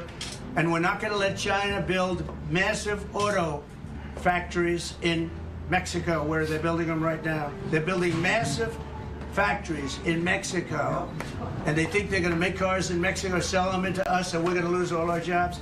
Not going to happen. These people that love Vietnam also, they're very smart people, great business people, great successful business people. When they hear that, you understand just instinctively that I'm right. Thank you all very much. I appreciate it.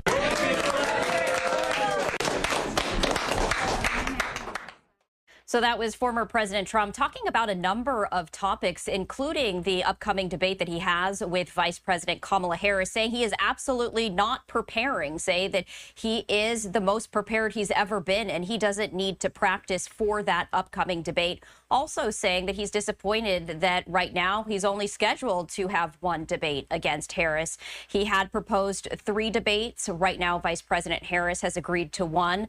Also talking about a number of other topics, including the reason why he is in Virginia today, that being he attended a wreath-laying ceremony earlier this morning to honor the 13 U.S. service members who died in the Afghanistan terror attack 3 years ago.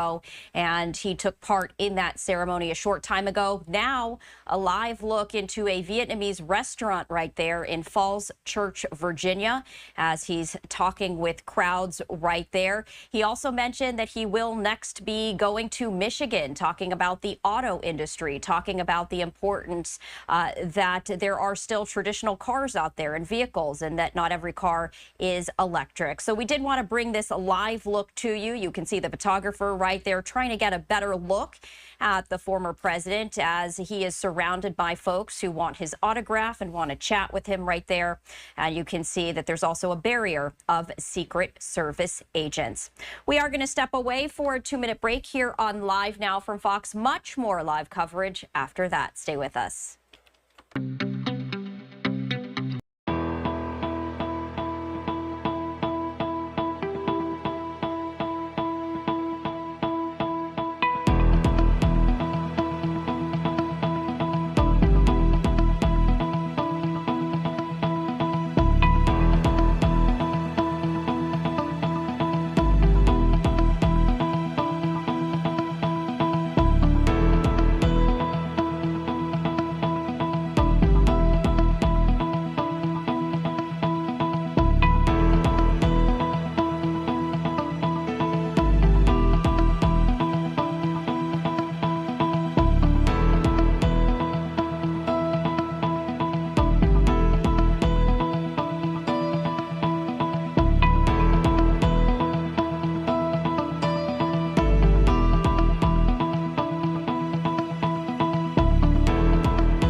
Welcome back to Live Now from Fox. I'm Stephanie Quinu, and I did want to share this live look with you once again. This is a live look out of Falls Church, Virginia, and you can see the camera right there just a little bit shaky. That is because in the middle of this crowd is former President Trump, who is signing autographs right there. You can actually slightly see him through the crowd as he is making a stop at a Vietnamese restaurant in Falls Church, Virginia, just a short time after he attended a wreath-laying ceremony at Arlington National Cemetery to honor the 13 U.S. service members who died in a Kabul airport terror attack 3 years ago.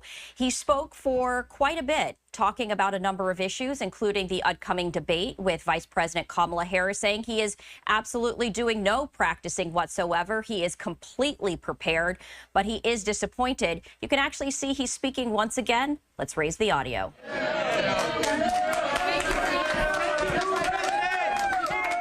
All right, so it just does seem that he was saying goodbye to the crowd as he is exiting the restaurant right there. The Secret Service surrounding him, as security, as you can imagine, is incredibly tight. But he was talking about a number of issues, including that debate with Vice President Harris. We are going to continue to follow some political news as we now take you back to a panel discussion about the Democratic Party and specifically the DNC. This is a live look from the Brookings Institute as they're talking about the current state of affairs with the Democratic Party. Let's raise the audio and listen in. Strategy coming out of the box. I'm curious, Gabe, do you have a thought on that? Yeah, it's a great question, EJ. I mean, there's always two ways to look at this, right? One is, and I agree with you, they didn't seize on that early on. And I don't know if that was strategic. Obviously, things were moving at warp speed when you're trying to transition who's on the top of the ticket and everything as quickly as they had to do. But one of the upsides to that, and I think it follows suit also not just in terms of how she would define herself, how she would be framed, etc., but also not really having her speak to any details of policies, especially early on, even through the convention. That to me is the biggest weak spot. But what it did is it prevented Republicans, including former President Trump, from being able to seize on that. In essence, it's like you didn't lay out all of your playbook on how we're going to define who she is, what her policy agenda is early, because it really prevented the opposition from being able to dig in on that, attack that as aggressively as they might have wanted to otherwise. And I think as the kind of framing through the convention took place, one of the key nuances that I think speaks to some of the tactical advantage she has on immigration, when you come from an immigrant background in your family, it takes some of that context of immigration in a much different tone than it would be otherwise. And I think unveiling that, you know, at a convention where you've got all those numbers played out really well. And I mean, one thing we really didn't speak to at the top, you know, how do we measure success, is how many eyeballs paid attention to this. And I forget the exact numbers we were talking about beforehand, but the important point is they beat the RNC, right? In terms of overall viewership, the one that I know Trump takes a close attention to is primetime, my speech versus hers. Harris won on that dimension as well. And I mean, these are symbolic things, but what it does is we all know that Trump cares so deeply about TV ratings, crowd size. And when you seize that opportunity and you say, look, we beat you on your own, in your own game, so to speak, and we're able to frame our candidate in a way of who she is, especially around this context of immigration. In some ways, whether it was tactical or not, I think it worked for Democrats that they waited until you had all these big numbers, the big attention from the American audience to frame who she is and what her agenda is in that audience. We have several questions from the audience asking, so when are we going to get the details of Kamala Harris's economic policy? These aren't pundits, these are actual viewers asking this question. So it's not just people like me asking that. It was striking in her acceptance speech how much space she gave to foreign policy, and I think those who watched that speech have a pretty good idea of her foreign policy grounding. Has she done enough to fill in the details on economic policy, and is that likely to pose a challenge? Let me call people's attention to the fact that there is a Democratic Party platform. It is quite long. It is fairly detailed, and there is no way that that platform would have been written. I have written several Democratic Party platforms over the years. There's no way that would have been written without the approval of President Biden and Vice President Harris. And there's certainly no way that that would have been passed at the convention as it was on Monday night. No way it would have been passed if Harris objected to anything in there. So if you're looking for details, start with the Democratic Party platform. It's a pretty good guide. It has always been a pretty good guide. It's sort of fashionable to say, oh, platforms, da, da, da. Frankly, they always are pretty good guides as to what a candidate is going to do. I think there's a couple new things she laid out, which she'll have to provide some detail to. But remember, she is running for Joe Biden's second term. Okay, in this, and on policy, it was a very popular second term. Okay, everything they did was very popular in his second term, just as George Bush ran on Ronald Reagan's third term. Okay, and then she is running on his second term. The reason that's important is because having firsthand experience of having worked for a vice president is when you're vice president, you are in an impossible position when it comes to policy.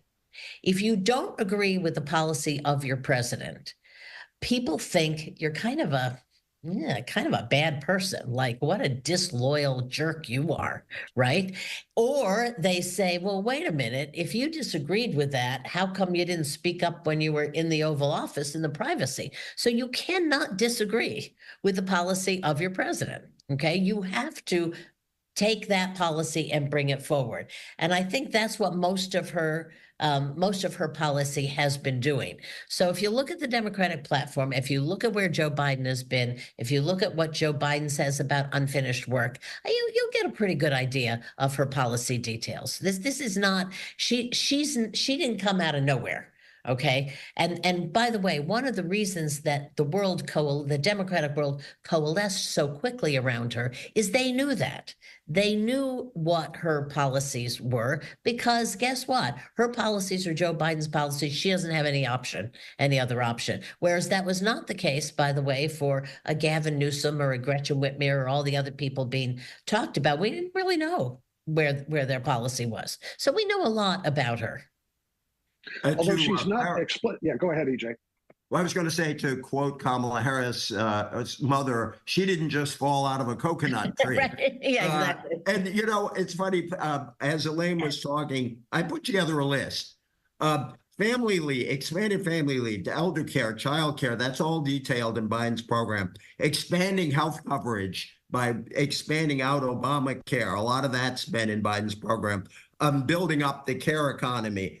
Looking at collusion in the food industry, not price controls, by the way, but looking at whether concentration of power leads to higher prices, incentives to build 3 million more houses, both by government and the private sector, big increase in the child credit. We tried that. It actually worked. Tax increases on the wealthy and corporation to pay for these programs and middle-class benefits.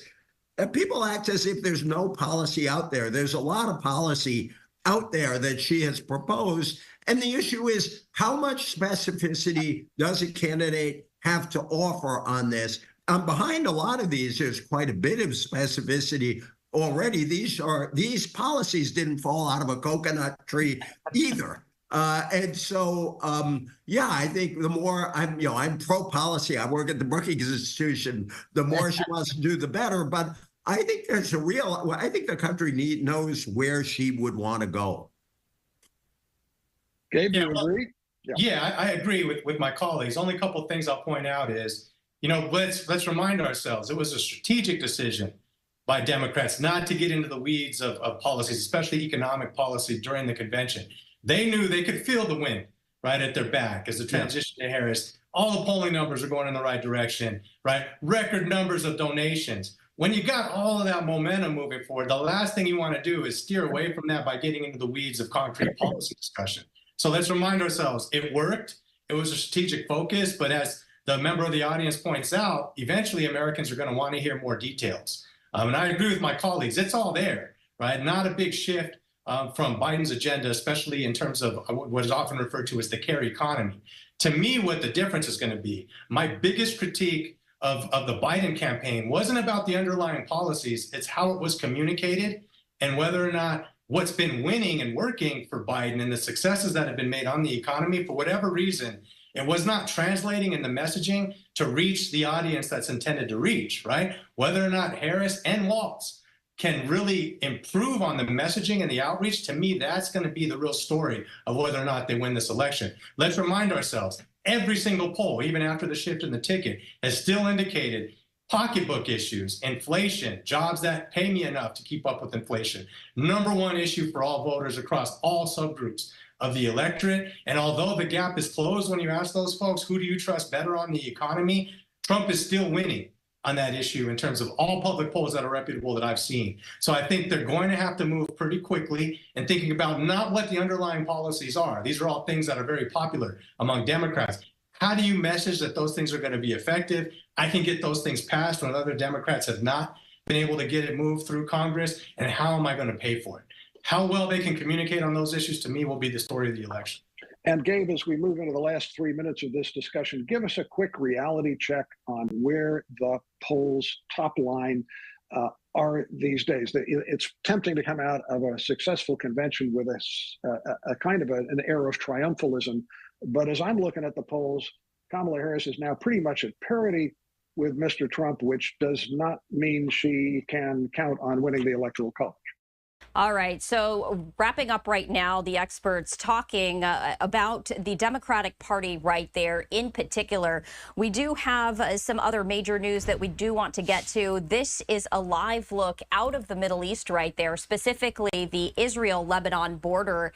As we understand that fighting has resumed between Israel and Hezbollah, this after a short-lived calm following a heavy exchange of strikes overnight on Sunday. State media and witnesses reporting that Israeli strikes targeted a Lebanese border village and part of a coastal city on Monday afternoon, and a car was hit in the latter strike. Now, according to Lebanon's state-run national news agency, a man from one of the Palestinian organizations survived the strike on the car. In addition to targeting Hezbollah members, Israel has also targeted members of Hamas and other Palestinian armed groups in Lebanon. There were no immediate reports of other casualties. And on Sunday, Israel launched dozens of strikes on southern Lebanon that it described as a preemptive operation, saying it had averted a major attack planned by Hezbollah in retaliation for the killing of one of its top commanders in an Israeli strike in Beirut last month. Now, this comes as a round of high-level talks in Cairo meant to bring about a ceasefire and hostage deal to at least temporarily end the ongoing war between Israel and Hamas. That ended Sunday without a final agreement, according to a U.S. official. But talks will continue at lower levels in the coming days in an effort to bridge remaining gaps. To talk more on this, I do want to bring in Alex Trayman, who is the CEO of the Jerusalem Bureau Chief at JNS. And Alex, thank you so much for taking the time to speak with us today. We appreciate it. Thanks for having me. Absolutely. So I did want to start off with the fighting resuming between Israel and Hezbollah after that short-lived calm that we were speaking about. What can you share with us about the fighting resuming? Well, I don't really think you can call it a calm. There's been almost 10 months of nonstop hostilities between Hezbollah and Israel. On Sunday morning, Hezbollah planned to barrage Israel with its largest attack to date in retaliation for the killing of Fuad Shukr, the number 2 of Hezbollah, several weeks back. They planned to launch hundreds of rockets at Israel. And as they brought their missiles and rockets out to the launchers, Israel proactively hit those launch sites ahead of time, using over 100 planes in the span of 1 hour, taking out over 1,000 targets. And the defense minister of Israel saying that Israel foiled between 50 and 60% of the intended attack. But as you mentioned, that wasn't the end of the story, and attacks have resumed today as well. So for weeks now, really, Israel has been preparing for an attack from Iran. In your perspective, from your expertise, Hezbollah, of course, one of Iran's proxies. Is this through, do you think, the directive of Iran that Hezbollah is now launching such a barrage of rockets, or do you think that this is independent of the anticipated attack by Iran? No, I don't think anything here is independent. Hezbollah is the forward army of the Iranian Islamic Republic. They are in continuous contact. Hezbollah has said that this was in retaliation for the killing of the Hezbollah commander Fuad Shukr, and Iran saying that they will respond directly for the killing of Hamas Politburo chief Ismail Haniyeh when he was on a state visit to Tehran at the celebration of the inauguration of the new Iranian president, Pezeshkian. So is there an end in sight? We have seen in just the last 48 hours, Hezbollah launching an increased amount of rockets against Israel, who has defended itself. But is that what we can be expecting in the coming days, that Hezbollah continues to ramp up its attacks against Israel? Well, as far as Israel's concerned, they've been facing 10 months of continuous attacks, over 6,800 rockets, drones, anti-tank guided missiles fired at Israel. Israel has evacuated over 80,000 of its residents from a 5-kilometer radius near the Lebanese border. But Hezbollah has been firing past that radius and basically terrorizing hundreds of thousands of Israeli citizens. And many people in the north of Israel believe that the government has failed in its responsibility to provide them with the basic security and safety that any government is required to provide its citizens. Israel wants to bring its residents back home. They want to restore quiet. The only way that they're going to do that at this point is going to be to continue to remove the threat of the rockets and long-range missiles of Hezbollah. So I see that the hostilities are only going to increase in the coming weeks. I don't think we're coming to a ceasefire anytime soon. And we've been talking about Iran and its proxies, Hezbollah, Hamas, the Houthi rebels, all working in connection with Iran. Iran, of course, being behind a lot of these attacks. And I have to ask what the strategy is when it comes to Iran itself.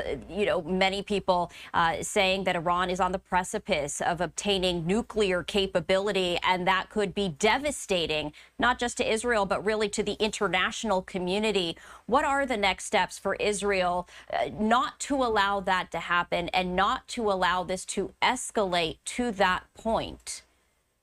Well, both Israel and Iran have separately been trying to transform the Middle East. Israel's been trying to transform the Middle East by signing normalization agreements with former enemies, with the Emirates, with Bahrain, going towards a normalization agreement with Saudi Arabia, which would, in a sense, effectively end the longstanding Arab-Israeli conflict.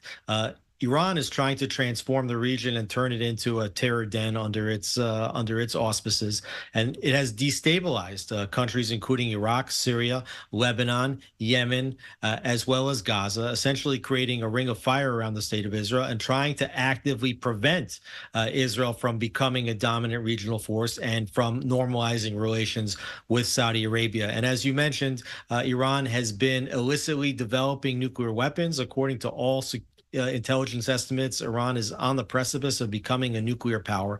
And if you see the amount of damage that Iran has caused to the Middle East without nuclear weapons, you can only imagine what they might do to the region if they had nuclear weapons, whether that was firing them directly like they have their ballistic and cruise missiles, or simply using those weapons as a nuclear umbrella to deter anyone else from attacking.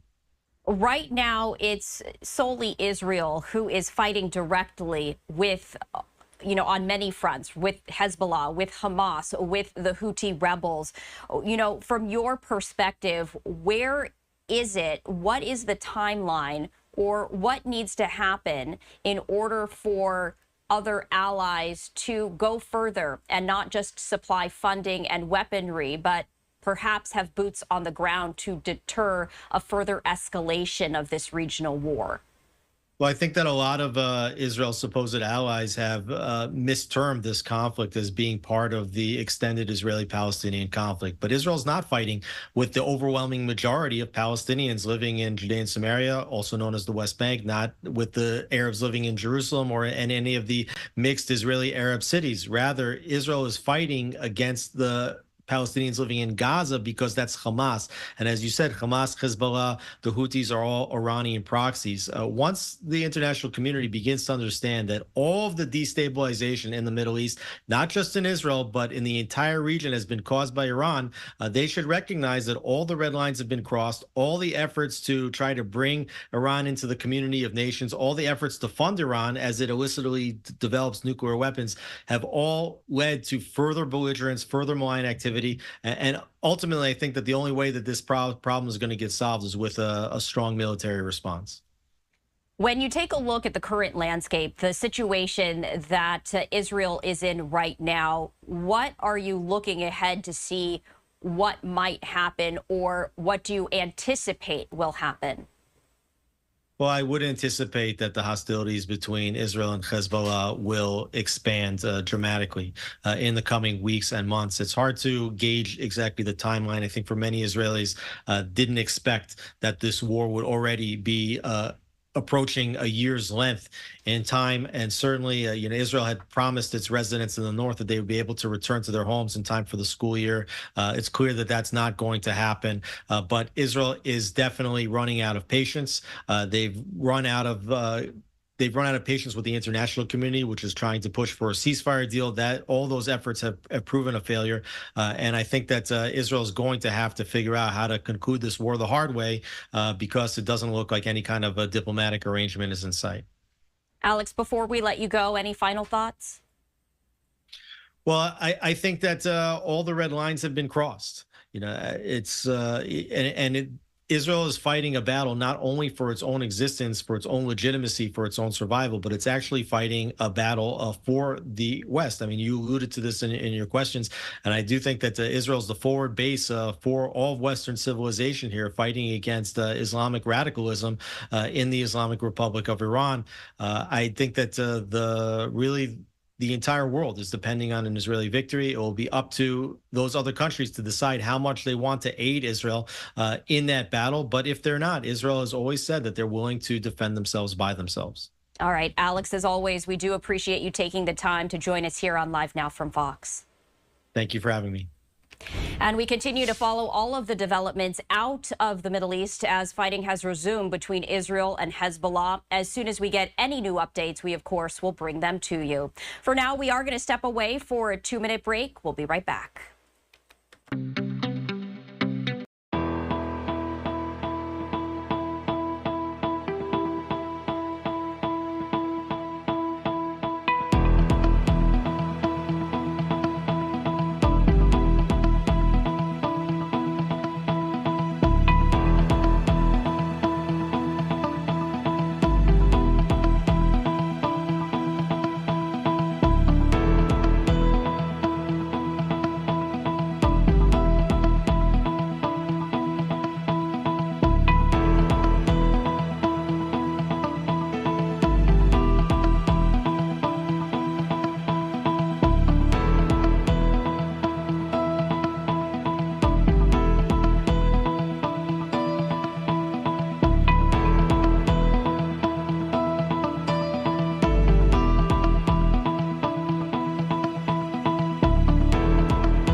Welcome back to Live Now from Fox. I'm Stephanie Quinu. Time right now is 11:14 Eastern, 8:14 Pacific, and we do have a new live event that just popped up inside our studios. This out of Washington, D.C., where the mayor of D.C. and other officials are speaking. Now, we weren't provided with any other information, so what we're going to do is we're going to pop up this live stream, turn up the audio, and listen in. With this new lease on life, it'll educate Washingtonians for generations to come. I remember walking past this site as a kid. It was abandoned for many years. We thought it would become a condo. While condos and housing are fine, I think education is better. So kudos to the mayor for her commitment. Also want to thank some folks who helped make today possible. This was a team effort. Of course, I want to extend my gratitude to Mayor Bowser, our principal, Dr. Buchard, Chancellor Farabee, Council Member Gray, State Board of Education Representative Thompson, and the entire community for the great work that they have done, the DCPS executive team, the DGS Capital team, the project manager, if you could raise your hand, Rupert Braithwaite. Thank you. And I want to thank Cassidy Mullen, Ella Faulkner, and Jenna Bellini. Also, I want to thank our architects, the folks that helped bring this building to life at Schimberg Levinus Architects, if you could raise your hands. And last but not least, our wonderful partners at Caramonte Construction Company. Thank you, Frank. All right, so let me tell you a little bit about this wonderful facility. This school year, these young learners will have access to 9 new classrooms designed with modern technology like smart boards, new administrative areas, drinking fountains, windows, sprinkler systems, and a new elevator. We also built a beautiful glass entrance on the south side of the building, a covered walkway. We've resurfaced the parking lot. We've added a brand new playground for 2 to 5-year-olds. Additionally, this building is being constructed to the LEED Gold standard. So all sorts of cool things from energy efficiency to new mechanical, electrical, and plumbing systems. And we're really proud of bringing this facility, which is actually 120 years old, back to life. Also, it's very important that this work that we engage the community. And I'm pleased to report that 55% of the residents, people who worked on this project, are DC residents. And while we had just a 35% CBE participation goal, we nearly doubled it, and close to 65% of this work, 65% of this work went to CBE. So thank you to the team for their hard work. This $15 million modernization project enabled us to bring this building in line with DCPS educational standards, and we're really proud of this work. So as Mayor Bowser said, this is just one of 7 schools and education campuses across the district that we are opening this year that have been newly renovated. Combined, these schools represent over $40 million in modernizations and renovations. In this fiscal year, the mayor has championed a budget to include $2.2 billion to support modernizations across the district. So standing in front of this modernized campus, we can only imagine the ways in which students will grow and learn for many generations to come. So with that being said, I'd like to welcome the Chancellor of DCPS, and that's Louis Farabee. All right. We have a lot of live events happening right now, and I did want to share that with you. This is a live look out of Washington, D.C., as officials are attending an early learning center that is opening. A lot of public schools are getting underway. Education, of course, on the forefront for a lot of cities. And we were sharing with you a little bit earlier an event happening out of Philadelphia where the district attorney also talking about that. We have another live event that we do want to get to right now. This out of Houston, Texas, and you're taking a live look right here as we are listening to lawmakers right there talking about the support available for Texans with intellectual and developmental disabilities. We're talking about hearing for the funding for these essential programs. So let's raise the audio and listen in. Legislator fails to address the persistently low wage rates of community-based DSP service providers. Last session, the legislature set up DSP wage reimbursements at $10.60 an hour, as Charles alluded to. We can see clearly from the data that I'm discussing that the modest increase did not stem from the workforce crisis. In fact, it has only exacerbated it. Though through staff vacancies, rates have about around 30% this time last year, those rates have now increased to 33 to 34% statewide. So it started off at 30% and now it's at 33 to 34. So it's increasing according to the survey. As Charles mentioned, this is unsustainable to any provider. It also demonstrates the enormous gap in the care system, and providers have indicated it is having a detrimental impact on their ability to serve our most vulnerable populations. In fact, the survey found that 48% of ACS homes and 57% of intermediate care facilities are struggling to meet federal access standards. More than 20% of HCS homes and ICFs are reporting an increase in medication errors. 30% of homes and 43% of ICFs report an increase in behavioral issues. And 14% of homes and ICFs are reporting an increase in hospitalizations. DSP in group homes work an average of 60 hours a week, with some working 100 hours per week or more. That's not sustainable. This can lead to fatigue-related errors and low tolerance for stressful situations.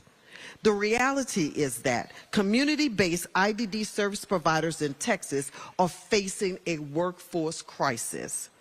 The people who provide essential care to the most vulnerable citizens are leaving the profession because they simply can't make ends meet with a reimbursement rate of $10.60 an hour. Further, low wages compromise quality care and forces group homes to close, as discussed in the survey results I shared earlier. Earlier this year, VOA Texas made the bold move to increase earnings of our DSPs to $15 an hour, despite the fact that we get only $10.60 for the state. It has caused losses to our programs, and we can only do this for a limited time. We care about the most vulnerable populations of people with IDD and want to support and serve them as we have been doing for over 40 years. But we can't do it without the support of the legislators increasing the funding for those who support the most vulnerable Texans. I know those who have joined us here today share this concern, and we hope that our leaders in Austin will take notice and act immediately before it's too late. Thank you. Thank you, Bianca. I'd now like to introduce Michael Roberts. He's the Executive Director of the Down Syndrome Association of Houston. Hello, everyone, and thank you for being here today. This year is the Down Syndrome Association of Houston's 50th anniversary. Since 1974, we have been serving individuals with Down syndrome, as well as their families, and the dedicated people who serve them in the greater Houston area. This is a year when we hope to see celebration, but also urgent action. The wages currently offered to those who care for individuals with intellectual and developmental disabilities are simply insufficient. As Bianca outlined, we are in the middle of a full-blown workforce crisis, which is negatively impacting the quality of life for the most vulnerable citizens in Texas. Often the care they receive is far from adequate and in some instances non-existent due to the overwhelming number of staff vacancies across the state. However, the shortage of DSPs affects more than just the IDD community. It also poses a significant public safety risk. When individuals with IDD lack proper support, they can end up in situations that lead to homelessness, hospitalization, and even incarceration, which further burdens our state's social service and emergency resources. We cannot afford to overlook this risk. Providing DSPs with a competitive wage is essential if we want to ensure that Texans with IDD have the empathetic, loving, and safe environments they deserve, staffed with qualified, passionate, and properly compensated individuals. The issue cannot wait. I urge our state's leaders to act now. Tomorrow, the House Human Services Committee will be holding a hearing, and I implore our legislators to prioritize this matter before the next session begins. It's already too late. The The time to care was yesterday. Let's not wait any longer to secure competitive wages for the people who are on the front lines of caring for Texans with IDD. We owe it to the Texans who depend on us and their families to get this right now. Thank you again for being here today, and thank you all for your passion and advocacy for this important issue. Thanks, Mike. And now I'd like to introduce Mr. Steve Vetrano, the CEO of Avondale House. Steve. Thanks, Charles. I am Steve Vetrano, and I have the honor and the privilege of serving as the CEO of Avondale House, a local nonprofit organization here in Houston that is dedicated to serving individuals with moderate to severe autism. In fact, we're the only organization in the greater Houston area that serves individuals with moderate to severe autism from the age of 5 throughout their lifetime. And what that means is we provide the care that they need in everyday life from the time they wake up to when they go to bed and even while they're sleeping. So a lot of work being done there. Being a nonprofit in this space is a blessing, but it also has its challenges. We at Avondale House are so fortunate to have generous donors who support our work and allow us to support the individuals who cannot take care of themselves on a regular basis. However, it is disheartening that nonprofits like us rely on donors to make up the lack of support for DSPs that we receive from the state of Texas. Many other providers and nonprofits simply don't have the resources to continually fundraise just so that they can pay their DSPs a competitive wage and maintain the continuity of care that's required for supporting people in the IDD community. DSPs need and deserve competitive wages now, and with the appropriate funding from the state. Everyone here knows that it's nearly impossible to recruit and retain good staff at the current reimbursement rate of $10.60 an hour. The state knows it too, which is why they pay their own employees at the state-supported living centers at least 60% more per hour to do the same exact work. What does this say about the legislators' priorities?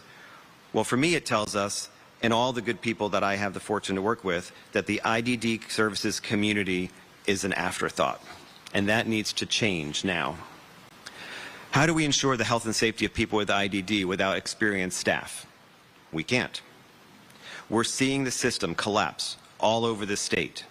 In fact, as Michael mentioned, we're seeing individuals with IDD sometimes face incarceration, which strains our law enforcement forces and adds increased pressure to the already overburdened justice system. Simply put, the shortage of DSPs is not just a crisis for the IDD community, it's a strain on our economy, on our law enforcement, and on all the public institutions. And I join my colleagues here today, as well as all of you here, in calling for the state legislature and our state leaders to act immediately to address this crisis and to make sure that Texans with IDD and those who serve them are not left behind. You know, they say that we're judged by how we treat the least in our communities, and I think this is a good example of making this a priority to ensure that those who cannot take care of themselves are cared for. Thank you. Thank you, Steve. Would now like to open it up for any questions.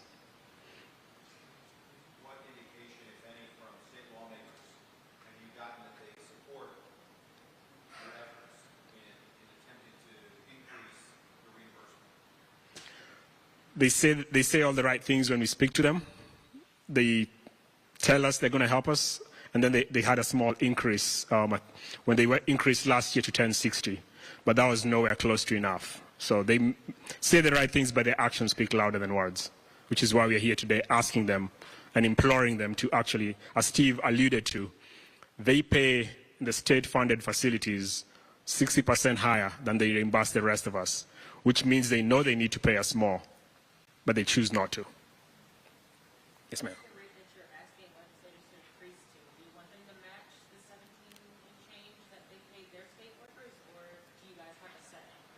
Yes, we'd just like some equity, yes. If they could just pay us the same thing they pay the state facilities, we'd be grateful for that.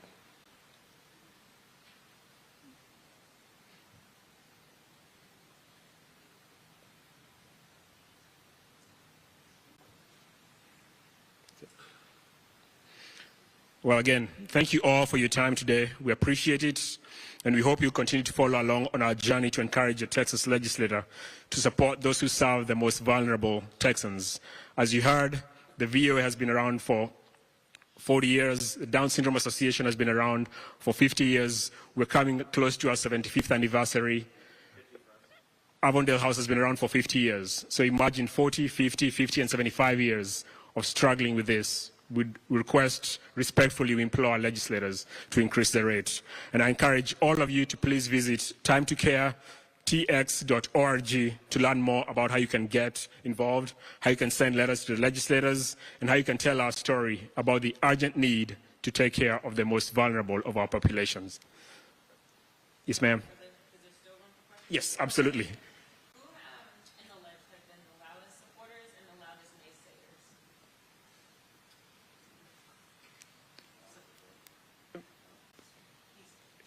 I'll turn that over to Steve or Mary Jane. You wanna? We can provide you those names, but that's a good point. We've got some representatives who will be at the hearing in Austin, yes. We've got some of our... Yeah. By them. They've chosen to invite the people that want to speak. So yes, I would happily drive up tomorrow if they'd let us.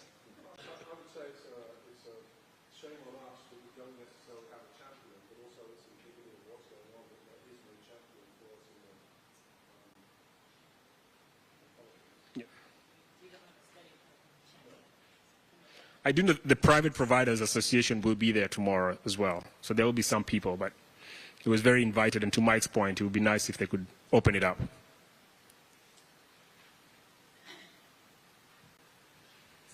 think the other thing we need to think about is over 20,000.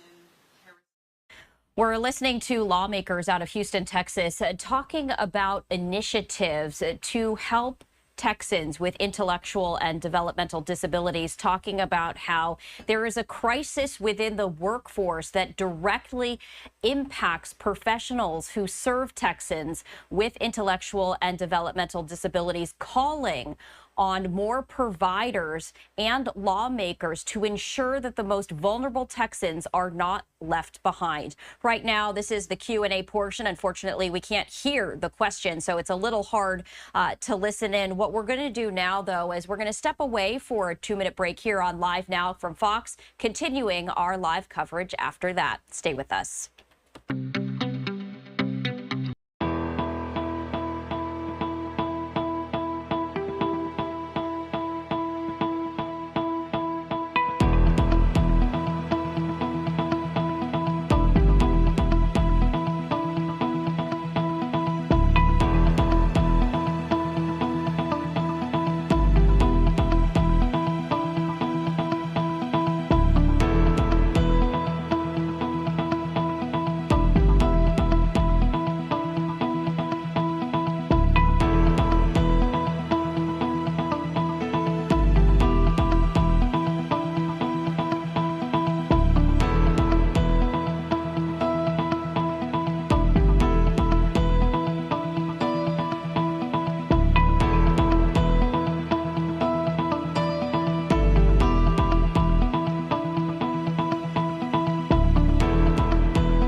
Welcome back to Live Now from Fox. I'm Stephanie Quinu, and we do have a programming note to let you know about. You're taking a live look at the U.S. Capitol, and we are expecting in just about 30 minutes Republican lawmakers to host a forum examining the attempted assassination of former President Trump. And there are a number of witnesses who are expected to testify, including a former United States Secret Service special agent, a former U.S. Navy SEAL officer, and a Washington regional SWAT operator. This comes after several committee hearings during which both Republican and Democratic lawmakers demanded answers as to how a gunman was able to scale a roof and open fire at a campaign rally in Butler, Pennsylvania, killing one individual and wounding several others, and trying to kill former President Trump. He himself was injured after a bullet grazed his ear. Then Secret Service Director Kimberly Cheadle resigned the day after she was called to testify during the first hearing. So we did want to let you know that starting at noon Eastern time today, in less than 30 minutes, we are expecting that forum to get underway. The Republican congressmen include Andy Biggs of Arizona, Eli Crane, also from Arizona, Matt Gaetz of Florida, Corey Mills of Florida, and Chip Roy of Texas. And we will be bringing you that forum uninterrupted, meaning no commercial break. So we did want to let you know about this special programming note. We're going to step away for another 2-minute break here on Live Now from Fox. Much more coverage after that.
Welcome back to Live Now from Fox. I'm Stephanie Quinu, and I did want to bring you an event that happened just moments ago out of Philadelphia, Pennsylvania, where lawmakers are demanding more federal funding for public schools. So we're going to pivot to that right now. You can see that Representative Boyle is taking to the podium. We're going to raise the audio and listen in. Press conference, perhaps the largest that we've had on any topic. And it's great to be back here at Finletter. I'm Congressman Brendan Boyle. Grew up in this neighborhood, actually, while I didn't attend Finletter. Used to play stickball right outside here. I don't know if the square is still painted on one of the sides of the walls, but it is always wonderful to be back here. This also happens to be a sentimental home for me, because this happens to be a polling location as well. And it was here 10 years ago that I stood on my feet outside for 13 consecutive hours asking people who vote here to vote for me, and I'm very happy that 81% of those who vote in this location voted for me in a four-way race. Part of the reason why we're able to pull off a major upset victory. So I am here now, though, in a different reason, and joined by a large number of individuals, local elected officials, school leaders, including a special guest who made the trip from Washington, D.C. I will introduce her in just a few moments, but let me just say for now to Randy Weingarten, a special welcome to Philadelphia, and thank you for being here. Randy and I did an event together some years ago, several years ago now, in the same neighborhood at Lowell Elementary, where I happen to have attended kindergarten, and it was about school facilities and the problems that we continue to have chronically with our older school facilities here in the city of Philadelphia. As we toured Lowell that day, and I had toured it on a previous occasion, I will never forget being in one classroom that was so hot. In the middle of a winter day, you had all the windows open because it felt like a sauna in there. And yet then when you stepped outside to the hallway, you needed a heavy winter coat because it felt exactly as it felt outside. In the basement, there were pipes that were exposed that if you touched one, you would burn yourself. And sure enough, something like that had happened at a different school only a few weeks prior. The teachers working with the Philadelphia Federation of Teachers had developed an app, which I believe is still in use, so that the teachers can use to identify these problems in facilities that need to be fixed. Now look, when I was a state legislator, I talked about the fact Harrisburg needed to do more, and they do. However, the reality is, e pluribus unum, out of many one, we are the United States of America. When we're talking about facilities that are well over a century old, and plenty of them in our city, as one of the oldest states in the Union, the reality is it's only Washington, D.C. that has those kinds of resources to meet the enormity of this challenge. So on this, the first day of school here in Philadelphia, I am repeating my call, the call that a number of us have made for Washington, D.C. to do more for our school facilities. Now, to be clear, in recent years, under this administration, we've had remarkable successes. The bipartisan infrastructure bill is one of a number of major pieces of legislation touching every walk of life. Frankly, it's a record of accomplishment that I think we haven't seen the likes of which since 1965. When we talk about infrastructure, however, too often we are talking about roads and bridges and rail, and look, those things are incredibly important. I fought for them. We have now had the greatest investment in our nation's infrastructure since the Eisenhower Infrastructure Act of the 1950s. The greatest investment in Amtrak ever. So those things are important. But we can't just limit ourselves when thinking of infrastructure to roads and bridges and rail. This is part of our infrastructure. Our elementary schools and middle schools and high schools and where our kids learn. If a kid is in a classroom or in this auditorium, as I'm already sweating, it's pretty hard to learn when you can feel the temperatures to a great degree on either extreme, whether it's the heat and humidity as it is now, still in the summer, or what we will no doubt be experiencing come January and further into this winter. So we have to do more.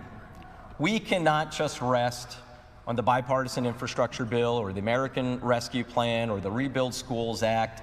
We need to look toward now and the immediate future for what we're going to do to finish the job.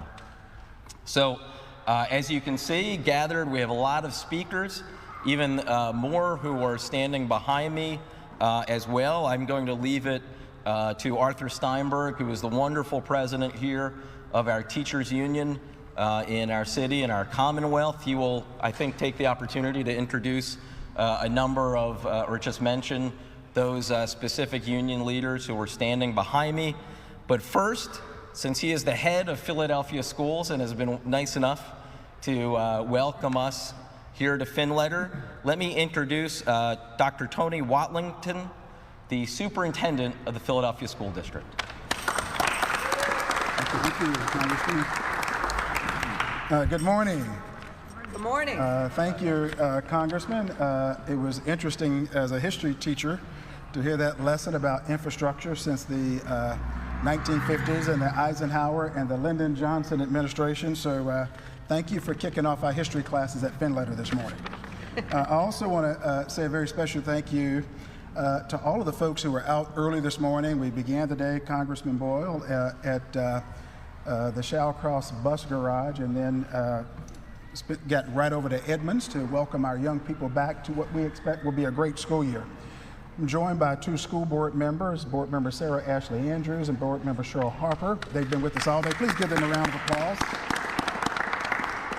I want to get right into it and certainly thank President Steinberg for the opportunity, and looking forward to hearing from AFT President Randy Weingartner.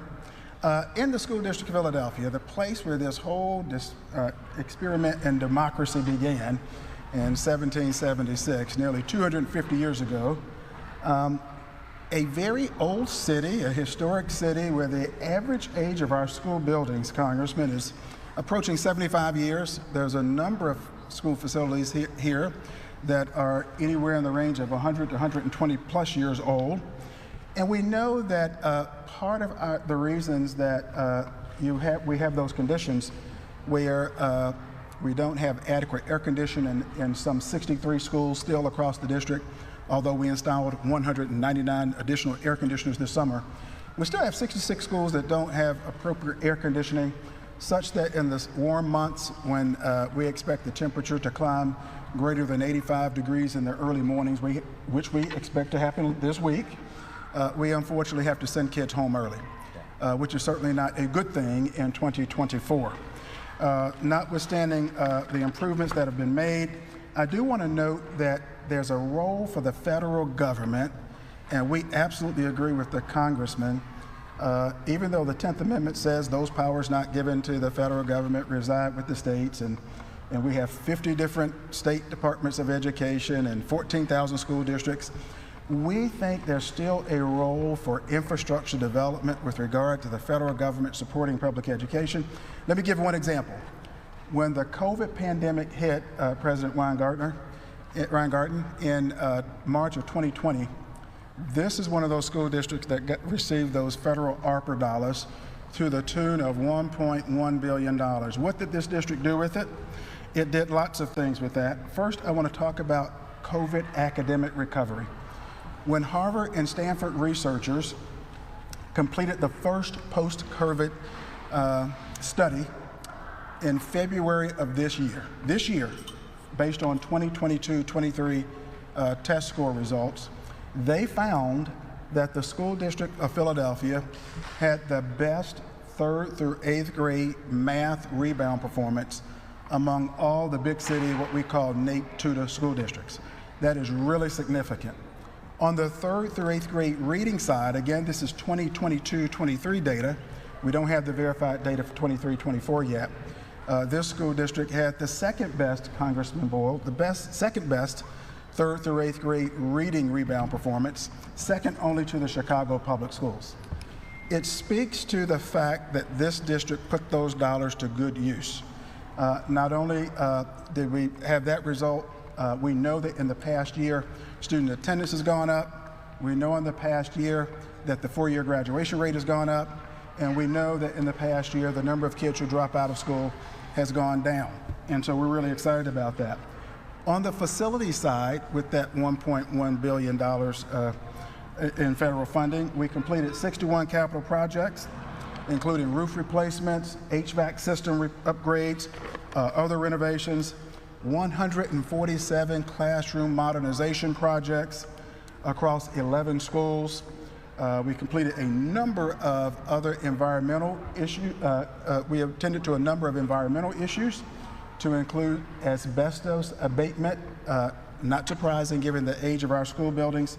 And we increased the number of LEED certified schools to 110. When the federal government thinks about public education in a country that figured out how to create the world's largest economy, the strongest military, and along with these great unions, help build the middle class, we must continue to request that the federal government continue to invest in our public education infrastructure. We also were able to address student social and emotional health and wellness with those dollars. So I'm excited to stand with Congressman Boyle, our board members, our principal, very fine principal, President Weingarten, and AFT President Weingarten and PFT President Steinberg.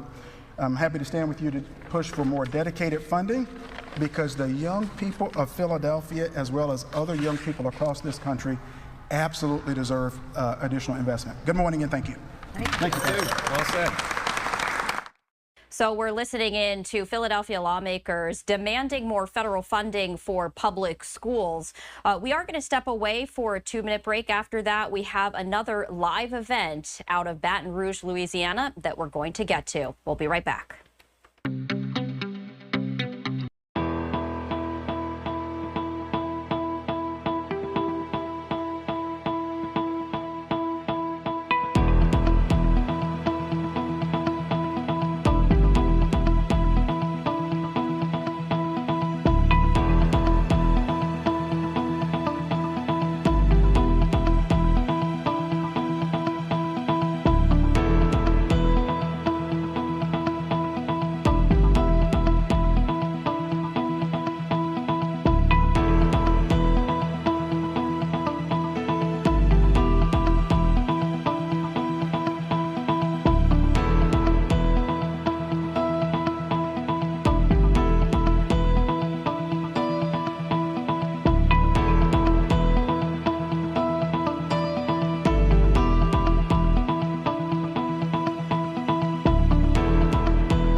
Welcome back to Live Now from Fox. I'm Stephanie Quinu. Time right now is 11:52 Eastern, 8:52 Pacific, and I do have a live event that I want to get to out of Baton Rouge, Louisiana.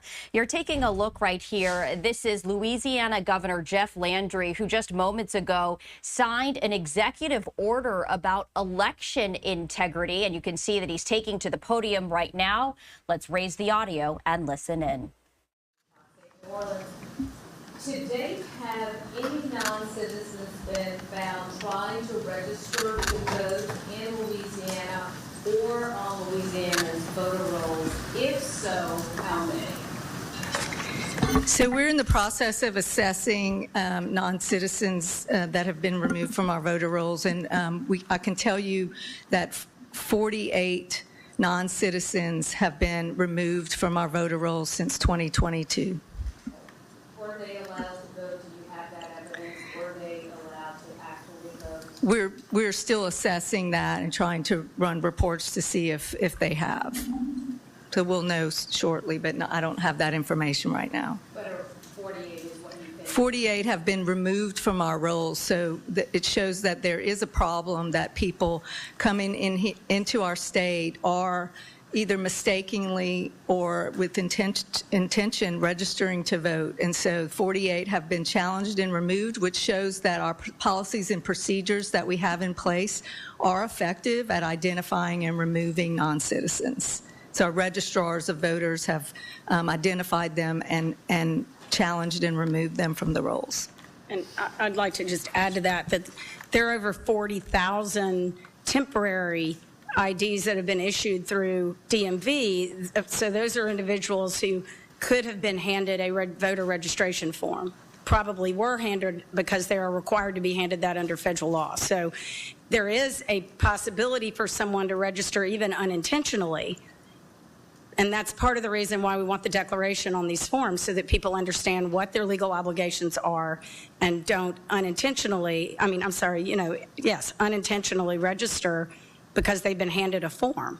So the form is going to very clearly identify that it is illegal to register and to vote, but there are 40,000 who have been simply given temporary IDs. In general, while you're there, and I don't want to dominate, can you talk more about the penalty?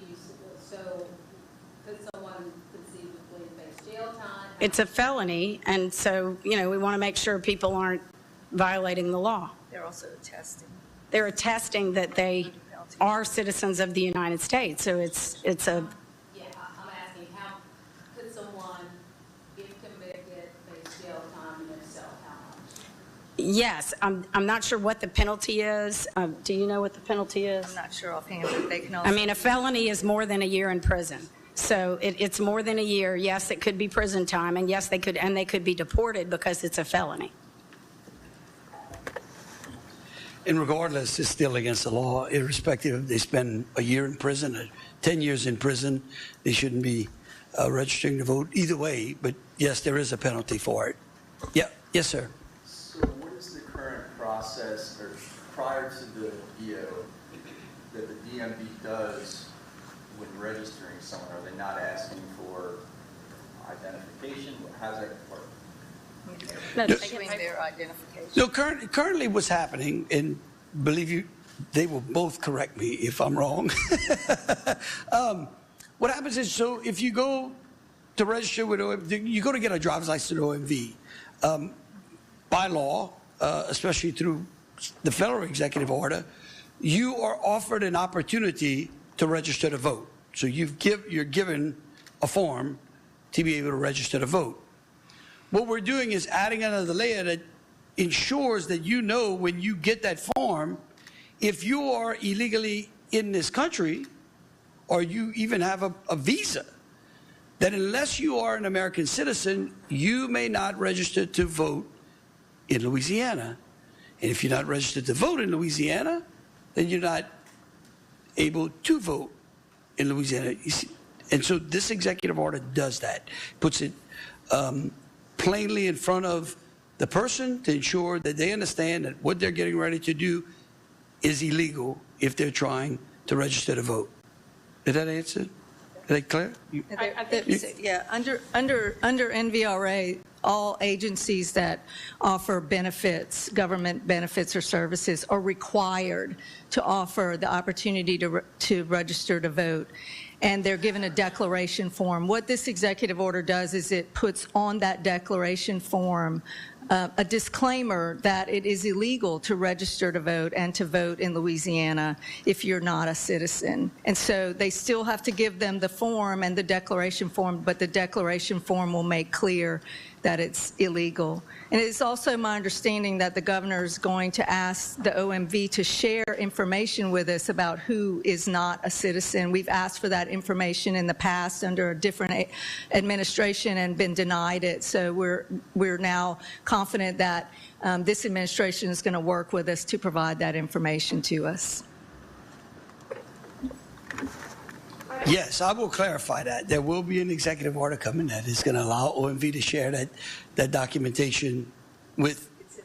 It's in this one. Oh, yes, right before. Yes, this executive order actually covers exactly what the Secretary of State is asking for, and it's going to direct OMV to work with her office to ensure that she gets the information that she needs to verify that people who are registered to vote are citizens of the state of Louisiana and American citizens. Yes, ma'am. Yeah, so I just feel like I'm still a little bit unclear what exactly the executive order is going to do. The executive order is going to instruct all of the agencies that are required to offer a person an opportunity to vote an additional declaration form and instructions that say, if you are not a citizen of the United States, you may not register to vote. And in addition to that, that executive order will also instruct Dan Casey, the OMV director, to share with the Secretary of State the information that he has on file, as the Attorney General mentioned, the over 40,000 somewhat odd IDs or licenses that we have issued to non-citizens, so that she can compare that against the voter rolls. Is that okay? Those are temporary licenses. Yeah, there are 180 days temporary licenses for asylum. Yeah, you want to? Why don't you go? Yeah, those are so. Just to be clear, that 40,000 number encompasses 180-day permits. They are temporary licenses that, if someone has proper documentation, which you asked about, they can obtain, but they still have to provide some documentation, and they can get a temporary license. It's 180 days, or a state ID, which then allows them to apply for other benefits, which are federal benefits. And when they apply for those federal benefits, they have to get that voter ID card. So we want to make sure they know, not when they get the voter registration card, not ID card, that they get the instructions that indicate that if you are not a U.S. citizen, then you cannot register and you cannot vote. Let me clarify something, too, because there is a lot of confusion on this. When the Biden-Harris administration dog-whistled people into this country, okay, they let them in, right? Right underneath port of entries, legal port of entries. You couldn't set them there because that would have been illegal. So they dog-whistled them across the Rio Grande. When they came in, the government gave them a piece of paper. This is very important for Americans, Louisianians, and the media to understand. When they processed them, they got a piece of paper. They were really not undocumented anymore. They were documented illegal aliens. And they were able, and they are able, to reside inside the United States as long as they have that paper. And what the Attorney General was alluding to too, I believe, is that that document is like for 180 days, but we know it's not 180 days. What the licenses are. And our permits are. Our permits are. But I think even when they give them that document, they're given a court date. Yes.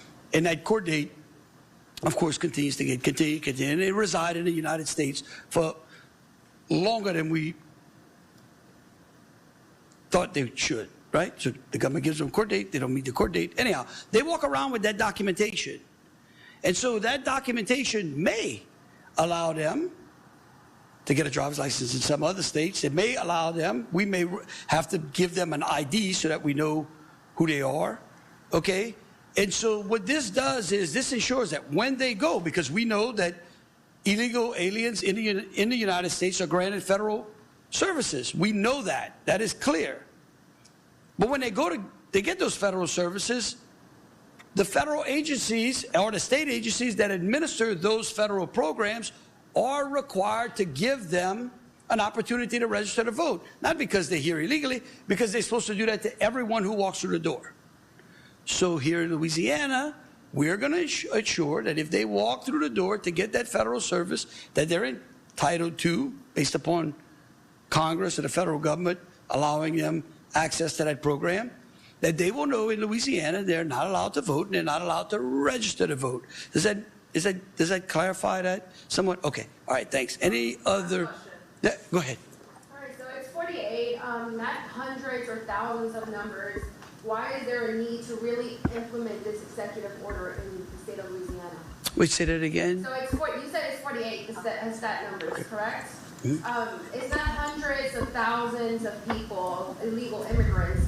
Why is there a need to implement this executive order in the state of Louisiana? So registering to vote is the door to voting. And we have multiple races every election season that are decided by fewer than 48 votes, including my own first election, which was decided by 33 votes. And so every vote is critical, and every ineligible voter that is registered to vote opens the door to an ineligible voter voting in that election. And it can make a difference in a race in Louisiana, and it's against the law, and we're going to crack down on it. We're going to make sure that non-citizens are not registering to vote, they're not voting, and if they are, we will refer them for prosecution. Okay. Then, any more? We'll take one more if anybody has one more. Okay, yeah. Any of the 48 been prosecuted? Say again? Any of the 48 have they been I think what the Secretary of State says is it's currently under investigation and being evaluated. I can promise you, if she does, you'll probably be one of the first to know.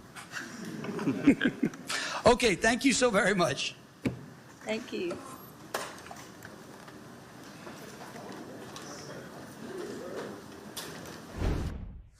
We were just listening in there to the Louisiana Governor, Jeff Landry, there signing an executive order about election integrity. Thanks so much for being here with us on Live Now from Fox. My name's Christy Matino. I'll be with you here for the next several hours or so. Your time right now is 12:04 on the East Coast, 9:05 on the West Coast. We did want to give you this live look here as we are anticipating there. The Heritage Foundation, you can see they are setting up as we are awaiting U.S. Republican congressmen to host a forum looking into the attempted assassination of former U.S. President and the Republican presidential nominee, Donald Trump.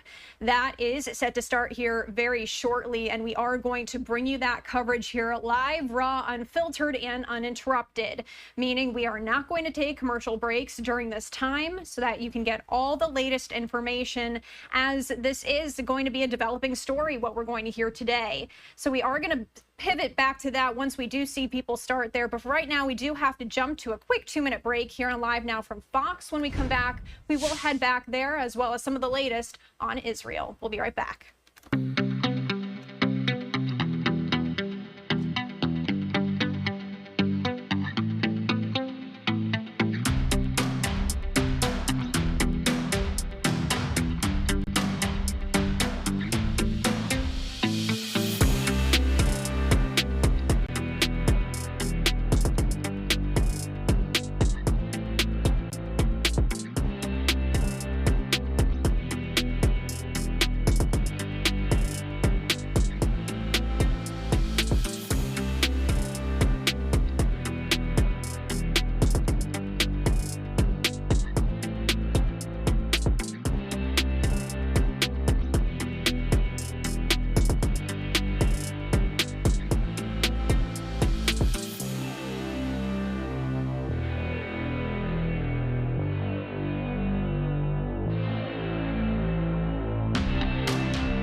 Welcome back here on Live Now from Fox.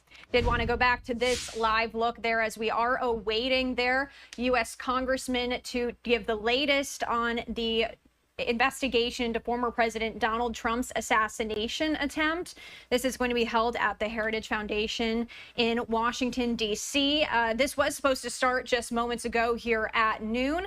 However, you can see it still doesn't look like it's going to start right this second. So we are going to keep an eye on that for you, and we will bring that back to you as we are anticipated for that to take up a bit of time here on Live Now from Fox, and hopefully we learn some new information. In the meantime, we do want to talk a bit about what is going on in the Middle East, that conflict there. As you can tell here, the ceasefires talks in Cairo ended Sunday without a final agreement. They were intended to reach a hostage deal that would at least temporarily end the 10-month-long Israel-Hamas war. But talks are set to begin at lower levels in the coming days in an effort to bridge the remaining gaps. Lower-level working teams will stay in Cairo to meet with mediators from the U.S., Qatar, and Egypt. This all comes after Israel and Lebanon's militant group Hezbollah traded heavy fire on Sunday. Hezbollah claimed to hit an Israeli military intelligence site near Tel Aviv as part of a barrage of hundreds of rockets and drones, and Israel claimed dozens of strikes had been preemptive to avert a larger attack.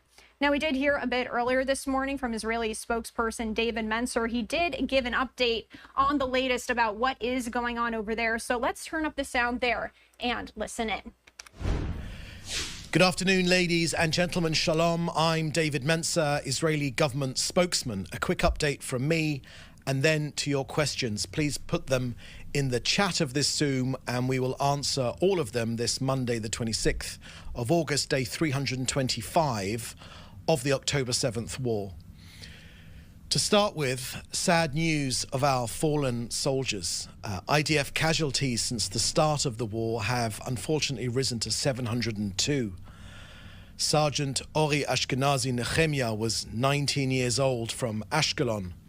He was killed in southern Gaza.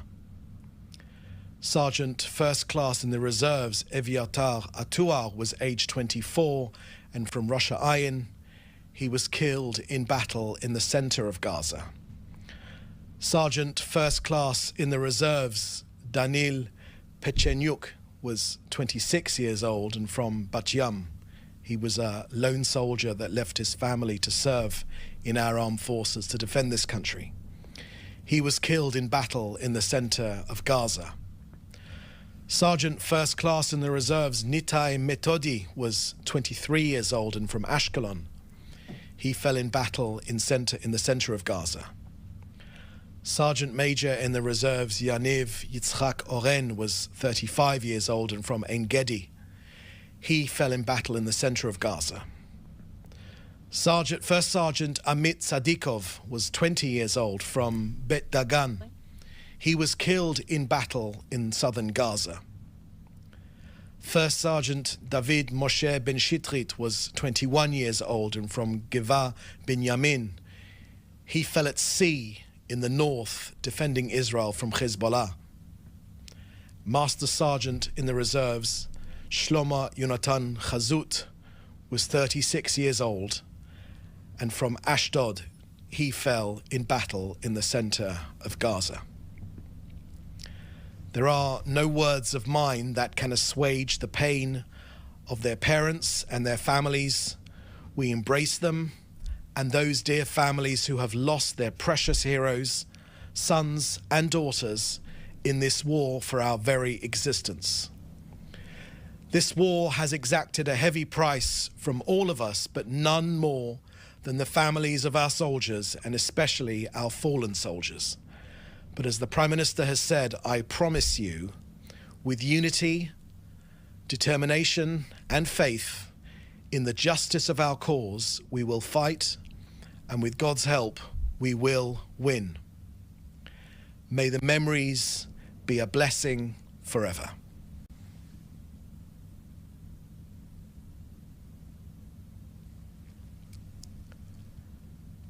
Next, regarding the preemptive strike on Hezbollah rockets and drones that saved the lives of many here in Israel and prevented a dramatic escalation, the Prime Minister said that what happened yesterday is not the end of the story. The IDF destroyed thousands of short-range rockets, all of which were designed to attack our people and our forces in the Galilee with drones aimed at the center of this country. For Hezbollah, this was a crushing blow. 3 weeks ago, we eliminated its chief of staff, and yesterday, we thwarted its attack plan. The Prime Minister said that Nasrallah in Beirut and Khamenei in Tehran need to know that this is an additional step in changing the situation in the north and returning our residents securely to their homes. The Prime Minister reiterated this is not the end of the story. Now an update from COGAT and their work coordinating aid into Gaza. Firstly, I would point you to COGAT's X feed with video of bustling markets in Deir el-Balah, laden with fresh and all kinds of foods. In addition, yesterday, in coordination with the World Health Organization and UNICEF, but not with UNRWA, who are unfortunately a front for Hamas, and as part of the humanitarian efforts, Israel delivered 1,255,000 polio vaccines to Gaza. In the coming days, international and local medical teams will vaccinate children who have not yet been vaccinated against polio at various locations in Gaza. The vaccination campaign in Gaza will be led by the World Health Organization and UNICEF, but will be coordinated with the IDF through COGAT as part of the routine humanitarian pauses that will allow the population to reach the medical centers where the vaccinations will be administered.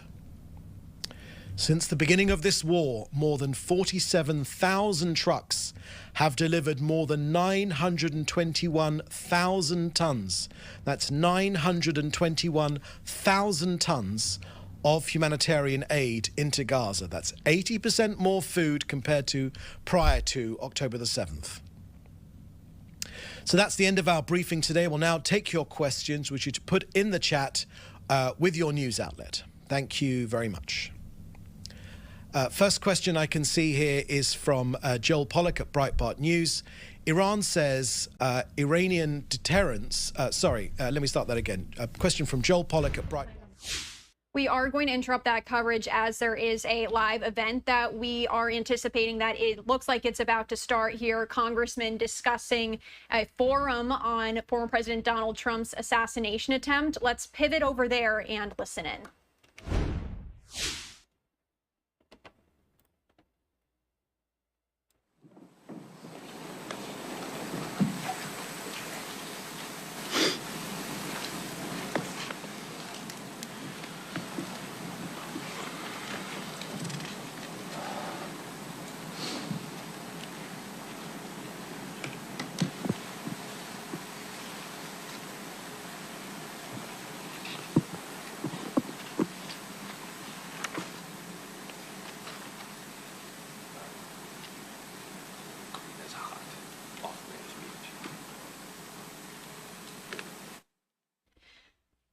We are just waiting for this event to start. U.S. Republican congressmen are set to speak here, examining the attempted assassination of former U.S. President and Republican presidential nominee Donald Trump. Looks like remarks are starting. Let's turn back up the sound and listen in. I want to thank our guests for being here today and our subject matter experts. I also want to thank Representative Bob Good for being in attendance. The purpose of this hearing is to ensure that we have the ability to ask the questions that are necessary to get transparency on the attempted assassination of President Donald J. Trump in Butler, PA on July 13th. In this hearing, we will identify a lot of the actual failures, but I will be first to tell you that given the fact of the untimeliness and which point this has been conducted, you will see at this stage where I think that criminal gross negligence and purposeful intent will be indistinguishable. There was a lot of things that we can point to as critical failures.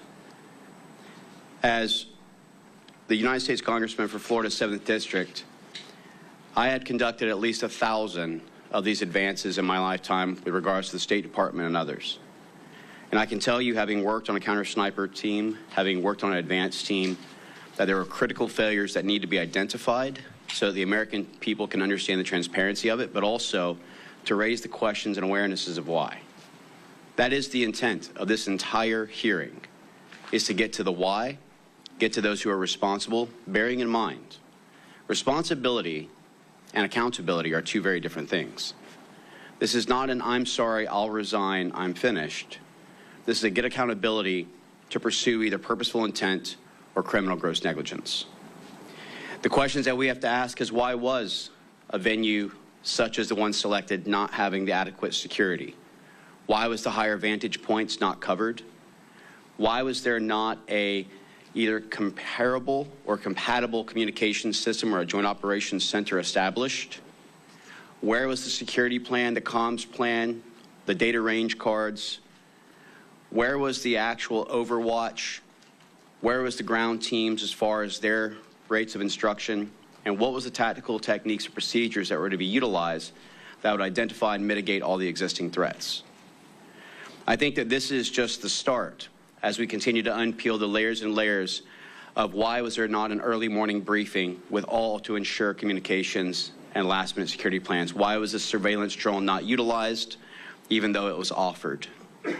And who ultimately is responsible and will be held accountable for one of the truly most life-changing incidents for a lot of us, where we almost lost the former president of the United States?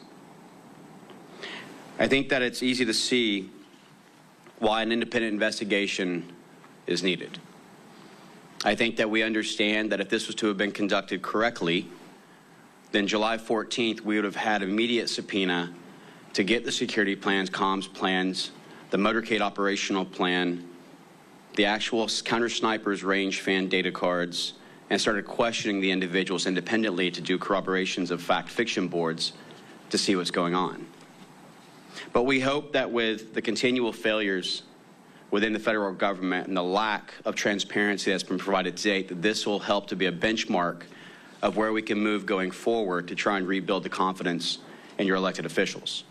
That we will not hide behind low-level classifications, and that we will guarantee the transparency and accountability that the American people deserve. This panel that we have put together is also to acknowledge those who have paid the ultimate sacrifice. Today is August 26th, and I would be remiss if I didn't acknowledge our 13 fallen heroes in Afghanistan of August 26, 2021, and the sacrifice that's been made on behalf of a grateful nation. It's time for us to reflect on what the cost is of these freedoms, and I also want to acknowledge the service and the murder of Corey Competor, and let his family know that we are here, we are listening, and that we will get accountability. I want to thank our members that are here as well, and I want to just end with this. While this is the first hearing of its kind to come together, it won't be the last. And that this is a message to all of Congress, that if we are not selecting people based on meritocracy, that independent investigations such as this will continue to move forward, that there are members and conservatives who will not be silenced, and that we will continue to strive for accountability in government as well as for transparency for America. And so with that, I'll turn it over to my good friend and co-chair, the Honorable Eli Crane. Thank you. Thank you guys for coming here today. Can you guys hear me in the back? Yeah. Awesome. All right, I want to also acknowledge and thank my friend and colleague Bob Good for showing up today. It's been nearly a month and a half has passed since Matthew Crooks allegedly scaled a roof in plain sight with an AR-style rifle only 140 yards from where President Trump was standing. He was then able to fire off multiple rounds, tragically killing Corey Competor while hitting President Trump within an inch of his life. That's a month and a half with frustratingly few answers and even less accountability for those who had a duty to protect President Trump. Many of the excuses that we've heard from those in leadership sound like hollow and pathetic attempts to gaslight the American people. This is also why Rep. Biggs and I have recently introduced legislation that would require the surrender of all Secret Service records related to the events of that day to be released. As a former Navy SEAL sniper, it's evident to me that many basic security measures were completely dropped, making President Trump extremely vulnerable. There's simply no excuse. I want to say thank you to my colleagues and our subject matter experts for joining us today for this forum examining the attempted assassination of President Donald J. Trump. It's clear that there was a complete breakdown of the security forces on the ground in Butler on July 13th. Today we'll be examining how this breakdown in basic yet vital security measures nearly resulted in the assassination of former president and current nominee for the highest office in the land. After the last hearing with former Secret Service Director Cheadle, during which the House Oversight Committee received no substantive efforts, it's imperative that we continue to conduct oversight regarding the actions and failures that occurred on and surrounding July 13th. Accountability must be inescapable for those responsible. While coverage of the attempted assassination has all but disappeared from mainstream news outlets, we're committed to keeping our eye on the ball to ensure that this never happens again. I'd like to again thank our subject matter experts who are with us today for giving their time and their knowledge to help uncover the truth and bring all facts to light. Now I'd like to take some time to introduce each of these men and provide a brief summary of their relevant backgrounds and expertise. In addition to being a well-known political commentator, radio show host, and author, Dan Bongino is a former United States Secret Service special agent. In 2002, he left the New York field office to become an instructor at the Secret Service Training Academy in Beltsville, Maryland. In 2006, he was assigned to the Presidential Protection Division during George W. Bush's second term. He remained on protective duty after Barack Obama became president, leaving in May 2011. Mr. Bongino, thank you for being with us. Eric Prince is an American businessman, investor, and a former U.S. Navy SEAL. Hoo-yah. He is best known for founding the private military contractor Blackwater. Prince was commissioned as an officer in the United States Navy via Officer Candidate School in 1992. Prince graduated with Buds Class 188 in 1993. He deployed with SEAL Team 8 to Haiti, the Middle East, and the Balkans. Thank you for your time, sir. Mr. Ben Schaefer is currently an operator with Washington Regional SWAT, serving for nearly 7 years, and has served in critical military and law enforcement roles for over 20 years. Specifically, Schaefer has experience in canine handling with multiple deployments, developing training programs for the United States Marine Corps and other private security firms. Thank you, Mr. Schaefer, for being here. These men are experts in the fields and professions incredibly relevant to the events of July 13th.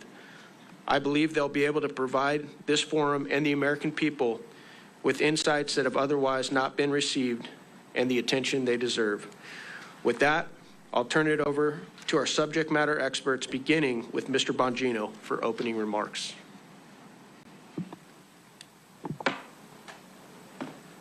Well, thanks for your time. Thank you for doing this. Sound okay? Everybody hear me back there? Yeah. Great. Fantastic. Listen, let's just get right to the point. This was an apocalyptic security failure. A man was murdered in front of his family. 3 people were shot on live television, including President Trump, and the head who came within 2 millimeters of having his head explode on national television in front of millions of people.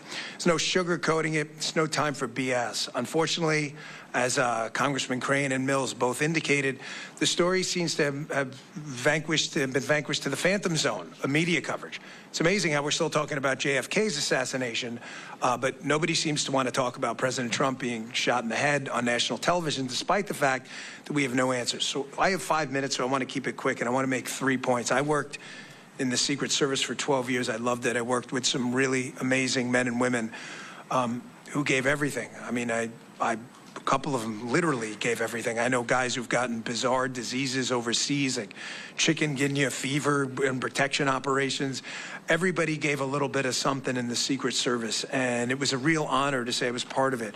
But they have 3 institutional problems, I believe, in the macro will help us get to the bottom of how this Secret Service apocalyptic failure won't happen again. First, they have a technology problem.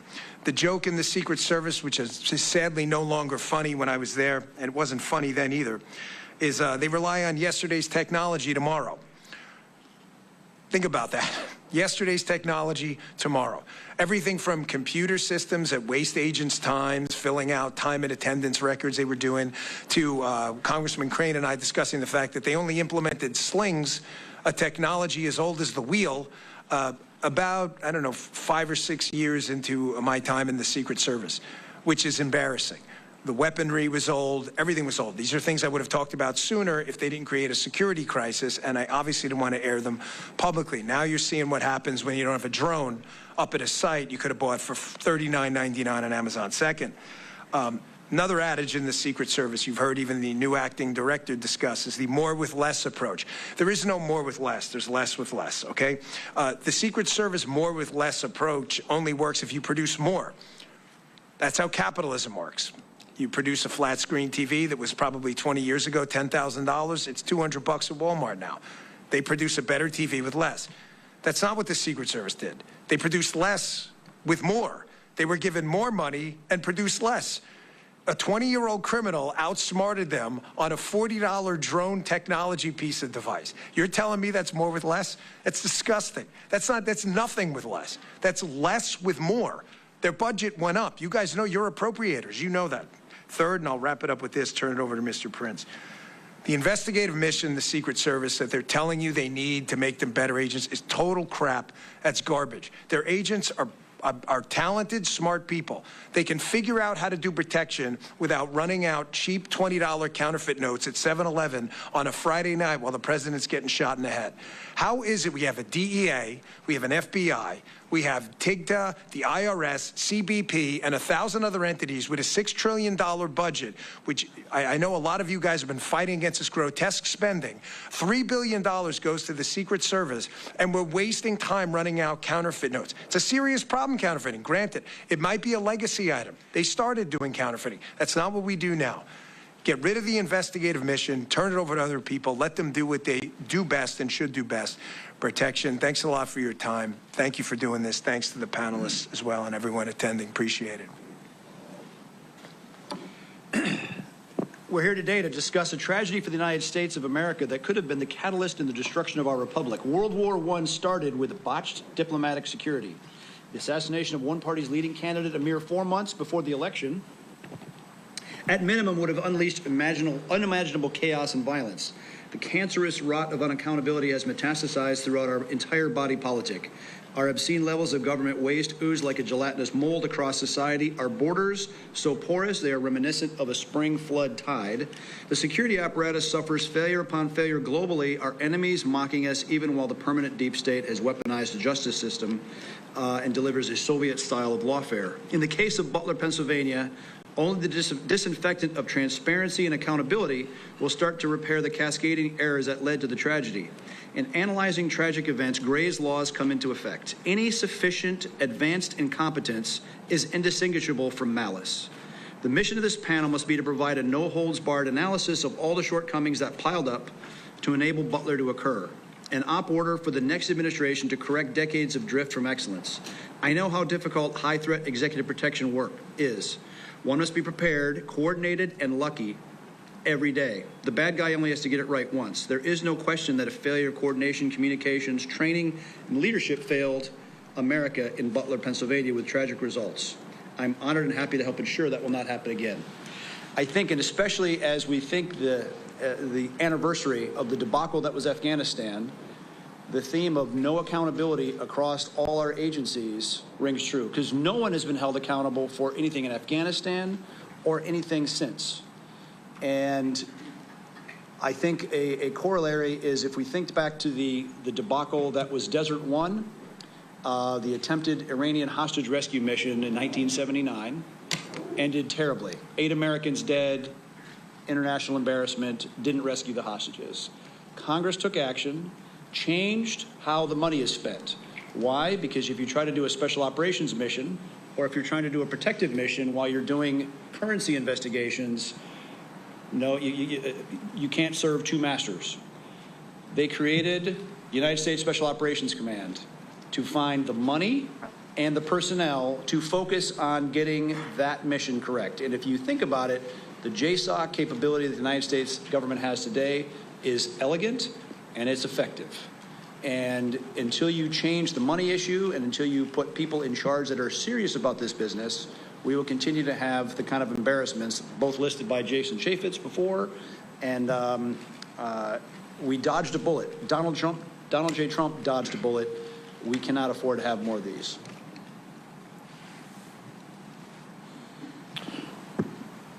Good morning. My name is Ben Schaefer. I'm a SWAT operator with Washington Regional SWAT Team that was tasked for presidential support on that day. I just want to take a moment to thank everyone for the opportunity to be here today as you examine the assassination attempt on former President Donald J. Trump in Butler, PA. Before I begin, I feel compelled to also echo those condolences for all the victims that suffered that day and continue to suffer because of those tragedies. Since joining the Marine Corps in 2004, I have deployed, fought, and been recognized for exemplary service and performance in both Iraq and Afghanistan. I've provided security services to the President of the United States and other high-ranking members in the United States government. I have protected diplomatic persons, high-net-worth corporate clients, media personalities, investigative journalists, and the general public. I continue that work today as a SWAT team leader and executive protection specialist. I have been recognized on numerous occasions for my high level of professionalism, proficiency, and knowledge of all security measures while working in those fields. As I analyze what happened in hindsight and real time on July 13th, there's a few points that I'd like to talk or mention that haven't sat well with me or I haven't been able to reason. Part of that is in the communication conversation of what happened that day and the abilities or lack thereof. The ability to communicate quicker between agencies is definitely a shortfall. That was not optimized in what we'd normally see in a presidential support mission. This all led to an obvious delay in communication when we were beginning to target and respond to the threat that was Mr. Crooks that day. The lack of coordination between tactical element leaders and the Secret Service left ground elements in the dark and prevented necessary time to prepare for specific venue considerations and needs prior to that event. All Overwatch, sniper, counter-sniper positions should have had direct communication with each other that day at that entire rally. Some of the technical difficulties that have already been mentioned that I'd like to echo is the lack of drone coverage or drone overwatch that day, which left many danger areas exposed and severely, and I say that again, severely, impacted the ability to secure the venue and the event itself.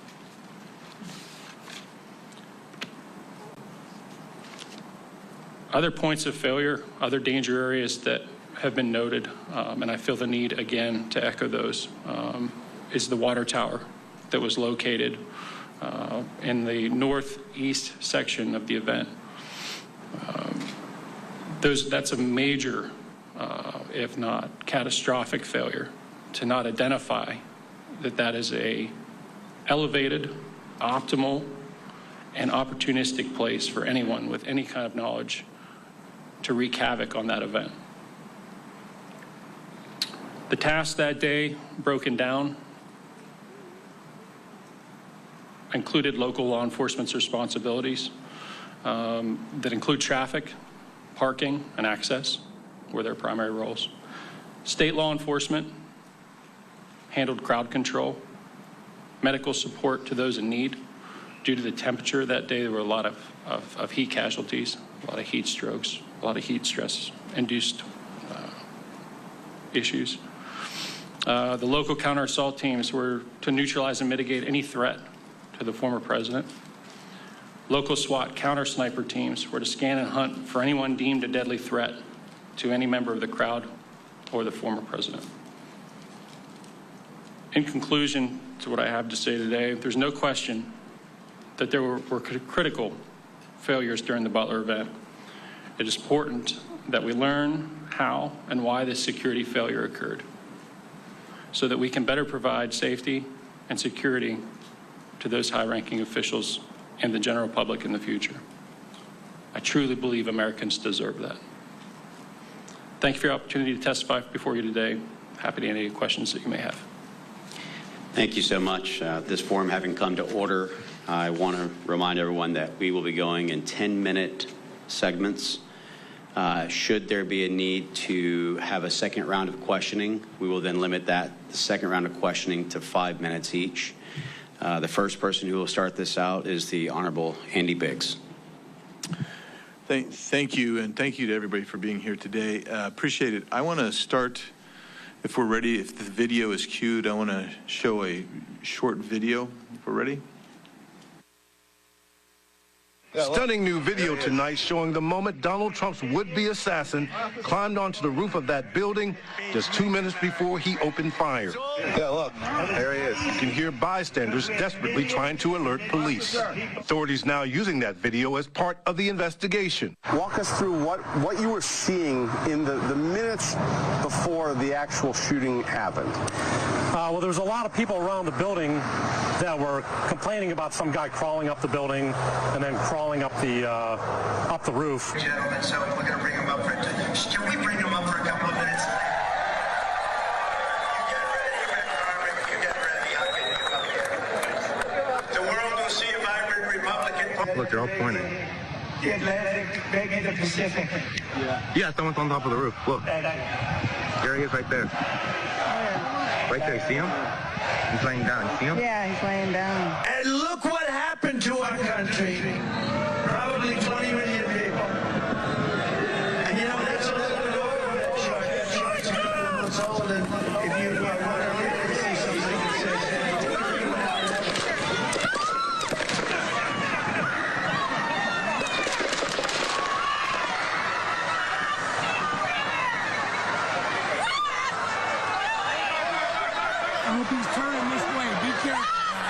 According to a former agent, Secret Service counter-sniper teams should have scoped out and advanced all those areas where there were potential threats beforehand and known what the line of sight to Trump could be.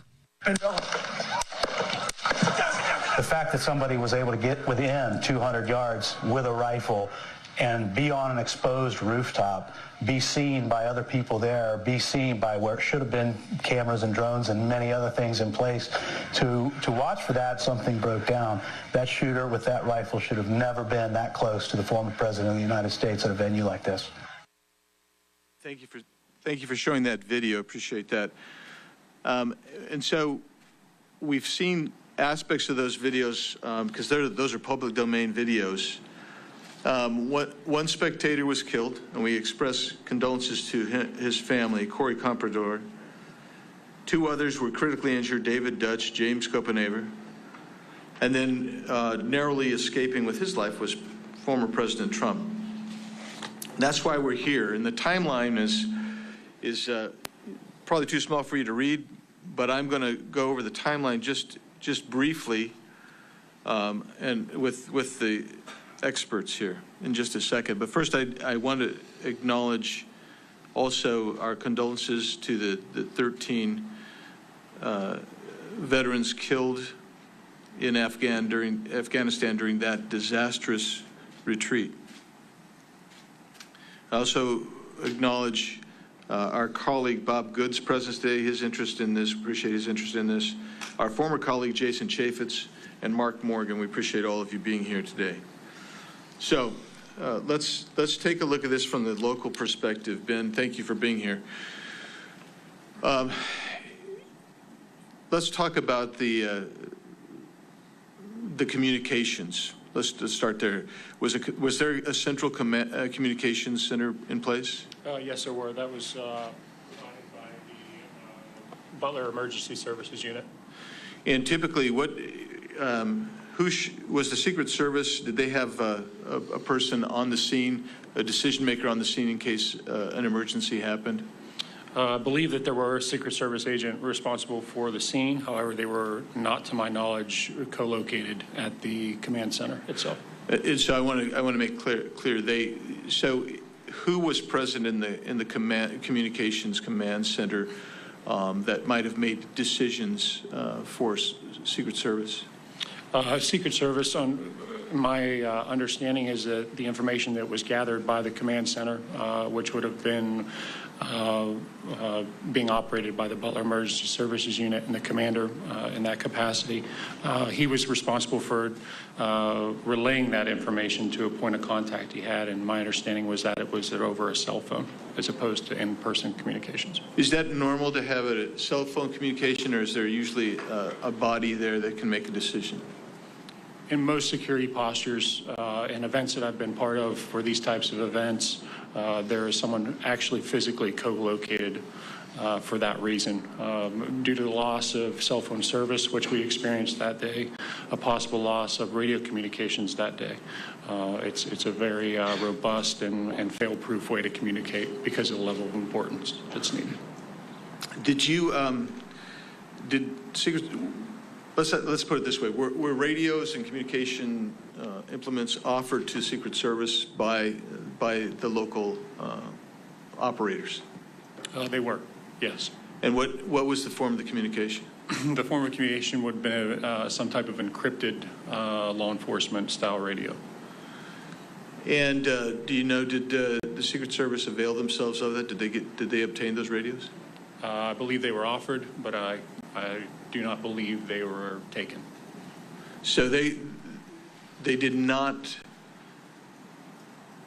utilize the preferred mechanisms of communication that was offered to them? That's correct. Let's talk timeline for a second.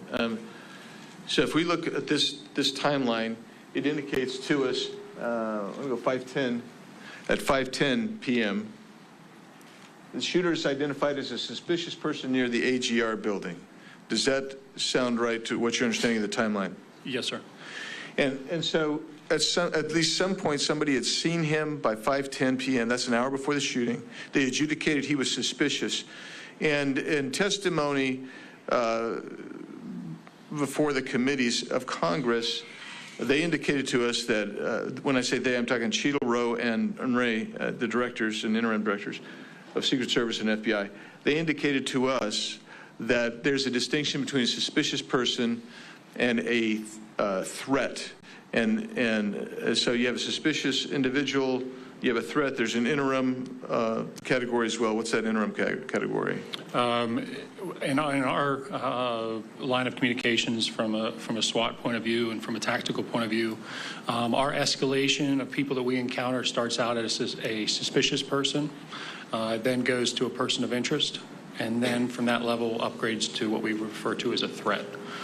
And each one of those warrant a different response. So the actual shooting takes place right about 6:11 p.m. So an hour elapses.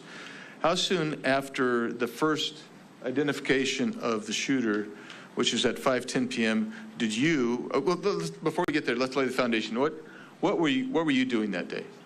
I was in a counter sniper role with one of my teammates in the southwest quadrant of the event center.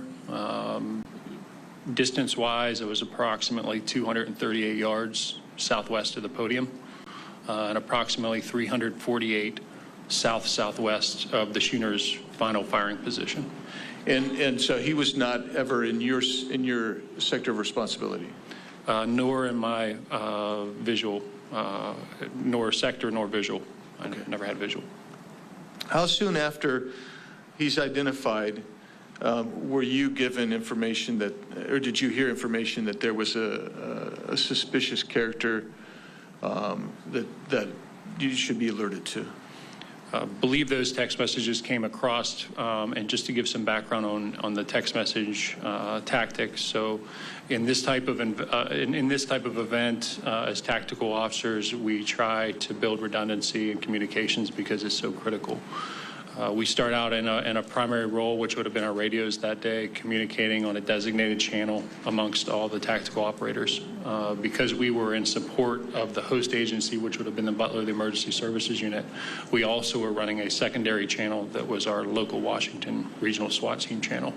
On top of that, the snipers and counter snipers, or I should just say the counter snipers, there were no snipers involved in our chat, had set up another chat to be able to provide any type of pictures or any type of relevant media or anything like that that we'd have been able to crosstalk. So did you ever see any pictures? Were any pictures ever sent to you? They were. The pictures came across the chat at approximately 5:38. So about 30 minutes after the shooter, then at that time he was a suspicious individual. That's correct. And when he gets up on the roof and he's crawling across the roof, is that what threat assessment would normally be made of that guy at that point? Sure. I think it's important to mention that, from the time the original pictures were taken, the comment of him possibly having a rangefinder or that he was confirmed to have a rangefinder at that point would have automatically escalated him in our protocols from a suspicious person into a person of interest. And that would have warranted some type of either investigatory detention or a stop and question at that point when the rangefinder became a factor. Ben, Mr. Shaver, at what point in that hour or before were you notified of the rangefinder, the use of a rangefinder? Within minutes of the original information being passed. So I would say shortly after 5:38 p.m. or 17:38. Thank you so much. My time's expired. You'll bet. Mr. Biggs, Mr. Schaefer, thank you so much. At this point, we will turn it over for 10 minutes with the Honorable Eli Crane. Thank you. I'm going to start with you, Mr. Prince. I know you have a bit of a public profile, but I'm not sure everybody here understands the depth of your experience here. What was the name of the organization that you founded, sir? Blackwater. How many employees did you have at Blackwater when you ended up selling the company? At peak of about 3,500 Americans deployed doing everything from very high-end executive security to aviation and training. 3,500. It's a pretty large company. Brigade size. Yeah. With other protective companies that did executive protection around the world, how did you guys rack and stack? Were you one of the largest companies, one of the smaller companies? I'd say we were the largest doing that. We never really intended to be in the security business. I started after the SEAL teams and built a training facility. SEAL teams had been using private facilities since the 1970s, and no one had done one on an industrial scale. And started, and then as the demand signal of 2 wars and all the gaps created by trying to take a conventional military into a counterinsurgency created a lot of demand signal, and so we responded by providing a lot of executive security and ended up doing most of the diplomatic security work for almost 10 years. Yeah. Though there's some similarities between what the Secret Service does and what you had to do overseas, there are definitely some differences. Sure. Correct. In fact, we interacted with the Secret Service whenever the president or some other senior person was coming over. In fact, before we took over security first for Paul Bremer in Iraq, the Secret Service came over to do a study if they wanted to handle it, and they didn't want to touch it at all because they are used to being able to shut down everything and create their own bubble. You can't do that in an active war zone, so that job fell to us, and we grew into that. It was, and that expertise also led us to doing a lot of training for other State Department programs where we'd had at least a dozen countries send their Secret Service equivalents that protected their presidents, and whether that's Lebanon, Colombia, Taiwan, a lot of places with active threats and very active whether it's Sicarios or Hezbollah, we prepped those units to face that kind of threat. And, we did it. We did 100,000 missions. No one under our care was ever killed or injured. I want you to repeat that, sir. Did you guys ever lose a protectee? No, we did not. Thank you. You said something interesting on an episode of Sean Ryan that I saw a couple weeks ago. You said it's in, thank God it was a 20-year-old kid and not a 10-man Hezbollah team. Can you expound on that a little bit? Sure, because the fact that a 20-year-old kid could get his drone in the air, could get himself into a firing position only 140 yards away. 140 yards is point-blank range. My then 12-year-old son could have made that shot. Yep. And thank God that 20-year-old aimed at a headshot at President Trump, because if he'd aimed center mass, President Trump would probably be dead, because I don't think he was wearing plates. He wasn't wearing any kind of body armor that would have stopped that rifle round.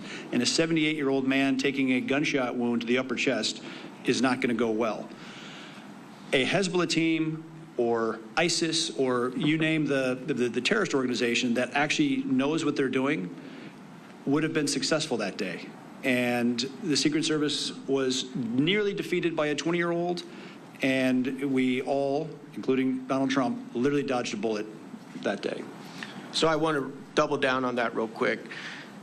In your opinion, in your professional opinion, is the Secret Service in its current form and leadership able to stop a threat like that?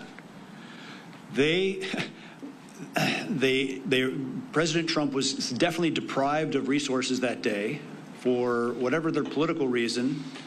They had 1/3 the amount of agents covering him as were covering Jill Biden in the same region at an indoor event. She had 12 post holders covering her. Again, no statutory or constitutional authority for the First Lady. Donald J. Trump was had 4 Secret Service agents assigned.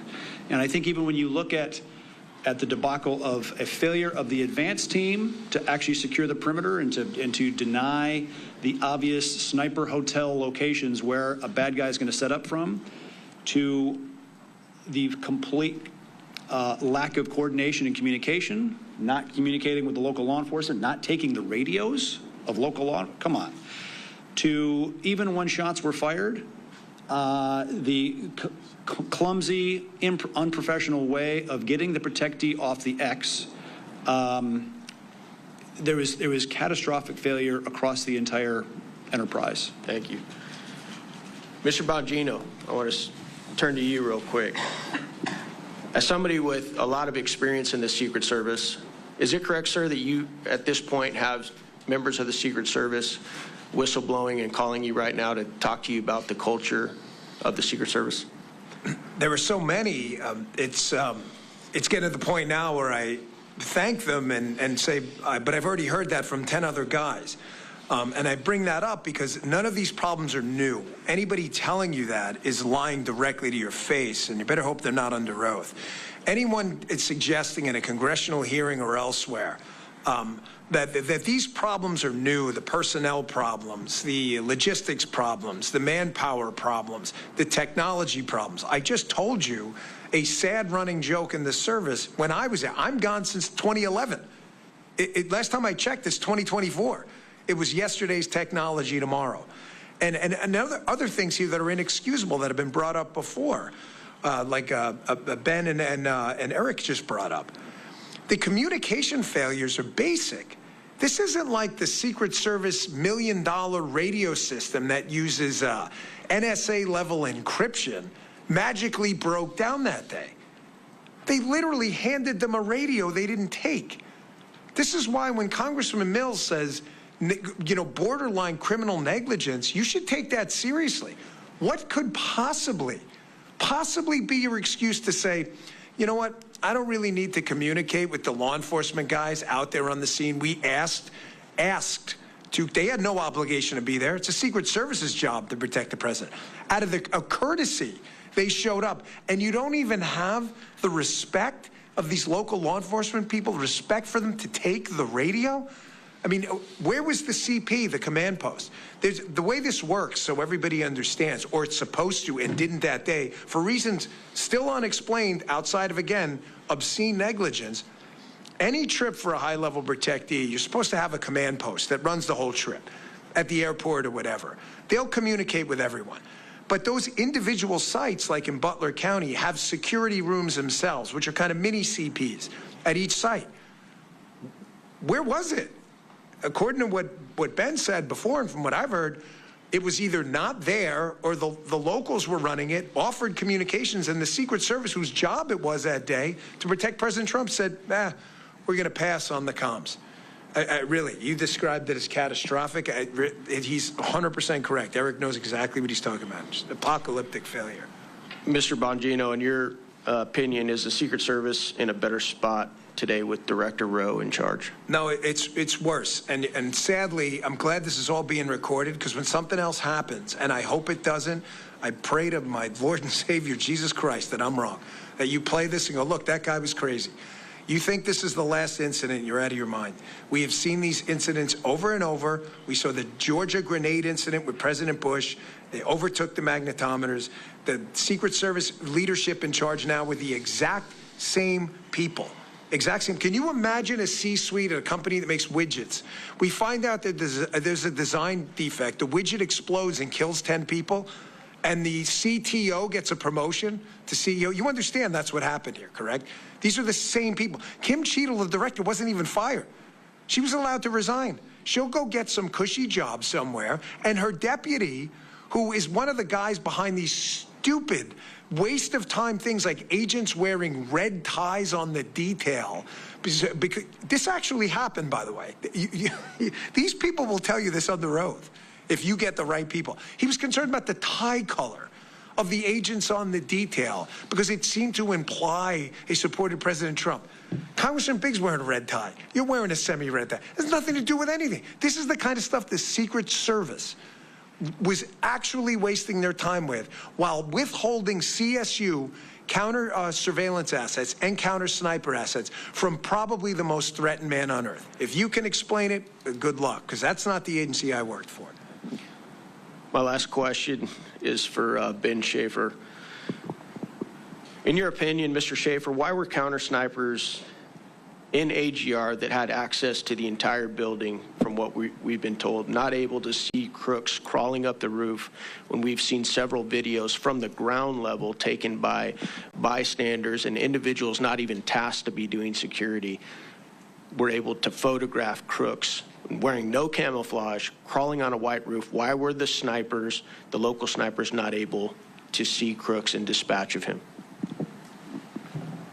I can only pass this knowledge through secondhand communications. I was not privy to that location or to survey that ahead of time. Although I have spoken to those individuals that were placed in that room that day, based on the depth of the room, their placements, and the limited field of view that those windows provided. They were pretty narrow, as most standard residential windows are held.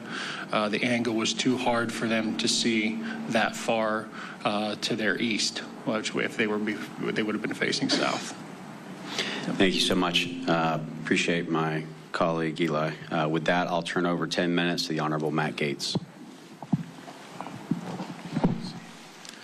Mr. Prince, you're one of the people I trust most about global affairs. You're constantly assessing the threat environment and intelligence. And I guess my question to you is, because this has been laid bare and these weaknesses have been exposed, are you concerned that we're likely to face not another Crooks, but perhaps a threat like you described, a team from a foreign adversary, a terrorist organization, trying to expose and exploit the weaknesses that now we've seen?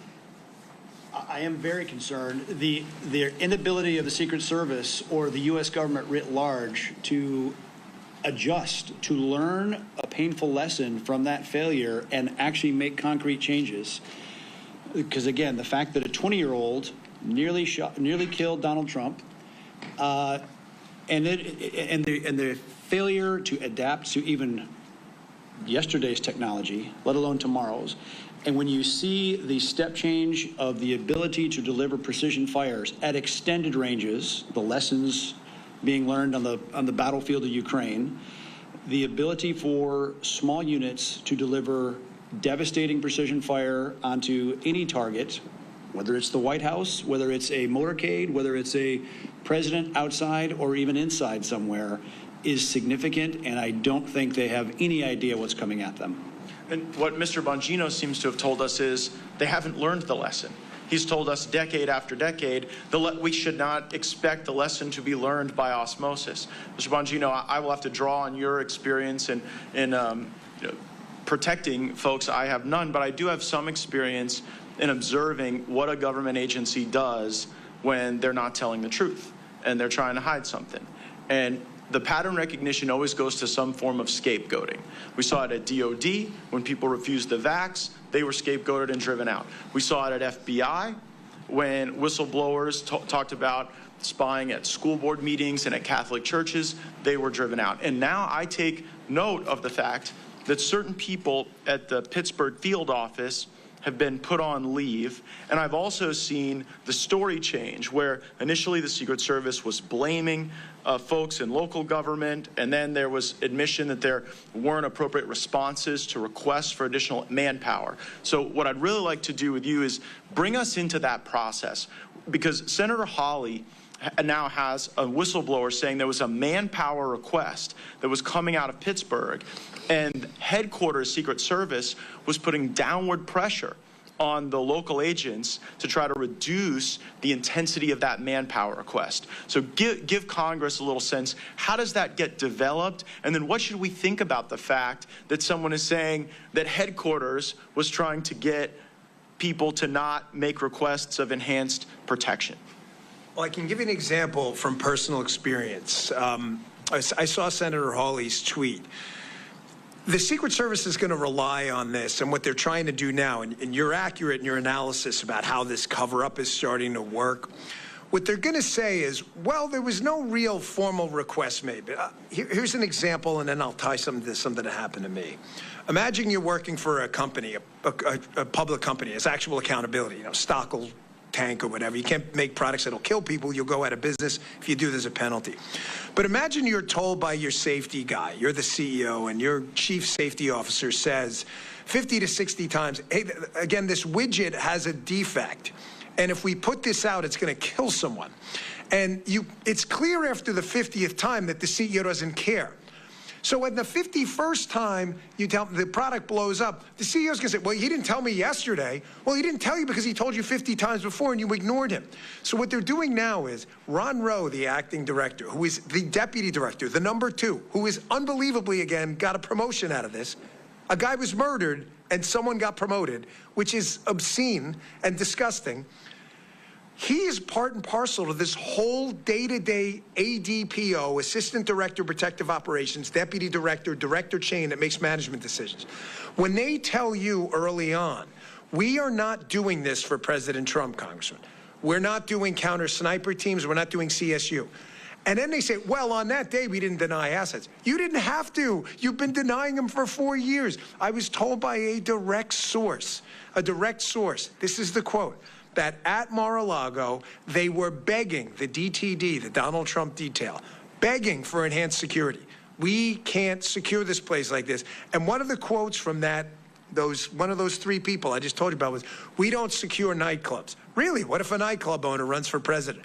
You don't secure you secure whatever the hell they tell you to secure. That's not your job. That is what happened here. And that's what they're going to rely on. And that's where you guys, I think, have had the guts to take this on. Do not let them fall back on euphemisms and word games where they go, well, that specific day we didn't say no to any assets. Have you in the past? How often? Matter of fact, how many counter-surveillance teams have you actually dedicated? What percentage of Trump sites? How many CS teams? There's a story out there that was the first time counter-sniper Secret Service assets were ever used at a Donald Trump site? So you're telling me your most threatened protectee had no professional Secret Service overwatch? As Ben showed, these guys are more than skilled and competent. They don't need the Secret Service to tell them how to do their job. I think that gets to this intent question that Congressman Mills framed up perfectly at the beginning of our discussion. Congressman Mills says the key question here is whether this was your run-of-the-mill government incompetence or whether you see features of such just disregard for the duty at hand that you believe there's some malice. And in his opening statement, Mr. Prince says when the incompetence reaches a certain point, point, you can impute the malice to that. And what I think you have unique experience in is, well, like this culture of denying requests, like to Trump, or a circumstance where not even the Donald Trump detail, but the folks in the Pittsburgh field office who are not normally on the Trump detail were saying, hey, just based on this, you know, we might need more, and they were discouraged from even making those requests, so they couldn't be denied. I think you can give us a lot of insight into the type of questions we need to be asking and of who to understand that culture, because, like, you think of the Secret Service, they're off with a number of protectees, yes, right, of all kind of different profiles and different, I guess, you know, priority, for lack of a better term. And so, like, what should we think about imputing malice at a point in which Donald Trump, one of the most threatened people on the planet Earth, is having to endure these denials and this culture of limited protection while you're seeing other details, you know, beefed up substantially? I think, and I don't think I put this out yet, but I'll put it out there now. When I was there, it was definitely not a political enterprise. It just wasn't. I never once, working for President Clinton, Bush, and Obama, had anyone even remotely implicate a political motive for any decision whatsoever. However, from the commentary directed at some of the agents in charge of the Donald Trump detail, which I have heard about, clearly, it appears that for the first time in American history, we have a Secret Service that is making decisions that may not be all political, but may have a political tinge to them. So what you're saying, I would love to say, Congressman, that's the craziest thing I've ever heard. But I tell you with a pure heart, and I'm being absolutely candid, I have no skin in this game. I don't work there anymore. I am not their PR guy. I run my own business. I absolutely believe Donald Trump and an enhanced security posture he should have had would have made him look more presidential, would have facilitated the logistical operation of him traveling. I think they were concerned about optics and making him look like a big shot or whatever, you know, word you want to throw out there. And they were making some of these decisions based purely on grade school level politics. I don't want to believe that, but I didn't want to believe it with the FBI either. I didn't want to believe it with the NIH either. I mean, a lot of these agencies that have been, I think, subject to political capture, we want to think of them as above that. And we all spend time around Secret Service. We're inspired by their patriotism and the willingness you have to literally take a bullet for someone if necessary. But just like in the military, just like at the FBI, I worry about the political capture happening at headquarters, and then that culture informing decisions in a way that's very damaging to the country. So what Mr. Bongino just said ought to be the most important work of the United States Congress, to figure out if these decisions were run-of-the-mill incompetence that you've got to deal with the better tech and the better processes and the better HR and getting rid of the DEI, but if it's something even darker and more devious than that, that must be rooted out, because what we've seen at these other agencies of government is it does not cure itself. It has to be excised, and that investigation is the most important work we can do. I thank you guys for leading this effort, and I yield back. Thank you, Mr. Gates.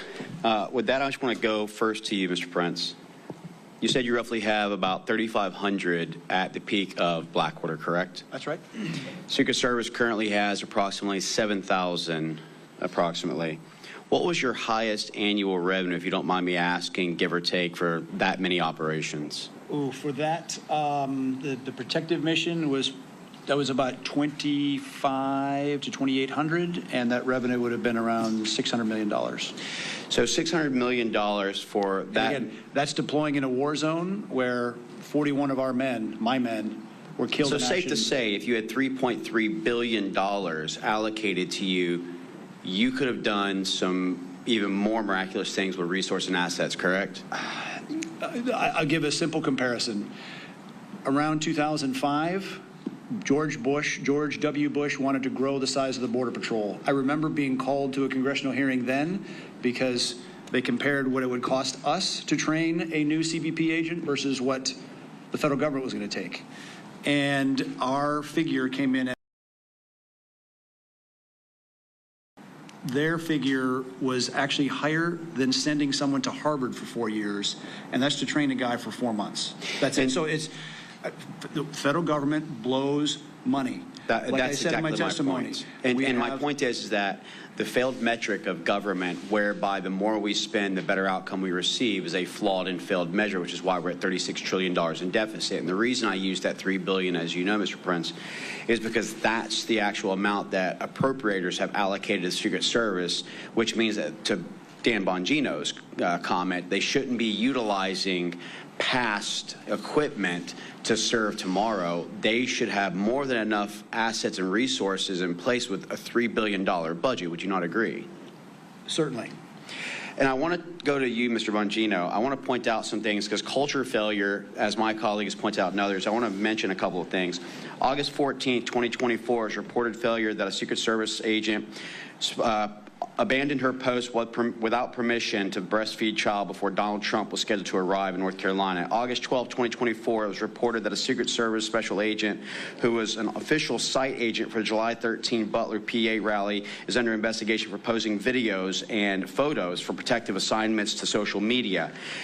July 27, 2024, a Secret Service agent covered the security camera of a local salon in Pittsburgh, Massachusetts before an event featuring Kamala Harris where the salon was closed, but opened it up without approval and utilizing restrooms for an hour and a half while the building's security alarm was going off.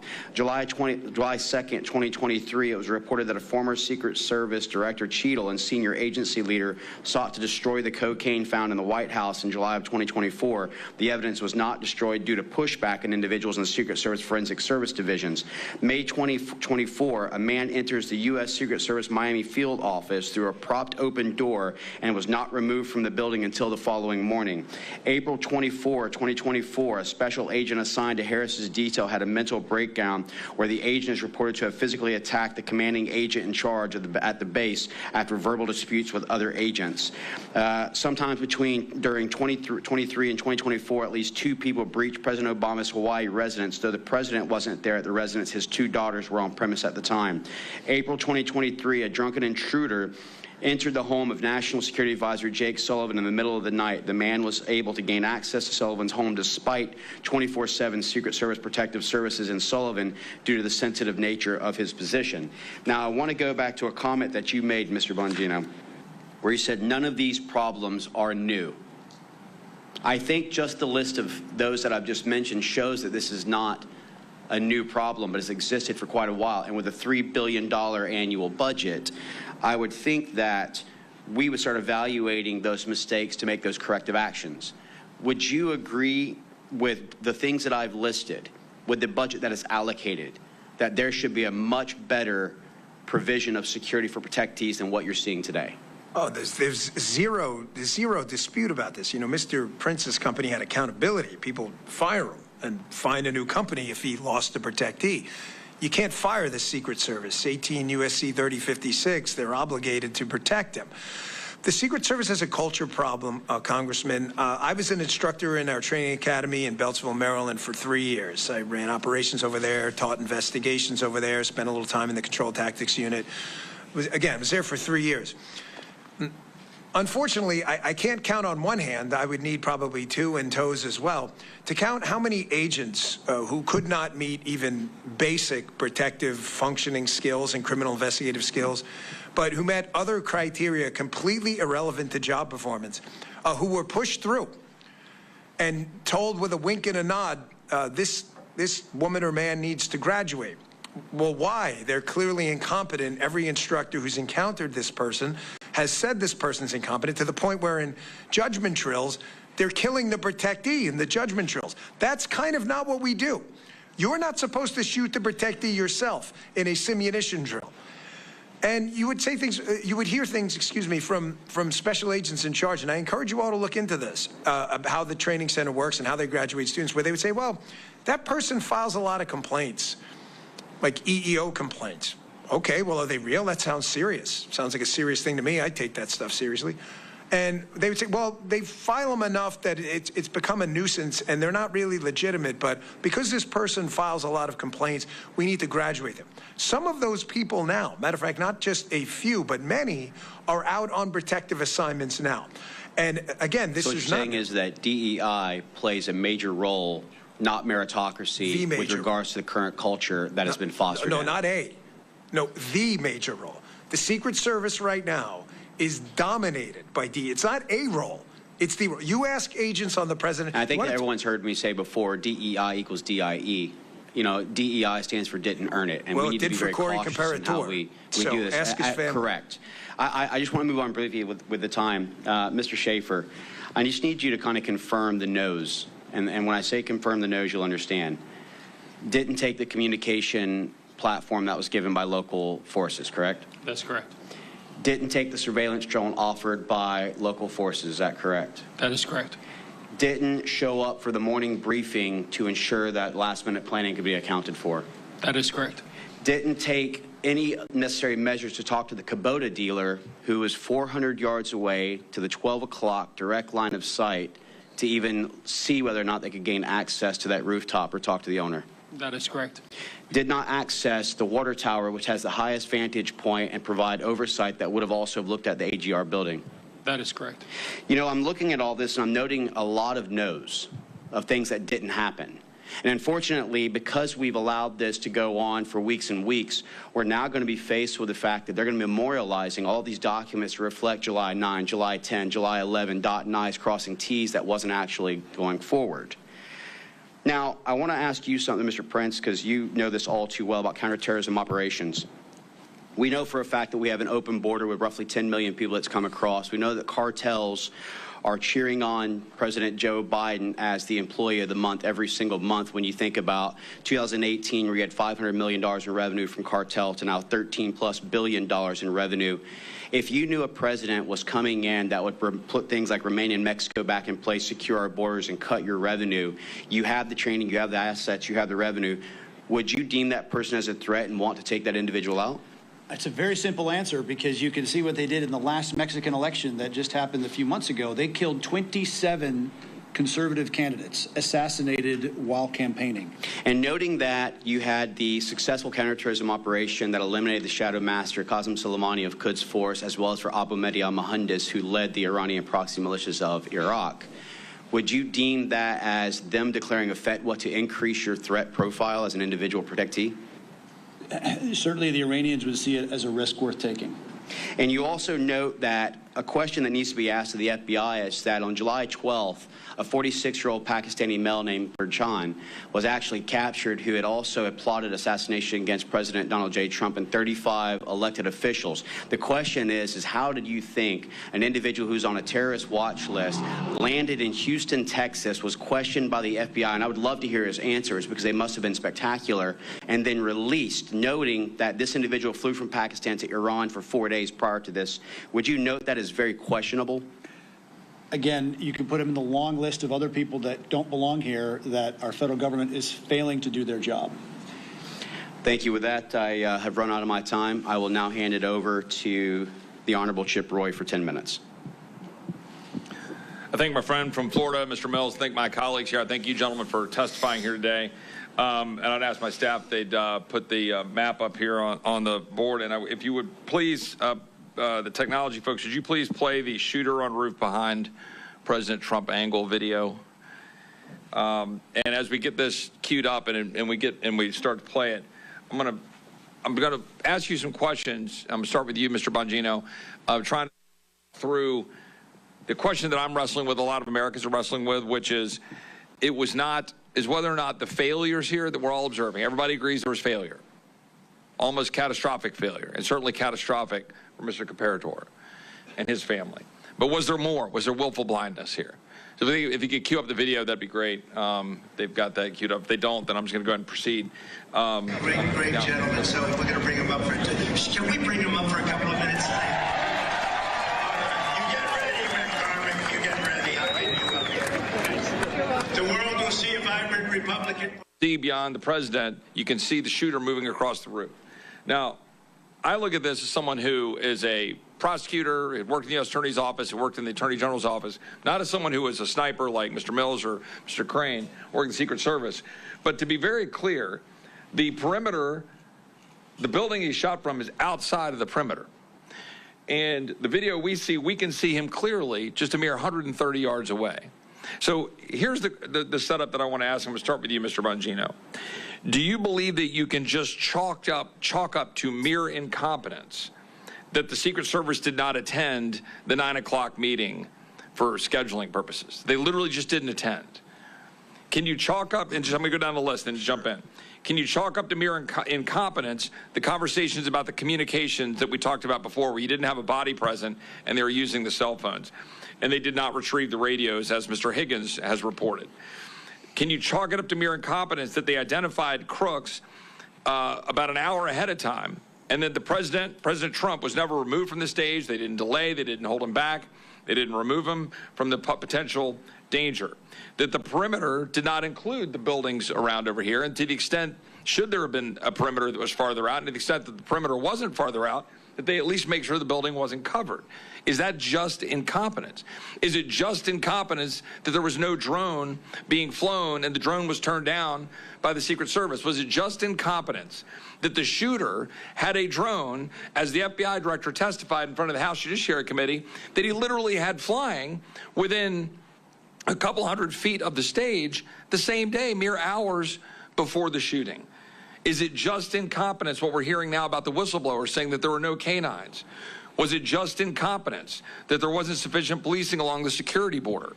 Was it just incompetence that there was allegedly an abandoning of the post due to heat? That there was supposed to be someone on top of the roof and that they didn't get on the roof because it was too hot? Is it just incompetence that there was additional security requests turned down, according to the memos that we saw out of Senator Josh Hawley, and encouraging agents not to request to additional security requests? And was it just incompetent what we saw with respect to the police body footage, which I'll play here in just a second, if we could cue up the police body footage video, where you've got the local police talking about what they said to the Secret Service? If y'all could play that video real quick, and then I want you to respond. Well, body's a good, that's a good word. I told them they need to post the guy over here. I told them that the Secret Service. I told them that Tuesday. I told them to post guys over here. I have no contact with you. What? No, we're inside. Alpha 1, Bravo 1. Taking. Okay, that's good. Thank you all. Mr. Bongino, I told them to post. Can you respond to that? I wasn't even concerned about it. I thought that's how we pull the video if you can. Can you respond to that? Sure. Can you respond to that question? Because that's what the American people want to know.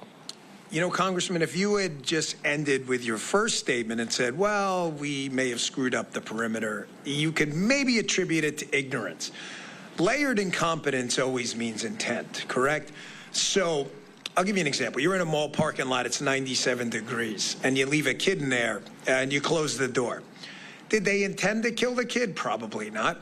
But how stupid do you have to be to do that? So in Secret Service training, you're basically taught a ring-based system. But don't think of it as rings. Think of it as a three-dimensional ring, like a bubble with rings. So you got this circle, but it's three-dimensional above and below. In that outer ring, again, this is Secret Service 101, Charlie Brown encyclopedia stuff. This isn't like advanced level PDT, protective detail training. In that outer ring, you have police officers. That outer ring is out to about 1,000 yards, which is about what a really technically proficient sniper can hit.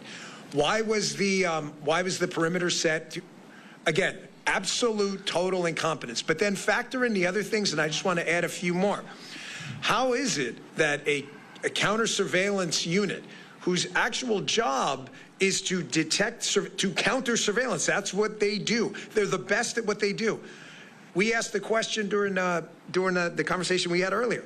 How is it that they missed this guy roaming around when the police officers, clearly using their good law enforcement instincts, said we've got a problem? The answer is because they weren't there. Is that incompetence, or is that shutting the door in 97 degrees with your kid there going, I just didn't know? How did you not have a roof line 130 yards away secured when you're taught day one in Secret Service training that the effective range of a really quality sniper is out to 1,000 yards? How did you not have a drone? That not only did you not have a drone, again, this is where we get to the shutting the door in 97 degrees and pretending you didn't know. It was offered. They offered you a drone. It's unforgivable. And just think of the rings quickly, and I'll wrap this up. So in the outer ring, you have police officers, you have counter surveillance, and you have a protective intelligence team. Protective intelligence team is trained to go and find threats. They miss them. There's no counter surveillance team. The cops catch it, but because the comms break down, they miss it. In that middle perimeter, you have what they call post standers. Post standers they're not DTD agents. They're field office agents. They're not Donald Trump detail agents. Those guys were not even Secret Service. They were HSI, most of them, who are great guys and were fantastic. But that's not what they do. If you grab me as a former Secret Service guy and said, hey, Dan, can you go do a Homeland Security investigation? No, that's not what I learned. We are training Secret Service agents to do protection so we don't have to use other entities that don't do protection. So that's the middle perimeter. So that breaks down. The inner perimeter, as you just saw, and I'm glad you played that video, envision that as what we would call the shift, the body guys, right? He's got a shift around them and supervisors. Everyone missed that guy crawling across the roof when he defeated the external, the middle, and the internal perimeter. You shut the door in 97 degrees. I'm sorry. Layered intent, layered incompetence like that is absolutely intent. I've got another question on that, but I just want to ask you, Mr. Prince, real quick. Do you have any a relatively short comment on that? Can you dismiss all of this as sheer incompetence? The question I want to have answered is if other counter sniper agents, officers, saw any person laying in a prone position with a rifle pointed at the President of the United States, do they have authorization to take a shot immediately, or do they have to get permission? Because if the Secret Service wasn't there and they were laying at a stakeout for a bank robbery, would they have to get permission if they saw means and intent to murder someone? I don't understand why any of the other officers didn't engage sooner. Mr. Schaefer, do you have any comment on that in terms of the engagement and the rules of engagement that were in place? Yeah, absolutely. I can clarify that a little bit. So as a law enforcement sniper, we have a lot of responsibilities and inherited flexibility. One of those flexible procedures or statuses that we incur is known as compromised authority. Compromised authority in the law enforcement sense basically lays out the requirements for a deadly force response. And in that point in time, based on all the prerequisites that were identified and all the checks in the boxes that were made, Mr. Crooks would have met that level or that threshold. I'll let some of the experts on that subject follow up on that. I think there's probably some more follow-up there. I just want to ask one last question in my last minute of time. Mr. Bongino, we talked about this before. I have seen credible information, the extent to which the shooter had significant explosives that were sophisticated beyond that you would expect some 20-year-old just to put together, and that he had sophisticated detonation devices on his person, or a sophisticated detonation device, and importantly, that his digital footprint is completely MIA, that his digital footprint is missing, and that how can a 20-year-old in today's time have no digital footprint?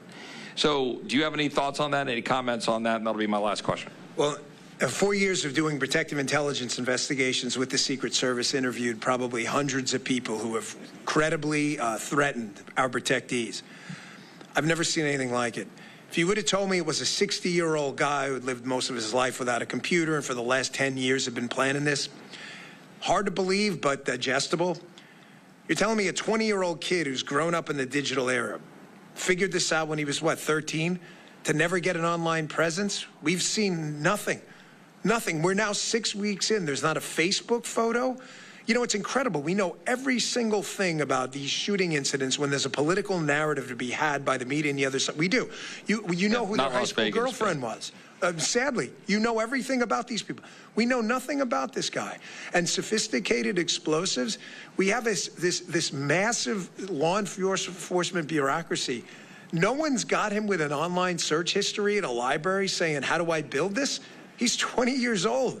It just defies logic. I can tell you, again, 4 years doing these exact investigations, never, ever seen or heard anything like this in my life. Thank you so much. We're now going to go into our second round of questioning. And again, I appreciate the panel and all that you guys have been providing in regards to expertise and on-ground truth realities. We're going to continue to move on, going back to the Honorable Andy Biggs. You're recognized for 5 minutes. Thank you. Thank you so much. I want to just try to hit some quick questions. you know, when Mr. Schaefer, you were talking to us earlier about moving to texting. The counter snipers were texting. What does that do with your ability to stay on glass? Was a secondary or possibly even a third method of communication as it was utilized that day. The sniper teams in the law enforcement concept sometimes are not a team. Sometimes we're deployed into situations where we're a single operator, so we're not only responsible for the surveillance aspect of the service we provide, but also having that deadly threat ability on board. So that can be very distracting in that point in that day. That third level of communication would have pulled us away from our primary responsibilities to provide that deadly cover if needed. Thank you. And Mr. Prince, you mentioned security bubbles. And I want you to elaborate on that because we've talked a little bit about the perimeter. And the perimeter seems oddly narrow in this particular instance. Can you talk about security bubbles and the perimeters here? As Dan was talking, right, the normal of that bubble is out to 1,000 yards based on how far a capable sniper can take a shot. The fact is, clearly this bubble was less than 100 yards because they disregarded the industrial facility, the water tower, et cetera, and it speaks to the lack of seriousness of Secret Service leadership in how they were conducting these missions. I don't think they regarded Trump as a worthy protectee. They were doing the absolute minimum. And I say my greater concern is as you look at all the litany of failure is long and deep. And if it tips towards malice, that opens up an entirely different can of worms. Right. Because it's hard to be part of a republic with people that actually want to kill you. Right. Political disagreement, fine. Sell it at the ballot box. But if people don't want to sell it at the ballot box, then it gets sold by a cartridge box. And that's a very, very dangerous road to go down. Right. And well, we could go on that. I know some of my colleagues might want to do that as well. But I want to get to one last point, and that before I run out of time, and that is another failure. I think everybody here is probably everybody up on this group anyway has been with a president or a protectee, and there's been some kind of security hold. I mean, we've just stopped, and you say you're going to hold.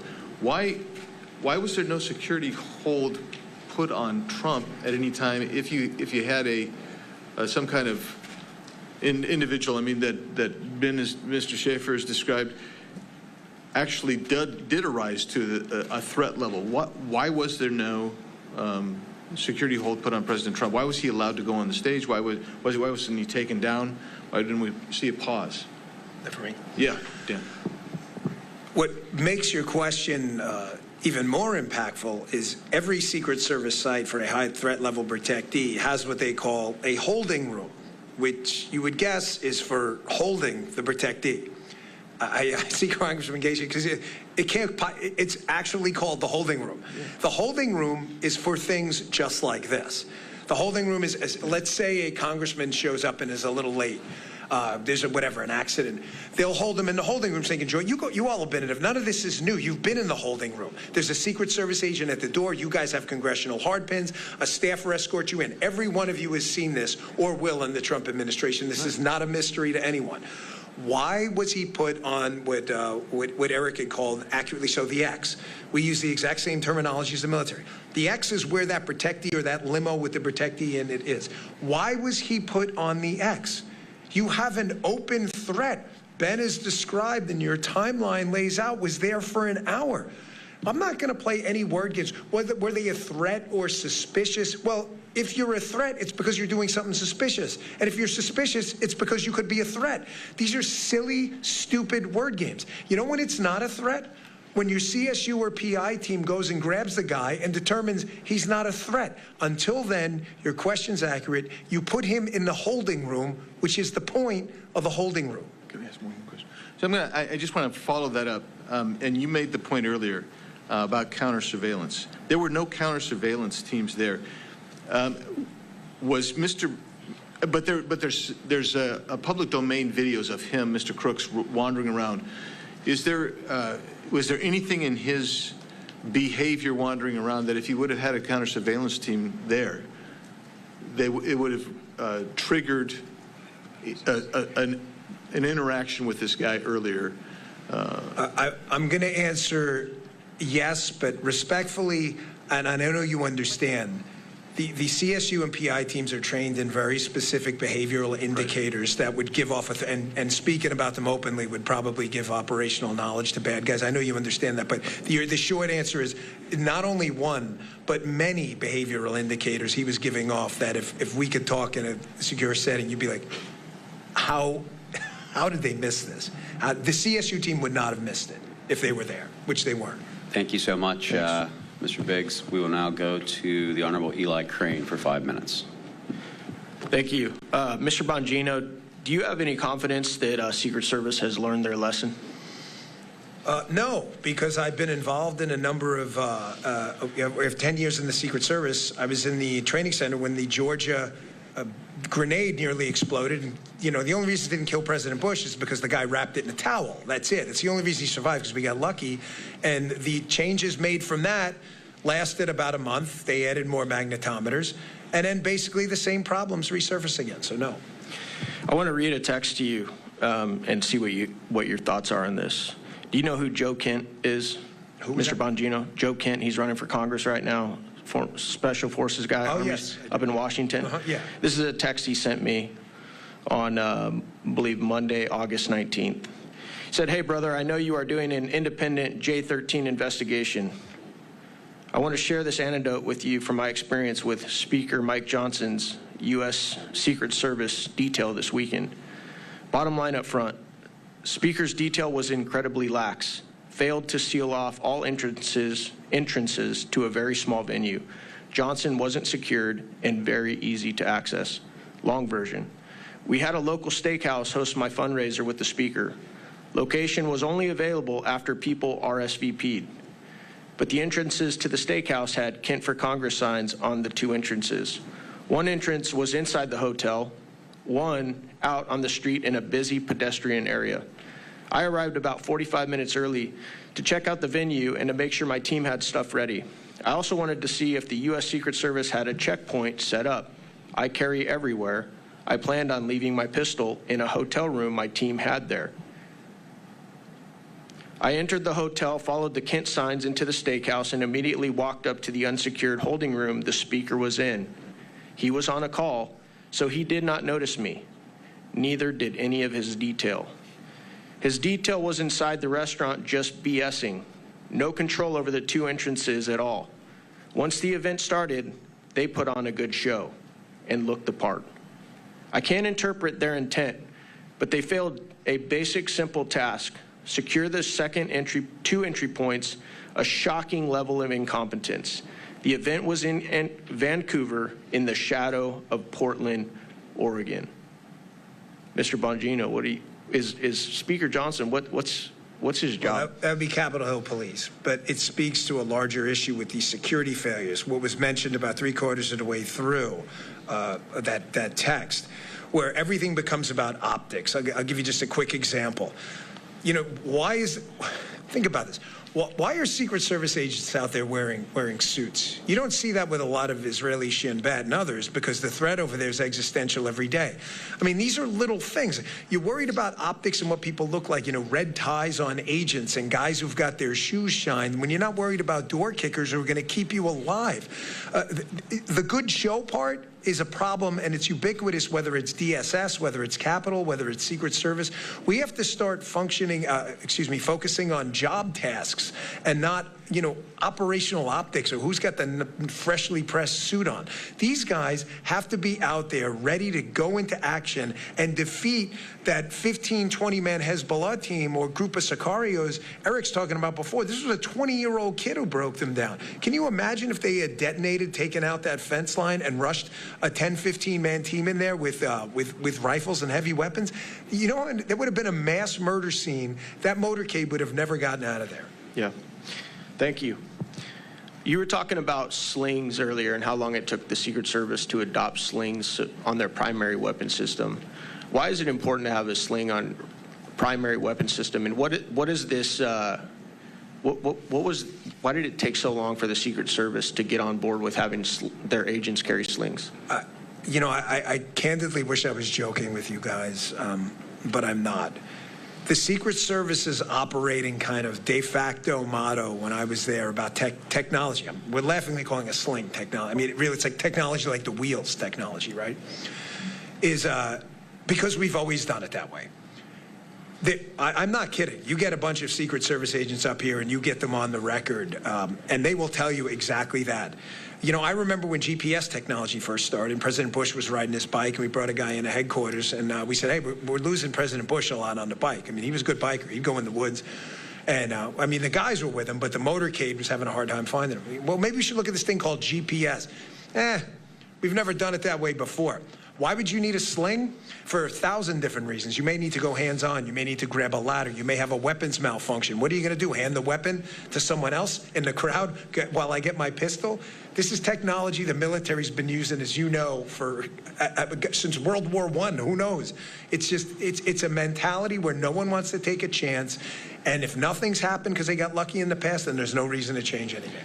Mr. Prince, I heard you had an interesting take on a public episode that I heard you doing an interview on. A lot of Americans believe that this was possibly an inside job, just based on everything that they've seen leading up to the assassination attempt. They saw efforts to impeach Donald Trump. They saw efforts to, put him into bankruptcy. They saw the DOJ weaponized against him, and they saw, folks try and put him in jail for 750 years, and then this happens. I know you have an interesting take on that where you really don't believe that. Can you go ahead and share that with this panel today? You're right. There is a long list of ways that the one political party has weaponized all aspects of government in our society against their political opponent. And that is exceedingly dangerous for the survival of the republic, because that can go both ways. I don't think this was a grand conspiracy, another shooter, etc. Because if there was a second shooter, when the 20-year-old was shot and the Secret Service detail did an awful job of getting Trump off the X and let him stand up again, great instincts of the president to come back defiant, having just been shot in the head, to come back and say, fight, fight, fight. Great instincts on him. He never should have had the opportunity to do that, because his detail should have put him horizontal and moved him off there immediately. If there was a second shooter, it was a prime time for them to be shooting. So I don't believe there is a second shooter. I think this is a litany of incompetence. And it speaks to, as we also remember the anniversary of the debacle of Afghanistan, our problem is we have a federal government that doesn't have any accountability in any way, shape, or form. And I push back on you in Congress to affect the bureaucracy the one way that they care: cut their damn budget. Starve them out.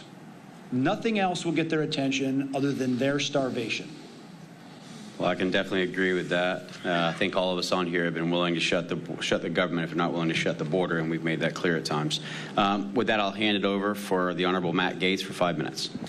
I've learned a lot in this session, and here's what I think I've picked up. One thing did not go wrong that resulted in President Trump being shot. Mr. Bongino explained the 3 different layers and the lack of air controls. Mr. Schaefer explained the comms breakdowns. You got the paperwork back and forth with the field office and headquarters. So all these things are going wrong. So then the obvious question is, why did that systemic cascading failure occur? And I think you've given us really good testimony as to why. First, it's Bongino saying, well, this was bound to happen based on these structural failures, with technology failures, with this embrace of DEI and a quota system. You had a very low floor to start with. And then I don't want to bury the lead here.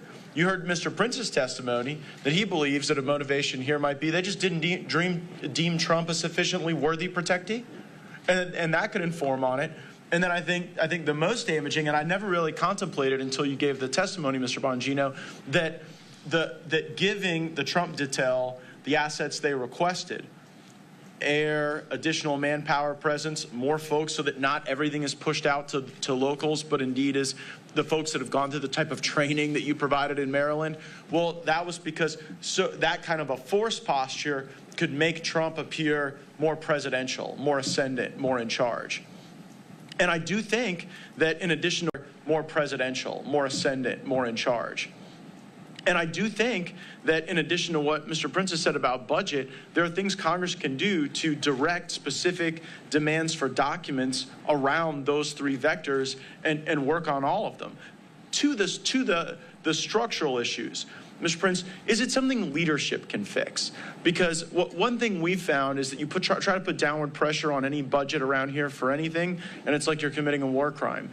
And in some cases, we've seen some agencies improve when you get the right leadership in and can administer an effective agency. What's your perspective on that? I remember in the late 80s, during the Iran-Contra crisis, controversy. And the CIA was not being forthcoming with some documents that Congress had requested. And of course, the Democrats were in charge of Congress then. Tip O'Neill was the speaker. He made it very clear that he was specifically withholding all the pay for all the SIS, the Special Intelligence Service, Senior Intelligence Service officers at CIA headquarters until those documents were delivered. Shocker, the documents were delivered by Friday to the Congress. Bureaucrats will respond to very specific pain points. I think it even speaks wider than this debacle in Butler, Pennsylvania, but the fact that and it speaks to under-resourcing Trump. They no-resourced Bobby Kennedy, RFK, when his uncle assassinated while president, his father assassinated while attorney general for the act of politics in America. And they denied him. So it is not too much to surmise that a politicized Secret Service succumbing to the whims of Jill Biden, sending 4 post holders to cover Trump, 12 to cover Jill Biden,